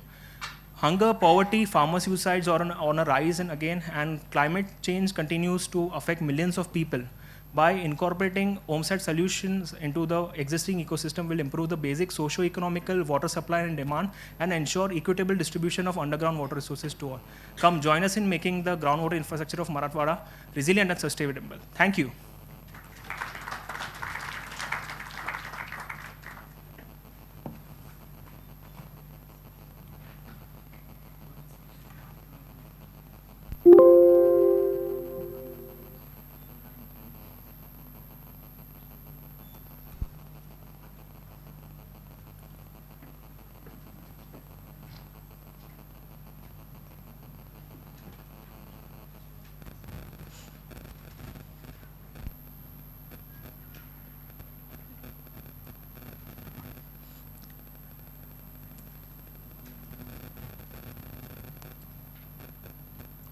Total silence, right? Were you able to understand what actually is happening in the movie or getting the glimpse of what it actually means? Because of the sound that is not present here, we are not able to understand the emotions and what is happening in the movie. That is exactly how 400 million plus deaf and hard of hearing people across the globe feels every single day. This is 327. I'm going in. Good luck, Agent. You are able to hear the sound in movie and you are able to get right. That is exactly what Indian Sign Language does for the deaf people in order to access information, access audiovisual content, This is and in any 327. way information that is available across the globe and in every single technology. So it all began in 2020 when I was working as an innovator and we were working around providing education to the deaf and hard of hearing children. And the moment when COVID struck, we started receiving calls from mothers of deaf children across the state of Maharashtra telling that their child is not able to read, write, access anything, or even communicate socially. And that is exactly when we come up with Sign Assistive. Greetings to everyone. I'm Prabodh Mahajan, representing Sign Assistive from Plan and Empower Private Limited. So reading, writing, listening, communicating, and working are the most productive activities that we do right from getting up in the morning till going to sleep at night. But Imagine you wake up in the morning and the surrounding sound, that is, you realize the sound is getting void and you're not able to scream either. This, what feels as a nightmare, is exactly what the reality has been for the deaf and hard of hearing children, people across the globe. With Sinus50, we envision to solve this by leveraging and harnessing artificial intelligence and converting any vernacular content into Indian Sign Language. Over 440 million deaf and hard of hearing people across the globe feels the same, be it accessing information, public places, information, internet, education, or even workplaces as well as social communication in their daily life. Almost 80%, more than 80% deaf and hard of hearing children drop out in class 7 or 8 due to inaccessibility in education, and more than 78% of the internet and 85% of the workplace communication is not accessible for the deaf and hard of hearing people. We talk about diversity, we talk about equity and inclusion, but this major contributor to the economy are being left alone. So in order to bridge this gap, presenting you Sign Assistive, India's first accessible platform that translates content in any Indian Sign Language into Indian language into Indian Sign Language in real time. We harness deep learning and conversational AI to enable real-time translation of content in any Indian language into Indian Sign Language. So be it your website, be it your platform of learning, be it your any workplace communication, we are enabling that with the help of Sign Assistive. Although the users are the deaf and hard of hearing people, we want to reach and enable the social organization, institutions, workplaces. We want to make them accessible for the deaf and hard of hearing people across the globe. Starting with 63 million plus deaf and hard of hearing people in India, we aim to bridge the accessibility gap, be it communicating with the deaf and non-deaf community or the general community and population in India, is what we are trying to achieve. So if I say so far we have reached around 1.5 lakh deaf people since the launch in the past 7 months, having generated a revenue of 23 lakh rupees with a customer retention rate of 62% and having an actual customer rate of 2,000 deaf people who are using the app on a daily basis.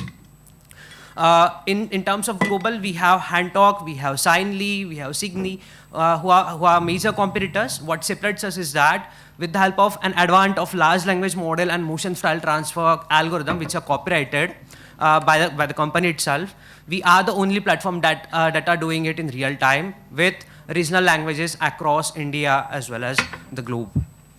So, what started out in the early 2023 to provide accessibility for the deaf and hard of hearing community, we partnered with Government of Maharashtra. We were the winners during the Maharashtra Startup Yatra 2022. We received a work order to deploy the solution across the Tier 3 and rural special schools for the deaf children in Maharashtra. We also partnered with Government of Gujarat and Government of Telangana, and in association with Capgemini. We now have 47 plus special schools with 2,700 plus deaf children, not just the 2,000 deaf people who are using the platform on a daily basis. So we are making the deaf schools accessible through Sign Assistive and making education and information accessible for the deaf children in India, and eventually eliminating, probably reducing, but in the long term we aim to eliminate the dropout rate of the deaf children in class 8 or 9. We are seeking initially a CSR of 80 lakh rupees, which we aim to deploy and impact 5 million plus lives in the next 18 months, while also tapping 5 lakh lives of the deaf people, while spanning across Singapore, USA, UK, Britain, as well as the rest of the India as well. And this has been the feedbacks, testimonials from the deaf people, from the community that we have partnered with. Recently, we have partnered with Bhashini, which is National Translation Mission under the Ministry of Electronics and Information Technology. We aim to make Z5. We aim to partner with Z5 to enable and launch Z5 for the deaf in the next 12 months, which the process is ongoing with the help of and collaboration with IIT Hyderabad and Indian School of Business. Furthermore, we aim to onboard 50 plus workplace businesses and enabling accessibility for them. And thank you so much for your time. And we need your help in growing, because alone we can do so little, but together we can achieve a lot. Thank you so much.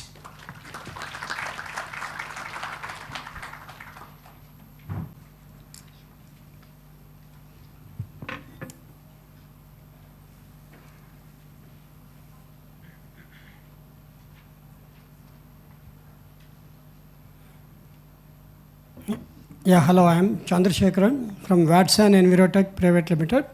We make affordable electricity-free water purifiers, which we have been focusing more on the rural space and the tribal areas.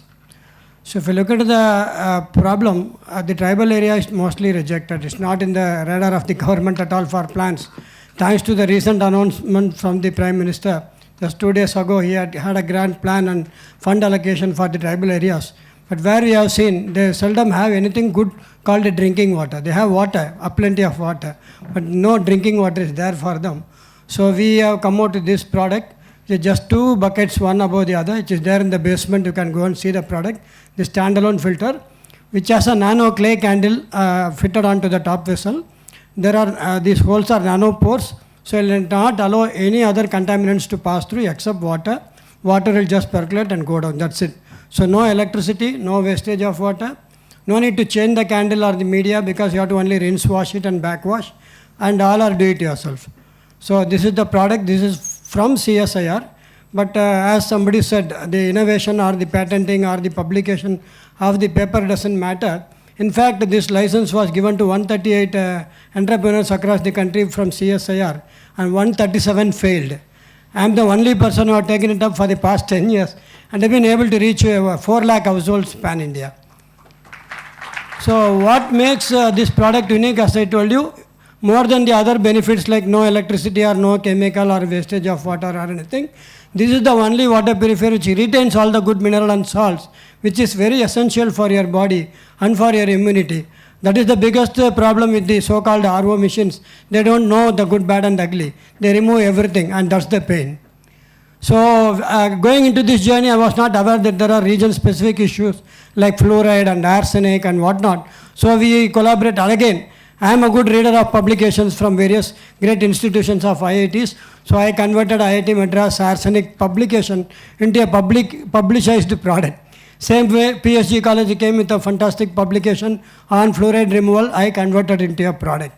So in the villages, I saw most of the schools and Anganwadis with fanfare, with Rotaries and Lions Club, cutting away the ribbon and giving a RO machine. Within 3 to 4 months, there is nobody to replace the membrane or the cartridge or whatnot. So that was a pain in the rural areas. So we came out with the larger sizes, like 200 liters, 500 liters, 2,500 liters.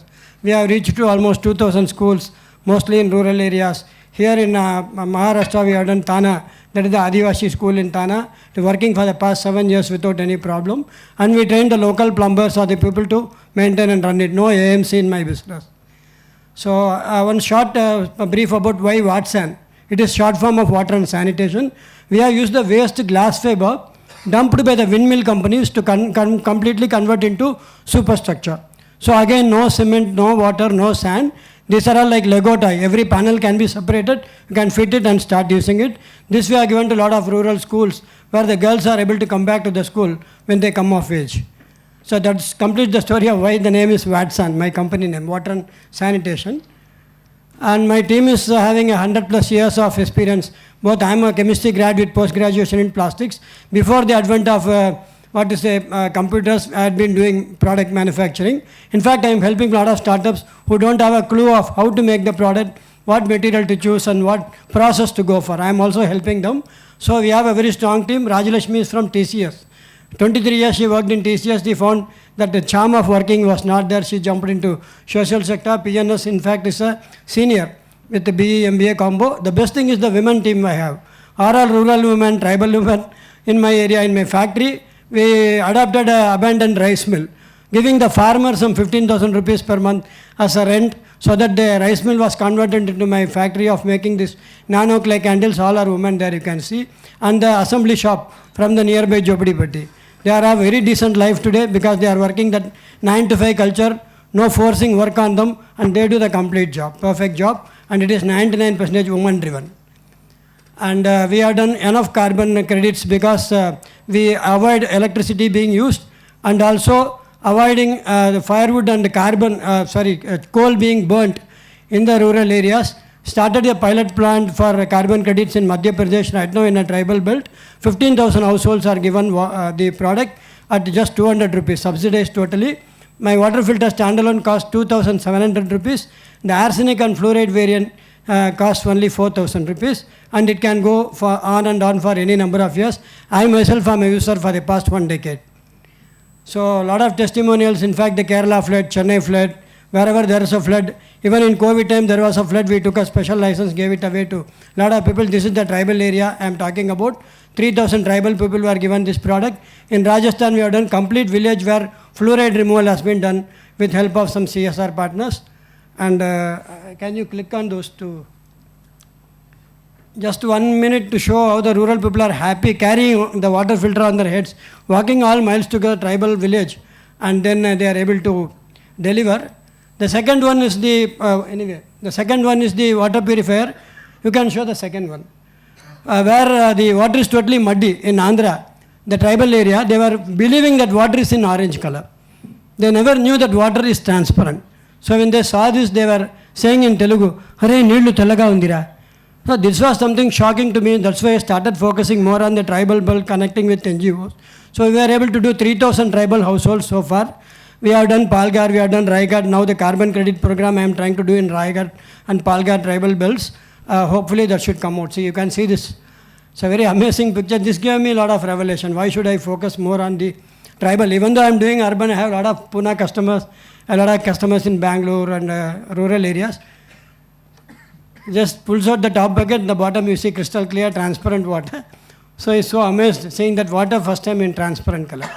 So as I told you, we have reached 4 lakh households, more than 3,000 schools and other thing, and the journey is going on even by BSF of Wagah border, Kargil border. Right now we are putting a heater, customizing it for the Indo-Tibetan border. Because to drink water, they have to break ice, melt it and then drink after half an hour. So we are introducing some heater element into that, again with solar, no grid water. Can you move out?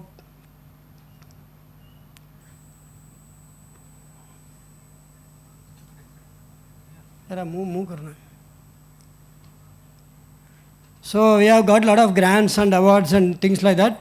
Ours is the only product filter carrying the logos of Department of Science and Technology, CSIR, CIPET for the food grade plastics, and we have collaborated with 3 IITs for different products. And we have been so far profitable. We have reached almost 2.4 crores so far in this year. Hope to do it better. Thank you.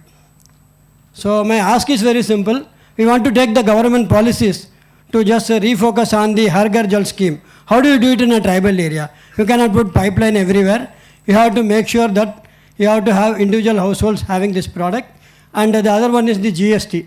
It is 18% under industrial category, coming at liquid and gas purification system. So these are all the asks. I don't have anything personal. CSR companies can really collaborate with me. I have NGO partners across this country, even outside in the other places, in Africa as well. If you want to collaborate, we can collaborate with us, and we will take you to the last mile. Thank you.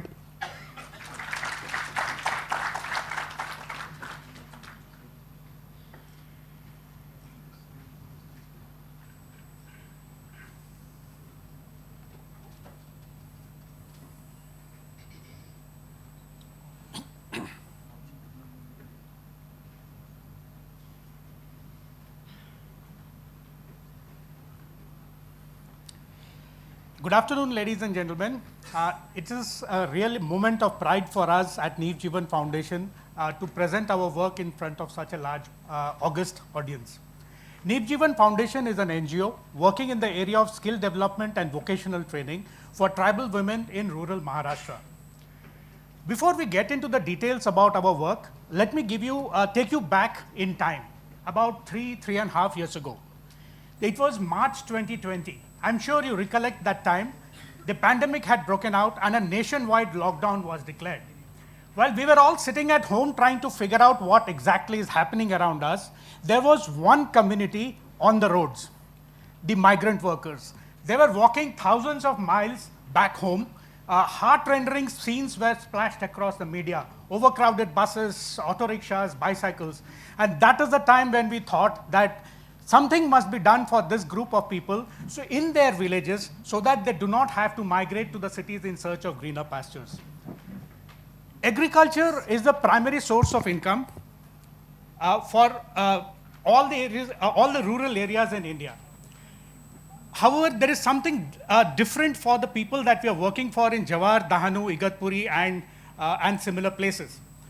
Due to scarcity of water, they can run only one crop cycle, which is paddy during the monsoons. And that is the reason why their monthly household income is extremely meager, about 5,000 to 6,000 rupees, which is hardly enough to have a sustainable standard of living. And that is the reason why they tend to migrate. The solution is all about trying to create an alternate source of income other than agriculture in every household, so that they do not have to migrate to the cities in search of livelihood. Over a period of time, we have developed a 5-pronged approach, and let me explain to each one of them to you. As a first step, what we do is we teach them technical knowledge on vocations of choice. We cover over 20 plus vocations today, like poultry farming, goat farming, mushroom cultivation, strawberry cultivation, masala, papad, pickle making, and the list goes on. As a next step, we teach them on entrepreneurship skills. Thirdly, we provide access to seed capital and funds, help them set up the small-scale business ventures, and finally support them for a period of 6 to 8 months so that they are able to stand on their feet. What differentiates us from the rest of the crowd is as follows. Most of the people organizations working in this area of livelihood provide training the technical training on vocation of choice. That's all of them do it. However, as we go one step below, the funnel kind of narrows down. When you look at funding, so we try to focus on funding through various opportunities like CSR, government schemes and programs, PMEGP, CMEGP, Mudra loans. We also try to give them the entrepreneurship skills. We imbibe the entrepreneurship skills in them. Who is the customer? What does the customer want? How do I sell my product? How do I market my product? What is my value proposition? How to maintain my books of accounts? So these are the things that we teach on the entrepreneurship skills. And the last one is the biggest differentiator for us is we try and help them set up the business by buying the raw materials and engaging with the vendors, buying the machines, setting up the shop floor, packaging, branding, and finally the market connect. And that's the most important area. And we support them for a period of 6 to 8 months till they stand on their feet. We are proud of our association and partnerships with a lot of people which we have developed over a period of time.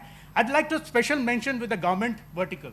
The Integrated Tribal Development Project, Maharashtra State Livelihood Mission, Zilla Parishad, we are engaging with all of them in Nasik and Palghar, trying to mobilize the women in the villages and also fund the various projects. We are currently working in 2 districts, Nasik and Palghar, across 4 talukas and 37 villages. We have till date covered about 1,100 beneficiaries, and this year we plan to cover 1,500 beneficiaries, and we are more or less on our way to as we complete mid-year. And also we want to set up about 50 small-scale business ventures for them. We have developed a plug-and-play module as we scale up our operations into each taluka. And also we plan to reach out to about 10,000 women over a period of next 5 years. Here are a few examples of the success stories. We have worked on 10, we currently have 10 successful business ventures which are running. The products have been displayed in our stall. Masala, papad, pickle units, sanitary pad, poultry farming, brick making, and the like. The success of these, the impact that these ventures are creating is, over the last 1 year, it has helped in improving the monthly household income by 1,500 rupees. And also we have helped in stopping the migration by at least 150 people. We have also been delivering these projects efficiently. The operating expenses and the project implementation cost, that's the budget, comes to about 2.2 CR. We are trying to source the funds from the crowdsourcing initiatives for the operating expenses, and we largely depend on the government vertical today for the project funding. Almost 88% of the total funds or the projects are funded by the government today, and there is an urgent need to diversify through CSR and other foundations and HNIs. Over the next 3 years, we are trying to focus on 3 areas. One is the vocations. We would like to look at least 10 more vocations from the current 20. Focus on more futuristic vocations. We will also be looking at more new locations and as we scale up our operations, and finally look at technology as a pivotal role to scale. We are looking at various the organizations that have come here today for your support through CSR. there are 3 areas that we are seeking your support. Number 1 is a long-term engagement for what we call as a model village program, wherein we engage at least one woman from every household in the village to try and get them onboarded with an alternate source of income. The second one is we are looking at in terms of capacity building in terms of people, so that we are able to scale up our operations, program managers and livelihood executives. And finally, a little bit of technology to improve our efficiency in the long run. This is the team of 5 people, all from the grassroots. We all work in the respective villages, and with the primary objective of creating opportunities for sustainable livelihood for the tribal women in their villages, so that they do not have to migrate to the cities in search of greener pastures. Thank you.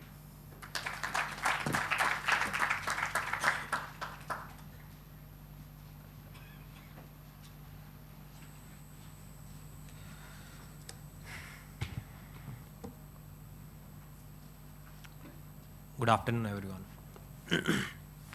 My name is Ganesh, and I am here to represent Haq Darshak.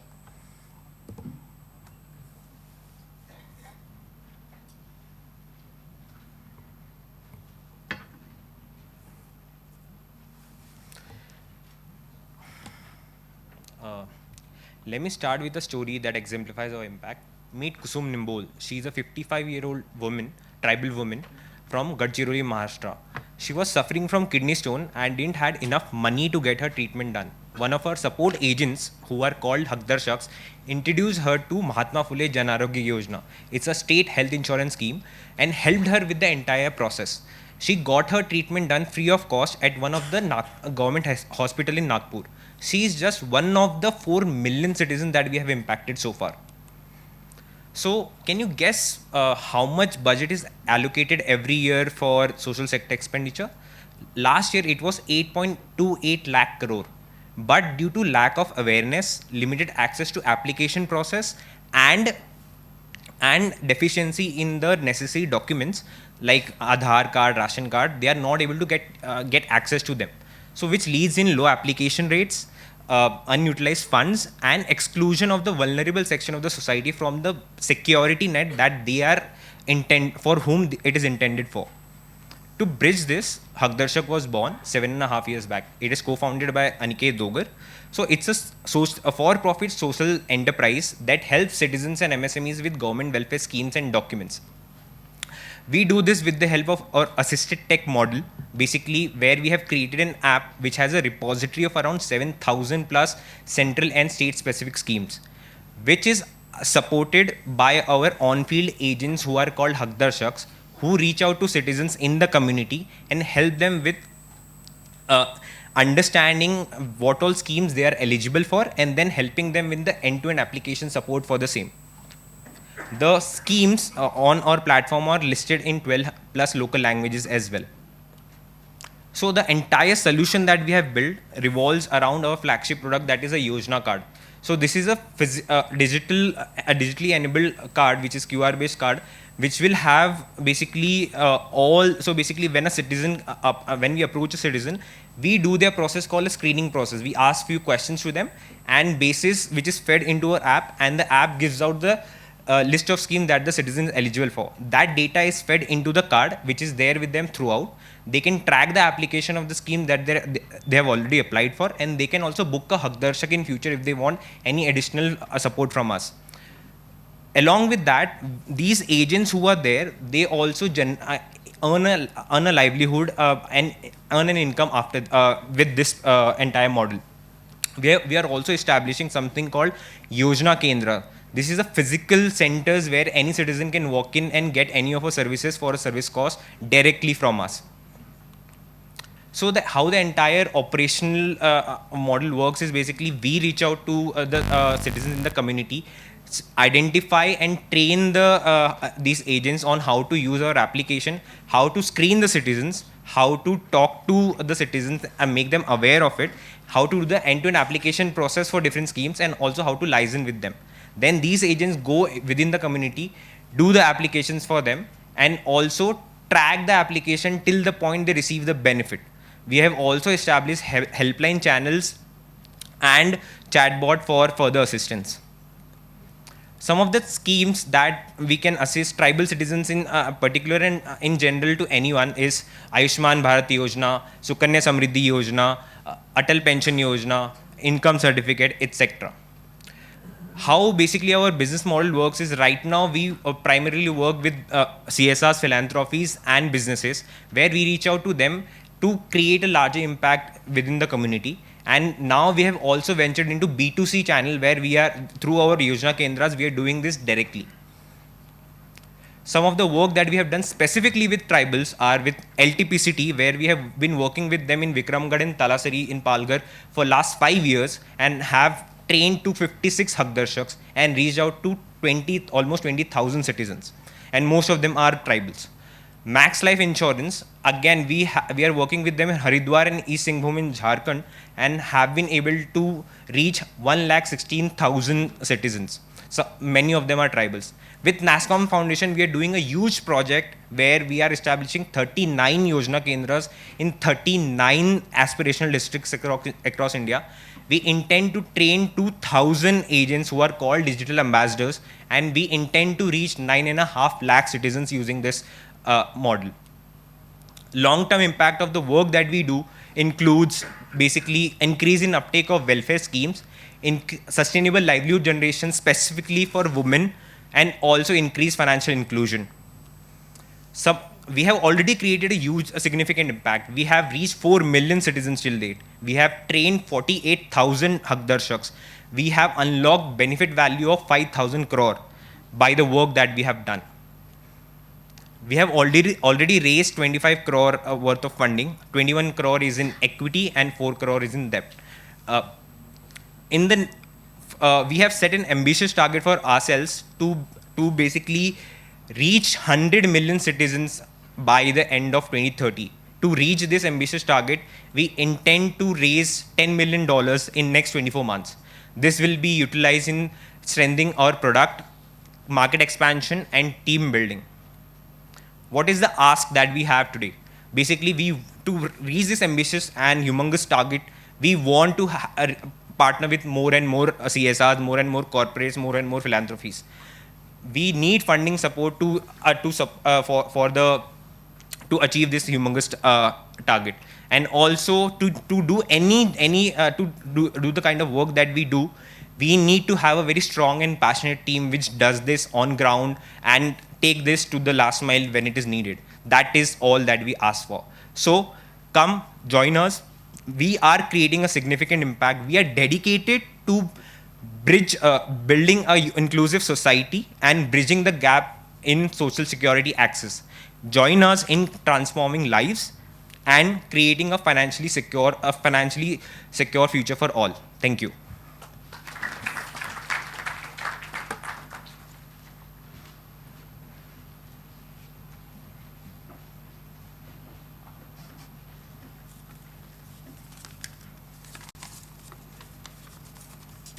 Namaskar. Thank you for giving us this opportunity to share our work with you, which we do with tribal girls in Jharkhand. I'm a slight nervous because I'm an economics student and having Dr. Kelkar in the audience is nerve-wracking. And it's an honor also to present in front of him. This is Pooja Munda, a tribal girl from Jharkhand. When she was 6, she started working in brick kilns. 4 years later, she was trafficked to Delhi and forced to become a live-in domestic help. One day, she came to me and she said she wants a gun. I said, why do you want a gun and how should I provide you a gun? She said, Shakti Karan karte ho. That means empowerment. Shakti means gun. So I want that gun. It was shocking. It was concerning and more worrying because Pooja is not the only one. There are thousands of tribal girls in Jharkhand who have the same sentiments. Their stories are of extreme discrimination and gender-based violence, especially in conflict areas. Jharkhand has the highest number of districts struggling with Naxal violence, and most of them are tribal dominated. There are several villages where there is hardly any home where there is no puja. Major reasons are dismal economic conditions of the parents and lack of access to education, quality education, and skills. In the absence of any hope for the future, they opt to become child labor, get trafficked to big cities, even become Naxals. Schools are there, but the school dropout rate is as high as 70%. 6 out of 10 girls marry before they are 18 years of age. Since the girls are children themselves when they become mother, how do we expect them to raise strong daughters? It's the whole generation which is getting stuck. All these factors contributes the tribal girls getting stuck in the intergenerational cycle of gender-based violence and acute poverty. At Ahan, we believe that every child deserves a safe and positive childhood. It is not just born out of research and data, but my personal experience too. As a 9-year-old, I had faced homelessness, hunger, and poverty. The system was such that I had to become a child labor for sustenance, and all of a sudden, I became invisible to the world and highly visible to the people who could exploit my vulnerabilities in every which way imaginable. Despite facing all kind of abuse as a child, I still could make my career. I still can say that Dr. Kelkar, I have studied economics. Why? Because I had a mother who made sure that I study. In the absence of supportive parents and orphans of Naxal violence, we have made it a mission to create a nurturing ecosystem for girl children where she feels loved, valued, and protected. For us, everything comes after. Her physical, emotional, and mental well-being is the first thing which we care for. We create a nurturing ecosystem, and this ecosystem of girls thrives with allies at various stages. It takes a village to raise a girl child or a child. We engage village leaders, relatives, families, community members, elders, administration to act as community allies, fostering a supporting environment for the girls. Our community supporters ensure that the girls stay safe at home while benefiting from our empowerment center, which is located close to her. Our empowerment center, it's not working.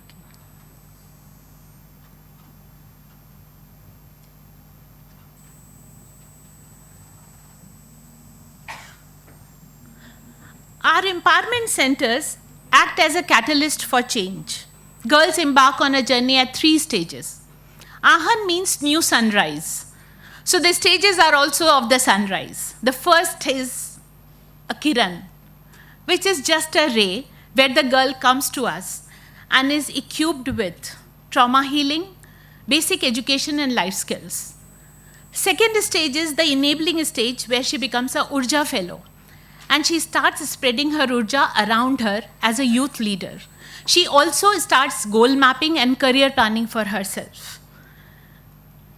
And she also earns stipend, which creates a safety net around her against any gender-based violence like child marriage or trafficking. Third stage is where she herself becomes sun. And she chooses a career with our partners who are skill partners or goes for higher education in colleges. Ahan bravehearts, we call them bravehearts, who were once daughters of alcohol sellers and daily wage laborers, today are studying science, mathematics, opting for careers like engineering, graphic designing, fitness training, sports coach, sustainable farming. They have their own YouTube channel called Jungle Butterflies and an all-girl tribal band. We have over 300 girls between the age of 8 to 18 in our centers. And we have touched more than 25,000 girls' lives through our various workshops. These are some of the glimpses of our work. Trauma healing and dance therapy, these are all rays. Education and life skills, arts, sports. Somebody said that only 2% girls go to sports. In our case, it's more than 90% girls who play sports, football, athletics, and chess. These are our urjas who are training the communities. These are our sons who are going around the world influencing and becoming a change influencer in a bigger way. This is Rupandi Munda, national football player, represented India, was a trafficking survivor, and all are trafficking survivors. This is Priyanka Munda. We practice what we preach. This is our first board of director at AHAN, where she is leading AHAN from the front and becoming a role model for thousands of other girls. The change is happening at various levels. This is the individual level. This is the community level. This is the system level. Now coming back to Pooja, who came for a gun, a trafficking survivor. Pooja today is thriving as a program executive and a singer. She's getting trained as a singer, and she's also reviving old folk songs of Chota Nagpur region. What's next?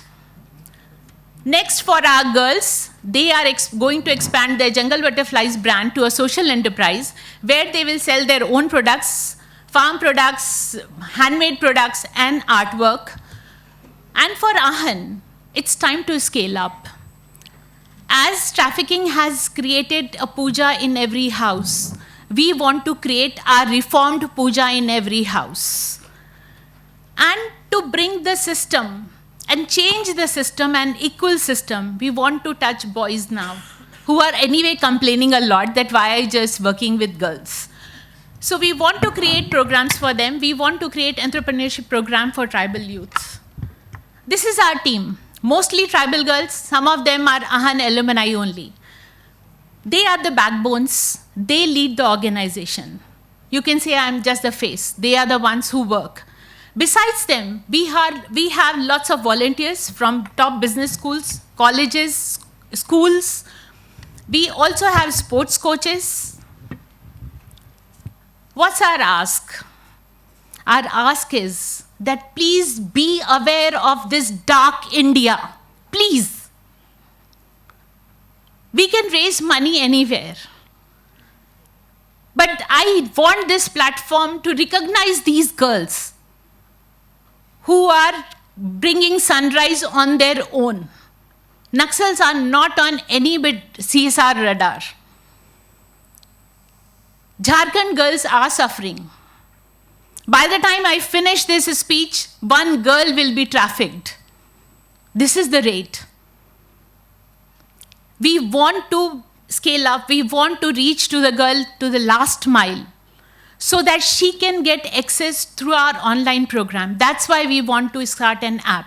So that whether she is trafficked, even she is trafficked in Delhi, we can reach out to her through app. So please join us in giving a life of dignity and happiness. Power to make their dreams possible resides with us too. Thank you.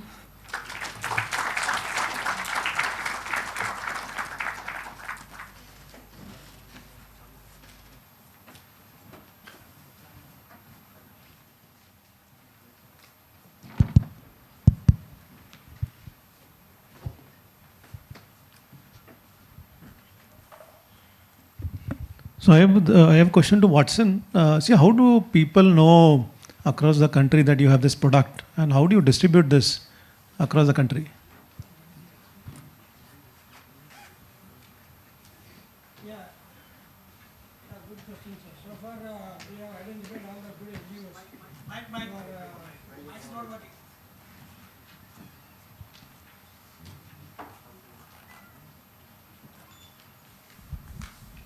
Yeah, we have identified all the good NGOs from every state.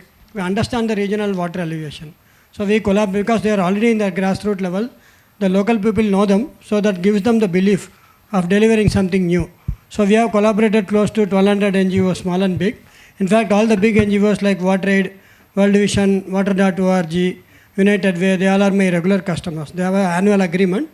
And now the carbon credit is also emerging. They have an annual contract of minimum quantity and that makes me survive. So far, a good thing, all these 4 lakh households we have reached without any trader, dealer or stockist network. Thank you, sir. So the question is to you, the candle, which is the heart of your water purification, can you just give us a small thing about what is it made of? How does it work? As I told you, it's made up of clay. The process is similar to brick. The only difference is it has nanopores, which are smaller than the pathogen and the heavy metals. So turbid water, heavy metal, or any E. coliform bacteria, nothing will pass through. Only water will percolate. So either you hit it with water or reverse wash, from backwash. It will get cleaned and you can use it forever. But arsenic? Arsenic, we have a cartridge which is plugged below, which has a super adsorbent that was developed in collaboration with IIT Madras. That will trap the arsenic and will not allow it. And that will come for at least minimum 3 years. And then it will not leach out. Because it is trapped already, it becomes a conglomerate. It will react with the existing material and not leach out. Same way in fluoride. We have a soaking bed method. You soak the water overnight. Next day it will trap all the fluoride. Then you take and pour it in my regular filter. So it comes as a combo. So all are do it yourself. Okay. Thank you. Thank you. Okay. So I have one question to Riddhesh Soni, right? See, what is your customer profile? Is it only government? And the second question is, what is the unit economics? What is the minimum land holding which you do for to be profitable? Yes, sir. So our customers, because water is a, you can say, very fundamental commodity, and without water there is no agriculture. So the users are household, irrigation and industries, but 89% of India's groundwater is itself used only for irrigation itself. So in order to reach the farmer will not entertain you despite you might be having the best of technologies. You require a kind of a system integrator, someone who can be your ambassador, someone like an influencer in a villager who can pitch your idea to the end user. So we are, on one end, we are doing direct Jal Jeevan Mission projects, where we are taking 10,000 points and verifying whether there is water availability or not. And during this thing, when we interact with so many stakeholders, we cross-sell also our B2C or B2B2C services to them. So it can be either B2B2C like FP or NGO, which is in between, or it can be the direct government. Means government only is giving specific points in a village, like only 1 point per village. So they have their own limitations. But to expand that thing to individual farmers is something, once that trust is established, it's easy for us to cross-sell. So second question, I mentioned. Know the economics of your model. Yes. So we have found out that the farmer who is having less than 2 hectares of a land cannot afford a borewell. Means it is like minimum 5 acres he should have, then only he is able to bore. I am just coming at the start of the value chain of the groundwater by telling which spot you should build. But after that there is drilling process, there are operators, there is pumping, there is electricity supply and everything. So the cost of drilling a borewell is somewhere around 1 lakh to and above. So farmers below 2 hectares of land cannot afford a borewell. So minimum we can do like from a small 1 acre of land up to an entire district itself, because satellite is able to do the entire scanning. And what about groundwater recharging? Yes, so groundwater recharging, because initially we used to get a good amount of clashes that you are trying to exploit the groundwater table. So I said, even if I don't go to the approach the farmers, anyways they will going to exploit it. They will directly use those coconuts and those unscientific methods, or they will directly go for like direct drilling methods, testing and trial, which the farmer loses lots of money, and then the depth trap and etc. Comes into picture. So in order to specifically mitigate that problem, we have done the required solutions for the same. I have a question for Pramod Mahajan. When your monthly plans and all that, is it for institutions or individual owners? No, these are for institutions and the businesses that we're tapping to, because the deaf people cannot afford to enable it, So we are offering our solution absolutely free to them, but our end customers who are paying to us are those businesses, small enterprises, and institutions whom these people get influence. So for a deaf and for a hearing impaired school, there would be just one application which all the students could use? Yes, there will be a single-handed, on various application. monitors? Yes, they can use it. Okay. It's available across platforms like Windows, Apple, Web, as well as Android. Okay.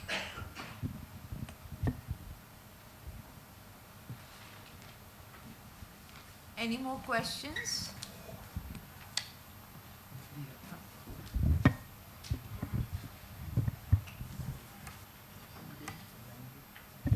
I have a question for Haqdarshak.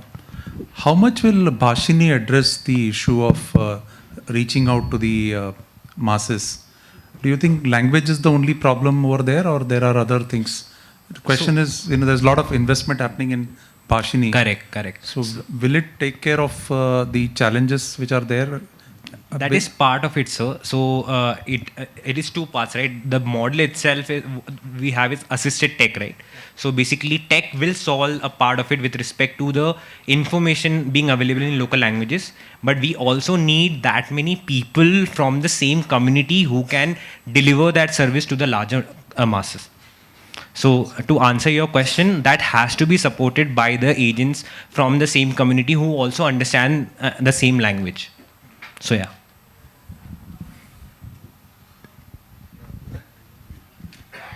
Yes. To you only, Haqdarshak. A whole lot of schemes in Government of India, state governments are amazing. And equally amazing is the fact most people don't know about it. We tried this thing in the industrial workers created a workers facilitation center, so that whether it's Ayushman Bharat, whether it's certain other schemes, migrant workers, etc. The important thing is not only make them aware, to make it happen and close the loop with the state government agencies. We struggle. अब तब मुझे पता नहीं था तो मैं खुश था. पता है कि मेरा ये entitlement है, not getting it makes me more unhappy. So I think in every single instance of workers facilitation center, when we are not able to get, this is about the migrant, informal workers working in the thing. I'm sure this is the same story there. How do you get, इनको कान पकड़ के कैसे लाते हो सरकार को, जो that, in fact, sometimes what's amazing is the government guys are not aware of this scheme that exists with them. And it's a challenge, and so just want your thoughts on it. Sure, sir. So I think it's a very valid question. So at the end of the day, what we are delivering is government schemes, right? At the end of the day. So definitely the challenges that you are facing, we also face. But because we are working in large numbers, अगर एक individual, एक marginalized informal worker जाएगा, आप scheme छोड़ो, आप bank account खुलवाने जाओगे तो उसके लिए भी आपको 10 बार पूछा जाएगा. अगर मैं 50 एप्लीकेशन एक साथ लेके जाऊंगा मैनेजर के पास में, उसके भी टारगेट्स होते हैं, तो वो डेफिनेटली केटर करेगा. That is one part of it. Secondly I will tell you very simple example of a scheme. BUCW, building and other construction workers करके एक वो है. So basically for them there is a card that is prepared using which construction workers are registered. और हमें सब पता है कि कितने सेफ्टी से हमारे कंस्ट्रक्शन वर्कर्स काम करते हैं, right? In Maharashtra, as part of this scheme, construction workers are given 5,000 rupees worth of safety kit free of cost. अगर उनको ये मिल जाए तो आप सोचो कि जो इंस्टेंसेस हैं जो उनके साथ में एक्सीडेंट के बेसिस पे होते हैं वो नहीं होंगे. So I mean, I'm sure what you're saying is, I agree with you completely. But because we work with government so closely and we work with them so often, licensing करने में आसानी होती है. And because we go with larger numbers, even if they say no, we know we can go high above them and try to reach the maybe next person in the system. Anybody else?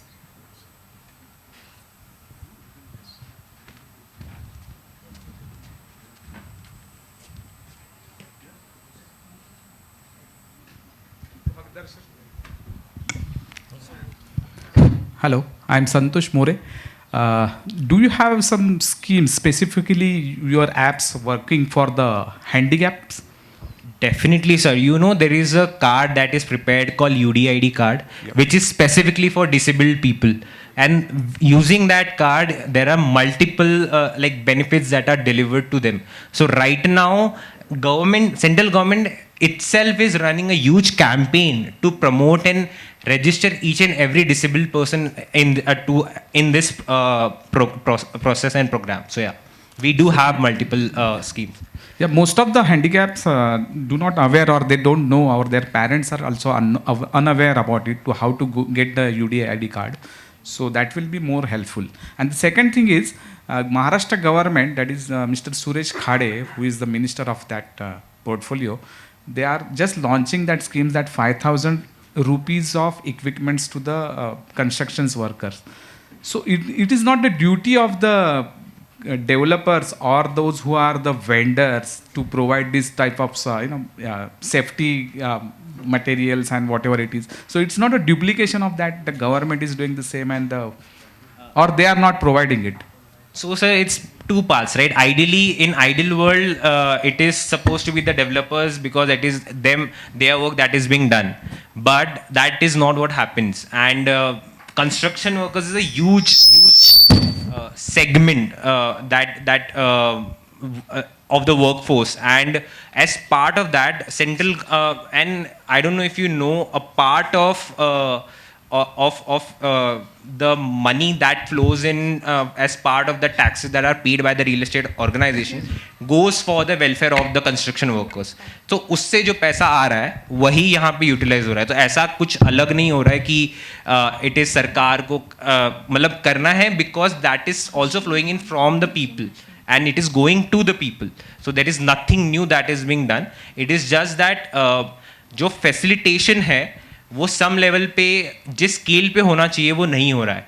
And there are as part of जो बड़े organisations है, जैसे if I can take a name like Godrej हुए, Shapoorji Pallonji हुए, they are doing that bit through their CSR medium on a very I would say smaller scale as compare to जितना उनका business है. They can do lot more than what they are doing right. I think we come to the end of this session. May I please, thank you everyone, and may I please, one more question. Hello, ma'am. I have question for you for Ahan Foundation. Have you faced any problems with respect to resistance, opposition, or threats from people who are trafficking these girls, and any other challenges, and how are you handling them?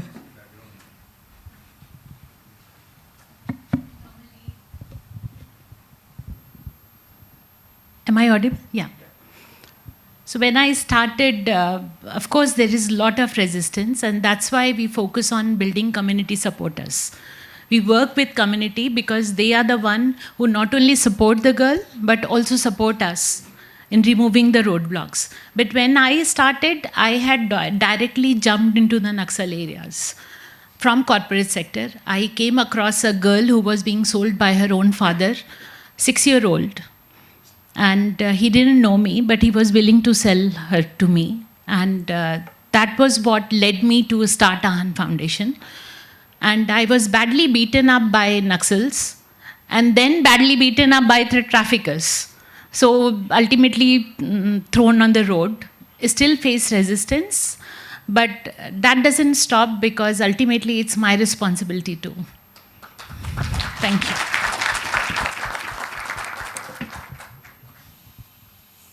So thank you everyone. I would like to invite Mr. Pramod Artle to felicitate Ms. Patankar and Mr. Iyer.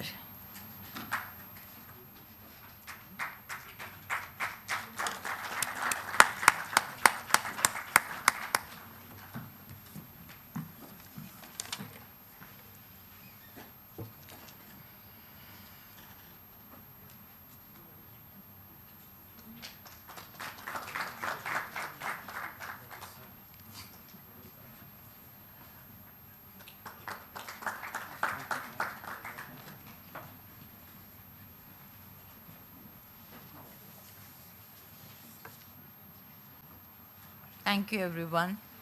Thank you. This brings us to the end of our presentations. May I request the guests to proceed for tea to the basement and join us here for the prize distribution.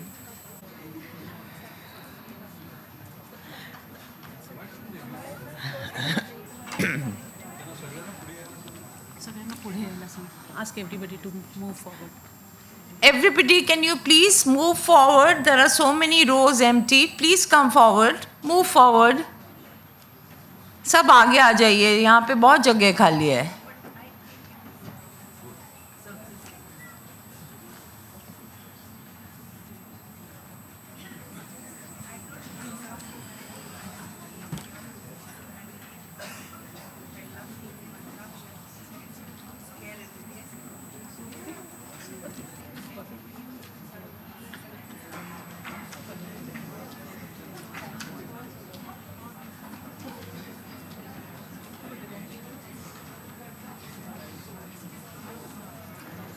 Everybody settled?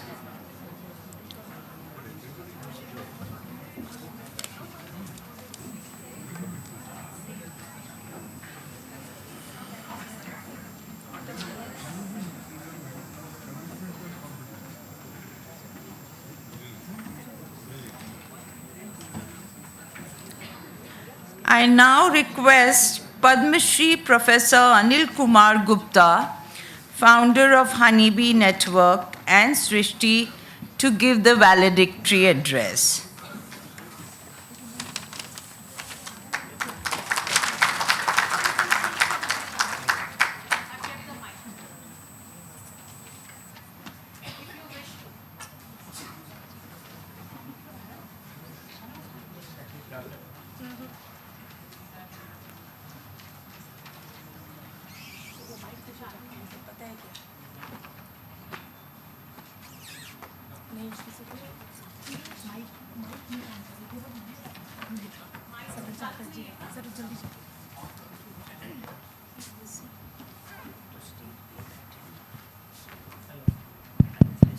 Hello.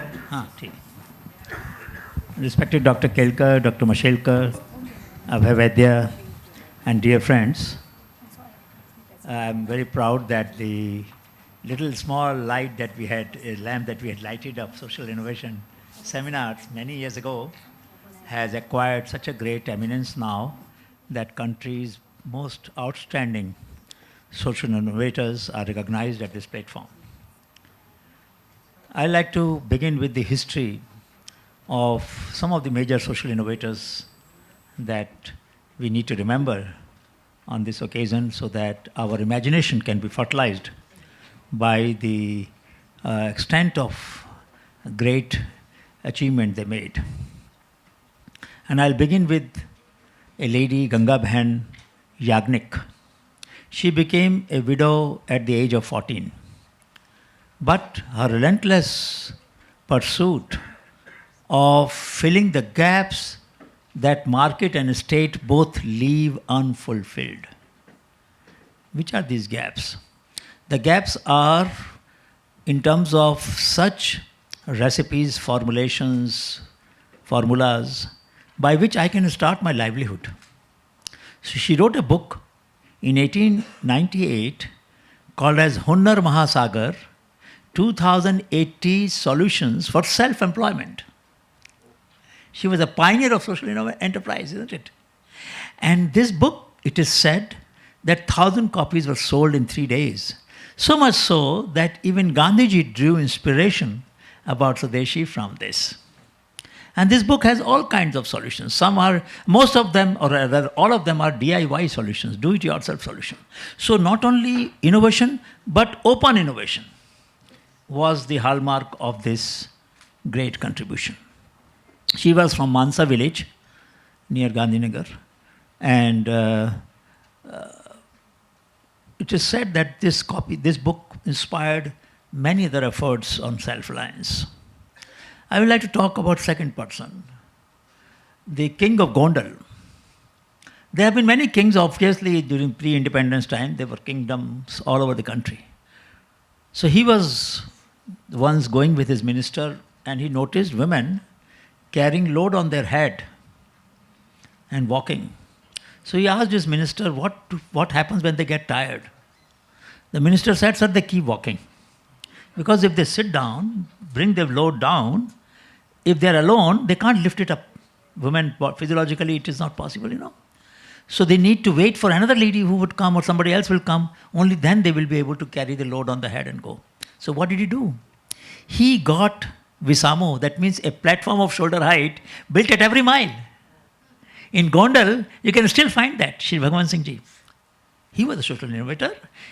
I wish more people will be there who will realize that innovations which can reduce the drudgery, you can't do away with that problem, but you can at least make it bearable. The third example is of Gandhiji. So in 1920, he asked Vinoba Bhave, how much does a person earn out of spinning? He said, sir, in a day, I have done the calculations after you asked me last time, it's about 2 anna. 2 anna, that means this person's poverty can never be eliminated by just spinning. And he used to argue that spinning is the way to freedom. So he was embarrassed and he said, all right, so what should we do? We should try to improve the productivity of spinning. So he announced an award in his newspaper he used to bring out, Young India, a 5,000 rupees award. Some 5-6 entries came, nothing very great. He again announced the award. Again 7 entries came from Sialkot, from Baroda, from various places. He extended the time also for them to submit their design, but none fulfilled his desire. What does he do then? And this is very important for us to know that way back in 1929, so mind you, from 1920 to 1929, he has been trying, and he doesn't succeed, and he's frustrated, completely frustrated. But he doesn't give up. He was a very obstinate man, if some of you might have read about his biography. He was a headstrong person, very headstrong. Once he decided something, he wanted to do it, and he wanted to do it his way. So in 1929, 24 July, he announces an award of 7,700 pounds, which is equivalent to 1 lakh. Today, the value will be at least 10 crores, sir. And we don't have a single award of that kind today for solving endemic problem for our country. So what happens then? He writes a description which is available at gyati.techpedia.in/announcement. And he defines the boundary conditions that the proposed solution, the innovation should meet. What should be the weight of the new spinning wheel? How much, what should be the count of the thread that it will spin? What will be the maintenance cost? It should be portable. A lady who works on it for 4 hours or 8 or 6 hours should not get tired too much, etc., etc. And then in the end he says that you can have a patent on it if you want, but you will get award only if you transfer the patent. Mind you, 1929, he's talking about licensing the patent to the Khadi Prayog Samiti in lieu of the award. Make it open innovation. Again, Gandhiji is showing sensitivity not only to intellectual property right and respecting those rights, but also to say that, look, if you want the money that I have announced, you will only get it if you transfer the right. And 1931, when he was in Yerwada jail, he had a peti charkha, this horizontal one. So from vertical movement, he made it horizontal movement. You have seen, some of you must have seen the portable one, the peti, a small box, which is, some people claim that he himself also contributed to the design. There are some historians who say that he was part of the inventor, part of the invention was done by him because the original design was not that sleek. So question is that whether it is artifactual, or it is analogy, or it is heuristic, or it is gestalt, at different levels of abstraction of an innovation, we can see that there has been a strong trend in our country towards open innovation for society. And to me, it seems that one of the characteristics of social innovation is that when market and state both fail to clear the demand of the people who, the disadvantaged people who need that service or that product, then either civil society or other social entrepreneurs come into picture. But please appreciate that as we saw three different groups of awardees being, three different groups of entrepreneurs being honored, the third group was very interesting. Many of the third group, tribal entrepreneurs, they were not charging for their services to the users. Now this aspect of social innovation often gets ignored. The literature on social enterprise, particularly emerging from the Western countries, considers only those enterprises as social enterprises where you recover the full cost from the users. But the lady, Mrs. Tiwari, who was her name, who was working with the traffic woman, she's not charging those women or the girl, the 4-year-old, 6-year-old girl. Somebody is paying for it, of course. I and you may be paying for it. Other people may be paying for it. So it is not necessary that in social innovation or social enterprise, the user must pay for it. Good if he can or she can. But if he doesn't, are we saying that those who don't have purchasing power, those who don't have the ability to afford a need or a service will always be denied that service because they can't pay for it? Then where is the society in it? Where is the social part in it? So I would think that one of the great contributions this seminar is making is that drawing attention to those entrepreneurs, those change makers, those social innovators who are providing services or products to those people who cannot pay for them. And this to me is a truly social. And this aspect must be highlighted and recognized by everybody, including policymakers. Now the question comes, how do we make more of these innovators emerge? And this will require new currencies to be developed. I do believe that anybody who benefits from a public good must contribute to it, because otherwise this virtuous cycle will not continue. So to continue that, how do we pay? So for example, you had invited Gunj founder in one of the seminars some years ago. And what do? They provide cloth, old clothes, refurbished, washed, cleaned, sterilized, in lieu of work. So you create public goods, common goods, village common goods. You want to make a bridge or a road or something in the village which is lacking.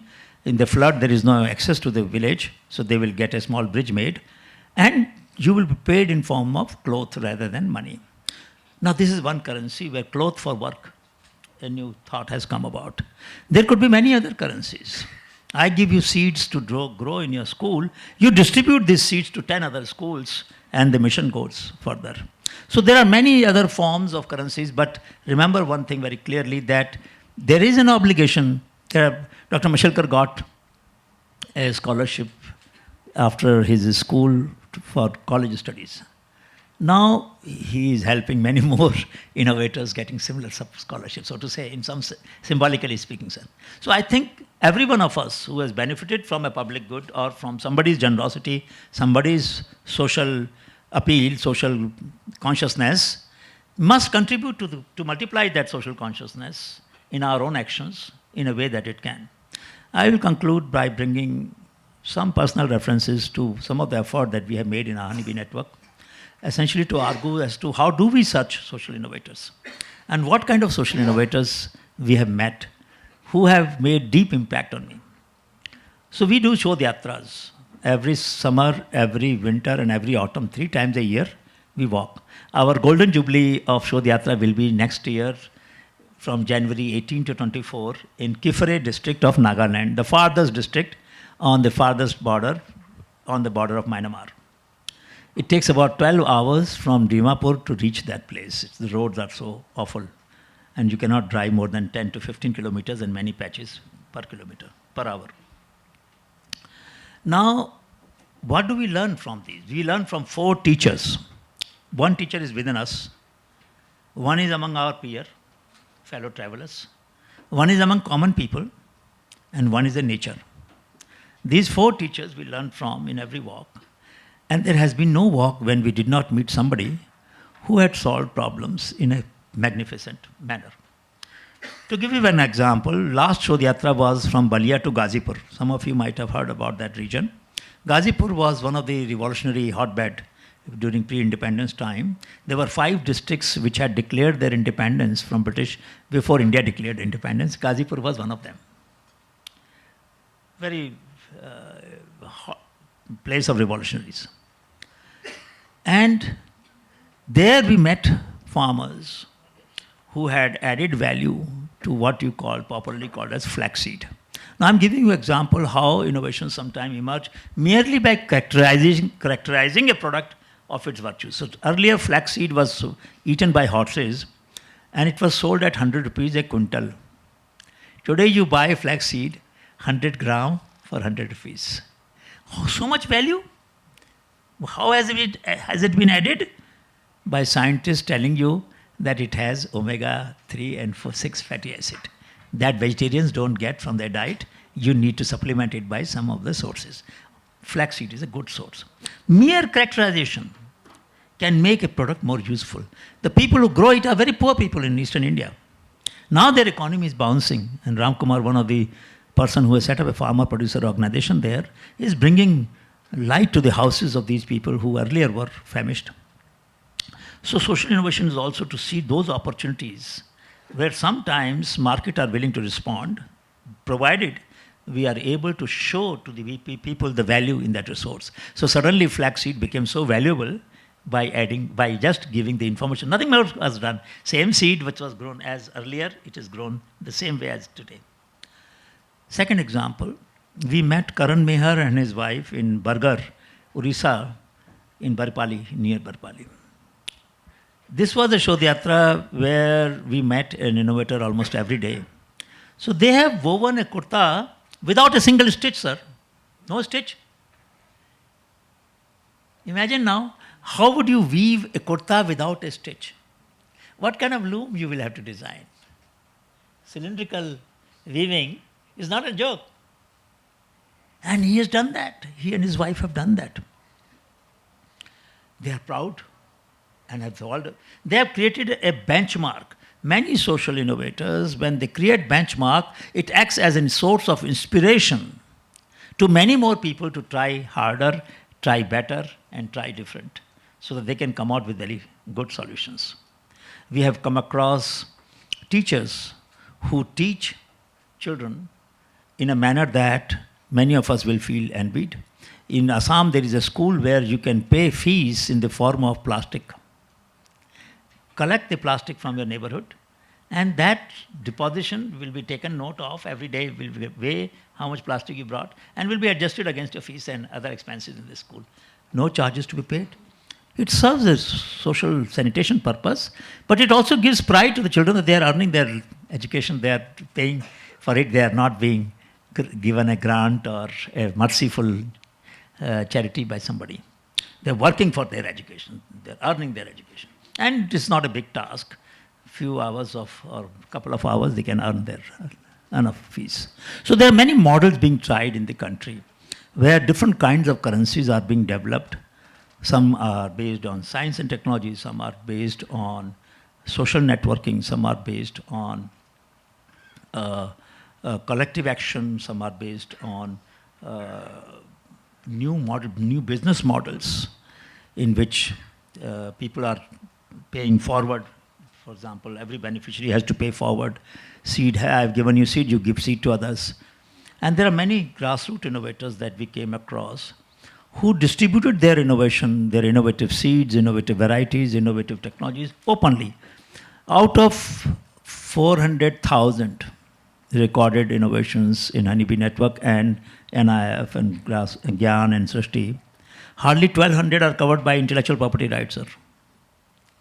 So 99.9% are open. And we asked once, we had one of my PhD students was working on this problem. So we asked one motorcycle-based innovator, motorcycle-based plowman innovator, Mansukh Bhai Jagani, we have filed a patent for you in US. In 2003, he got a patent. 98, we filed it. Why don't you want to assert it? First, we wanted to see how his mind works. He said, sir, the demand is more than what I can supply. If I restrict others from meeting the demand, how will their demand be met? My capacity is limited. I can make only 50 such plows. There's a demand for 15,000. Look at, this is social innovation. He's outsourcing his design, making it open, something on which he earns his livelihood, But he's not restricting the spread of the innovation so that other people who need it are not deprived because of his limitation of manufacturing, his limitation of means. So there are large number of such grassroots innovators in the country, a very large number. And this aspect of Honeybee Network is much less known. The IP part is much better known. Everybody thinks that because we file patents for poor, people remember us. But what we have done without patent is more important, which is to help people get access to these solutions in an open innovation environment. Now, 3 challenges that I want to share and then close. First challenge is that many of these innovations need widespread testing.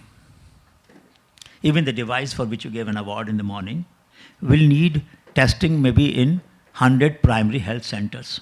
Sir, there is no funding available today for generation of data for large-scale user trial. There is funding for prototype, there's a funding for proof of concept, there's a funding for developing a product, but there's no funding for large-scale generation of user trial. It may be a product, it may be a service. You need to test it out and see how well it works. And public policymakers will like to ask, tell us what is the data about its robustness. And that robustness comes from large-scale trials and large-scale data from the user, which will show how robust it is, in how many cases did it fail or give false information. That's one challenge. Second, many of these innovators are not very good in raising funds. They cannot use fancy presentations. They cannot make very attractive catalogs. They don't have money. In fact, most of them will not have any catalog. How will they get funding? Because people will ask, many times people used to ask, where is the headquarters of Honeybee? I said, look in your heart, you might find it there. Because we didn't have a legal address. I was teaching as a professor, so where would you find that office? There was no office. Office was everywhere. So many times, many of these innovators do not have infrastructure of the kind that the prospective funders will come and like to inspect and view and see how formalized you are, how organized you are. A social innovator need not be very organized. If idea is robust and people can copy it and adapt it to their needs and it spreads widely, that to me is a great mark of success of a good idea, though it doesn't happen most of the time. So there is a need for risk capital. We call it Micro Venture Innovation Fund, a fund which is different from microfinance. Microfinance is for goods and services for which market exists. Micro venture finance is for goods and services for which market does not yet exist. That's why it is innovation. Now, for those which market does not exist, how do we create risk capital? Third, very important point, that how do we create incentives for you and me? I don't know, Dr. Kelkar is an expert on taxes, whether individuals can get some credit for contributing to spread of social innovations in their tax returns, so that we become participant. Idea is not to just get money, idea is to involve as many millions of people in this process of social innovation diffusion. So we don't want to only go, CSR is for those whose turnover is more than 5 crore. No, why? If I have only income of 5 lakhs and I want to contribute 5,000 rupees out of 5 lakh, give me some incentive for that, whatever I deserve. So question is, can we incentivize millions of individuals to get some credits, both tax credit but also some other privilege in society, which will entitle them to certain benefits in health, in transportation, in other ways, in lieu of the contribution they have made to diffusion of social innovation. That's the third suggestion that I will make. Fourth is that media and education both have, I must say, lagged behind. If you look at a book of NCERT or CBSE or state boards and try to look at language sections, let us forget about the science, math, and other subjects. Let us look at Hindi, English, Gujarati, Marathi.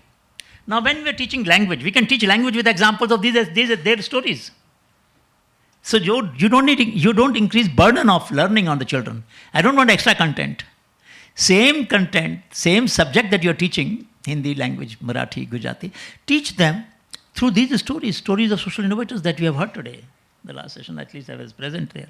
So this will make our children aware of what can be done.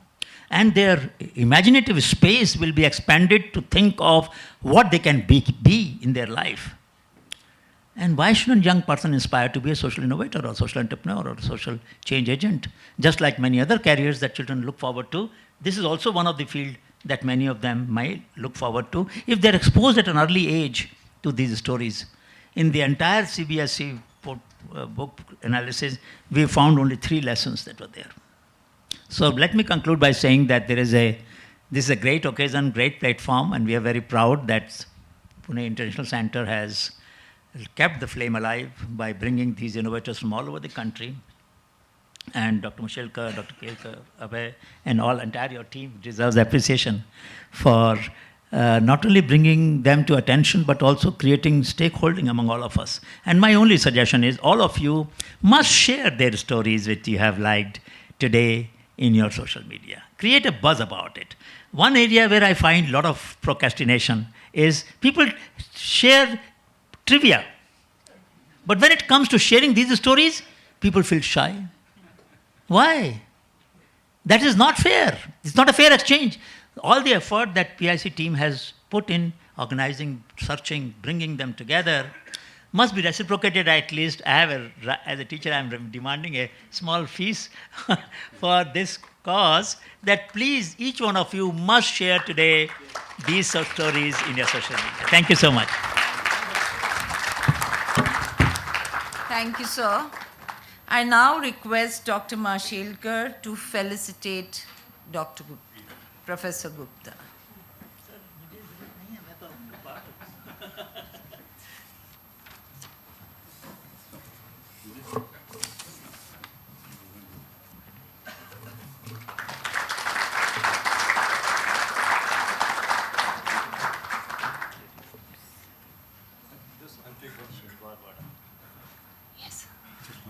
Oh, sorry. The significance of 3 of us being together, I thought I'll just mention. When Dr. Vijay Kelkar was Finance Secretary, year 2000, Anil, who is the father of grassroots innovation, innovation by the people for the people, went to him. And it was he, as a Finance Secretary, approved rupees 20 crore as a corpus. And that is where National Innovation Foundation began. That big journey began in 2000, thanks to Dr. Vijay Kelkar.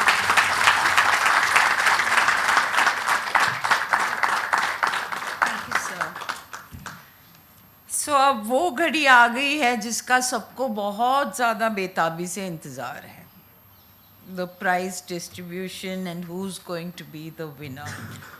So in urban category, EcoBio Group, can you guess? Mr. Prasad Fadke. Congratulations, Mr. Prasad Fadke. You get a cash prize of 50,000 rupees.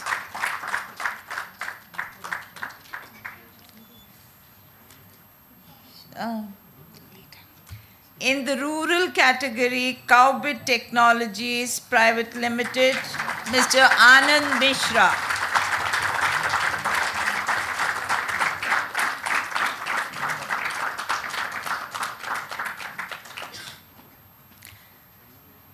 In the tribal category, Ahan Foundation, Dr. Rashmi Tiwari.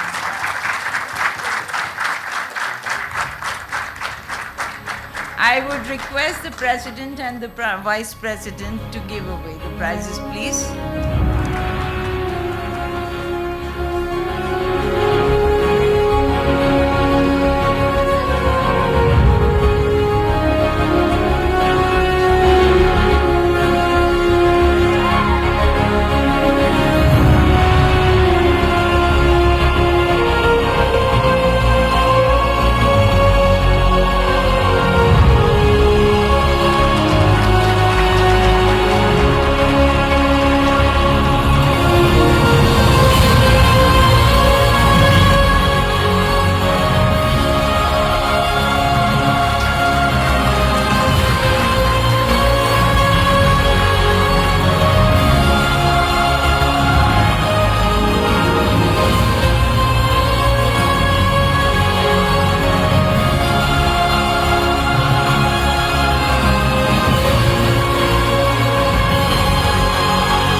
Yes.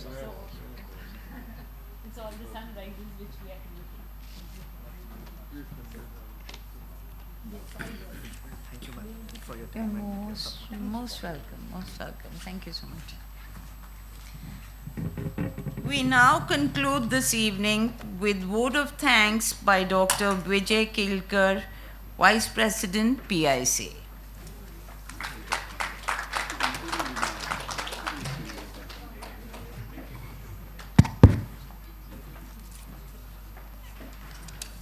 Professor Gupta, our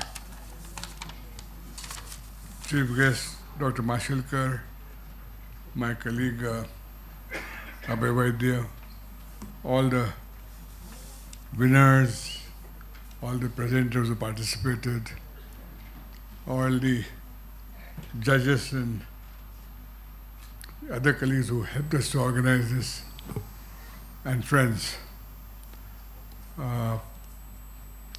This day is a very important day for Pune National Center. I mean, if someone asks what is different between, say, this organization, PIC, and the other organizations, and we believe it's really what we give the salience to innovation, and particularly social innovation in our work. So today was a very, very special day. Started with the great Anjali Mashilkar Award, which is given by the Mashilkar Foundation, and then this series of 3 areas.